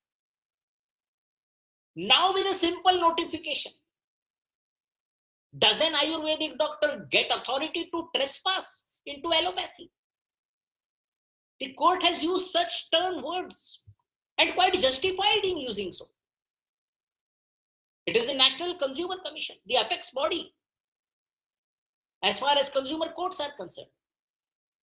So has science of medicine now become irrelevant? Has education, knowledge of a particular pathy lost all relevance today? And friends, will the courts of justice now hold that a practitioner of cross-pathy has lost respect for law and love for justice? I'm sorry, they won't be able to do this. But this will not be good for the country, for its people, and for medicine. Thank you.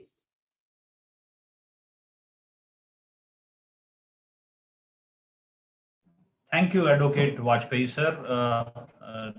Definitely a very important aspect we all should think and worry about.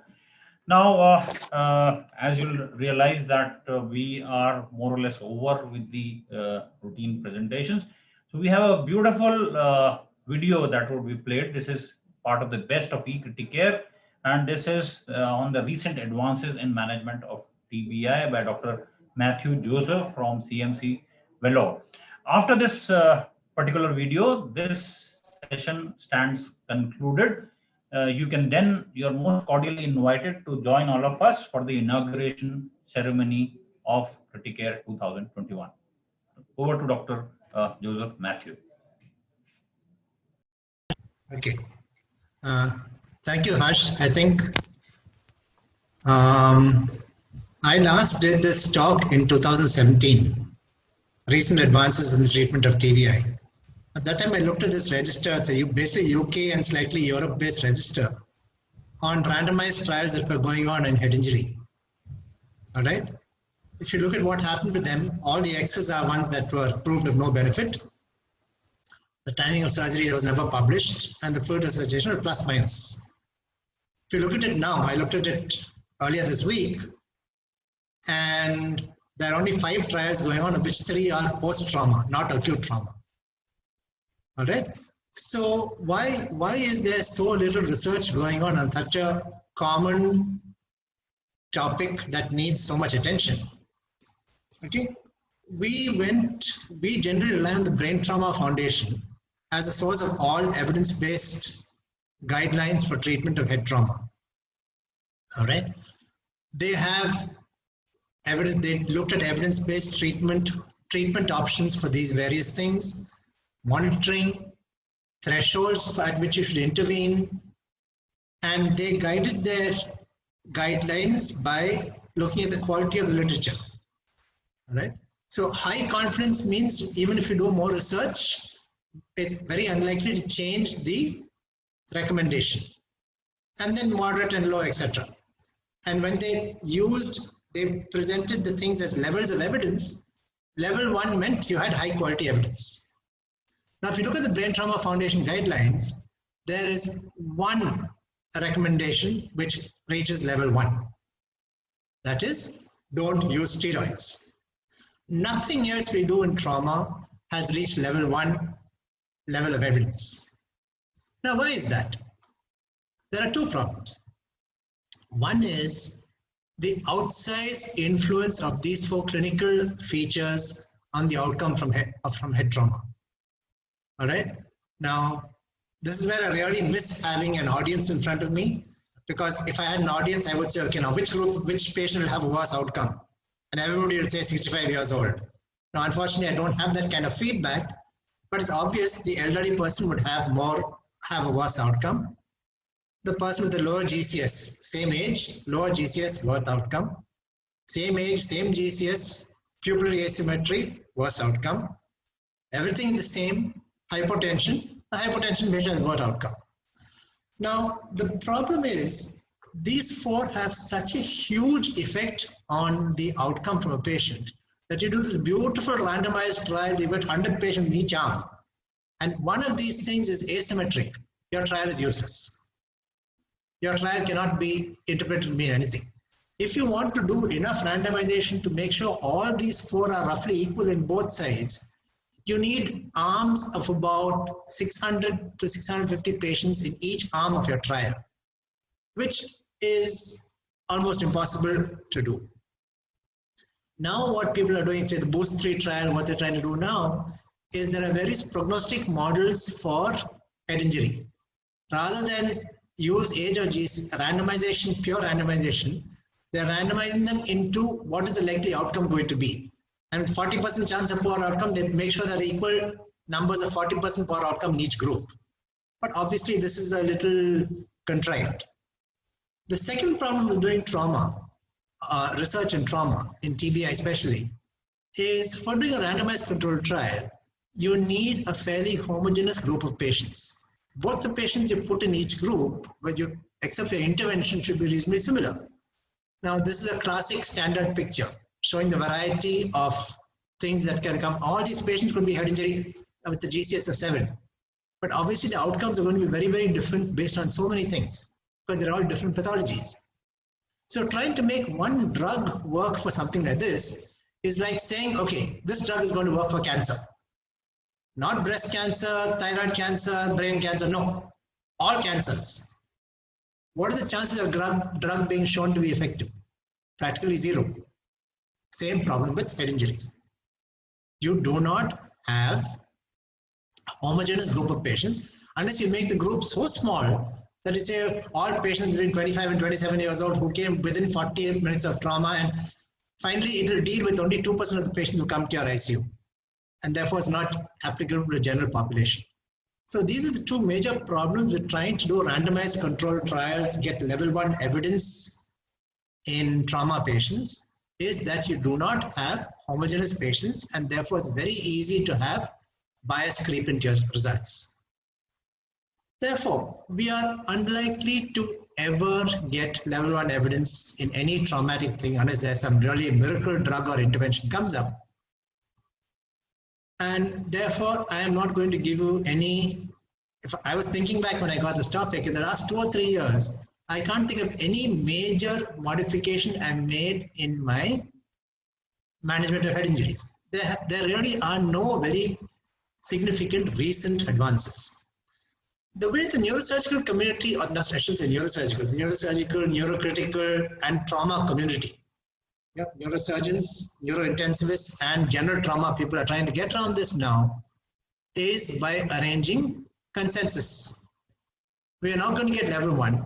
Let's get a group of experts together who are both expert in the field and geographically represent the world's population. That is, have people from all over the place, not just from the US or the UK or whatever it is.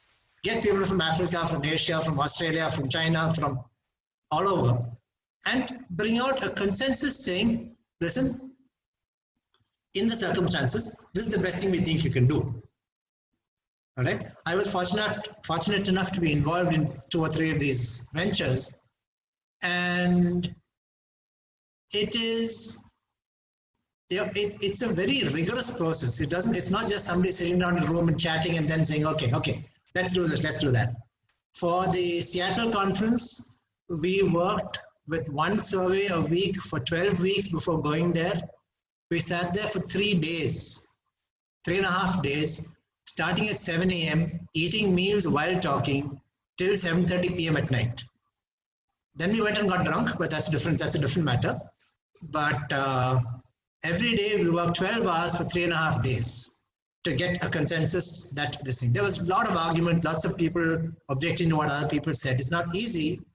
The idea is, in the end, to get out a recommendation that tells people, okay, listen, we don't have level 1 evidence. We don't know this thing. Do this. Or this is the best thing to do. Some places you cannot get a line by line clear argument, an algorithm or a flow chart to follow, in which case we gave evidence, we gave recommendations like this in the form of a heat map, which is as you go green, do it. As you go red, don't do it. This is a consensus thing from all the people at the meeting. All right. So what are we trying to do? We know that if you look only at evidence, we don't have recommendations. We don't have level 1 evidence. Therefore, in the interest of patient outcome, rather than leaving each person to do their own individual thing based on their biases, their knowledge, their this thing, we try to put things together and say, listen, if this happens, do this. If this happens, do this. Which I think is quite useful and probably the only real recommendations as far as advances we are going to get. So if you look at it, in the end, I was listening to all the COVID talks. In the end, what does it come down to? Steroids, anticoagulation, and good critical care. Everything else is not proven. Remdesivir plus minus, but good critical care, steroids, anticonvulsant works. Similarly, for head injury, what are you trying to do? Basically, you're trying to provide good supply of oxygenated blood to the brain. Now, say, okay, ICP monitoring, recommendations. Why do we do ICP monitoring? One, to see if there's enough blood going to the brain to calculate the CPP. If you don't know the ICP, you cannot calculate the CPP. All right. The second thing is what? You have the ICP to see if there's something going, the hematoma becoming bigger. Now, why do you want to check if the hematoma is becoming bigger? Why can't you check clinically? Because the patient is sedated. Why is the patient sedated? Because the patient is intubated. Why is the patient intubated? Because the patient is on airway. Yeah, you were worried about the patient's airway. So in the end, if you follow the chain back, why are you doing ICP monitoring? To protect the airway, to make sure the patient breathes adequately, gets enough oxygen. That's all it is. Hypertonic saline. Why? Bring down ICP, improve CPP, perfuse the brain. Don't hyperventilate. Why? Avoid vasoconstriction, make sure adequate blood goes to the brain. Finally, what are we doing? Making sure enough oxygenated blood goes to the brain. All the treatments we're doing come out of that. And surgery, I would like to emphasize again to whoever is non-neurosurgical, which I presume is most of the audience, you don't need neurosurgeons to manage head injury. We admit about 10% of the patients who come to our emergency are admitted because they are significantly injured. Of those significantly injured patients, we operate somewhere between 15 and 20%. Okay, which means if you have 100 head injuries, 3 probably require a neurosurgeon. 97 do not. Right? So please don't go away with the idea that head injury requires neurosurgery. Vanishingly small percentage only require. 3%, maybe 4% require. 96% of the patients you can manage without a neurosurgeon. Okay, just having a neurosurgeon somewhere in the background is more than enough. All right. So unfortunately, I have no recent advances for you. I just try to explain why we don't have any recent advances. And I'll stop here, part 1. How much time do I have, Harsh? There's no timer. Can't see a timer either, sir. So we have just another 50 seconds more. You mean I spoke for 14 minutes and 10 seconds? Yeah, it means we just spoke for 14 minutes, but just 12 minutes. So we're just running short of time. Okay, I'll do a 2 minute time. I'm taking 2 minutes more to take this thing. Okay, I'll just give an insight into, very briefly, insight into the mind of neurosurgery. We don't operate based on a CT scan. There's much more to it than that. This patient, 14 by 15, you'd give anti-edema measures and do nothing. Same patient, 7 by 15, one pupil not reacting. You do decompressive craniectomy. Why? Because of clinical condition. Size of hematomas doesn't matter. You look at the mass effect. You have this subdural hematoma, which is quite large, not doing any much, don't operate. You have this subdural hematoma, which is quite thin, but is causing severe midline shift, operate. So it depends on the mass effect. The cisterns. You have this patient with this temporal contusion, right temporal contusion, which has got normalish cisterns, don't operate. This patient, you can see the uncus bulging into the suprasellar cistern here, much more likely to operate. Where the hematoma is. If you have a tumor, okay, there's an extradural hematoma in the parietal area, not causing much mass effect, no surgery. An identical size hematoma in the temporal fossa, close to the brainstem, herniation dangerous, operate because of where it is. Location, the side. This patient, if he had to operate, right side, no problem. This patient, left side, dominant hemisphere, language dysfunction, try your best not to operate. Timing. This patient, I said we'd operate. Patient comes to you 36 hours after trauma with a scan, you would operate. Suppose the scan is done 5 days after trauma. Edema is most probably reducing by itself, not operate. Patient comes to you with an operable lesion, plus minus operable lesion, bad heart, on aspirin, on anticoagulation, don't operate. Same patient comes to you with good heart, no anticoagulation, you would operate. So I'll stop here. Basically what I'm saying is the decision to operate on a patient is multifactorial. It is not CT scan based, it is not measurement. So don't ever send a CT scan to a WhatsApp image of a CT scan to a neurosurgeon and say, should we operate this patient? Yeah, that is inadequate information. All right, thank you.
Jesus!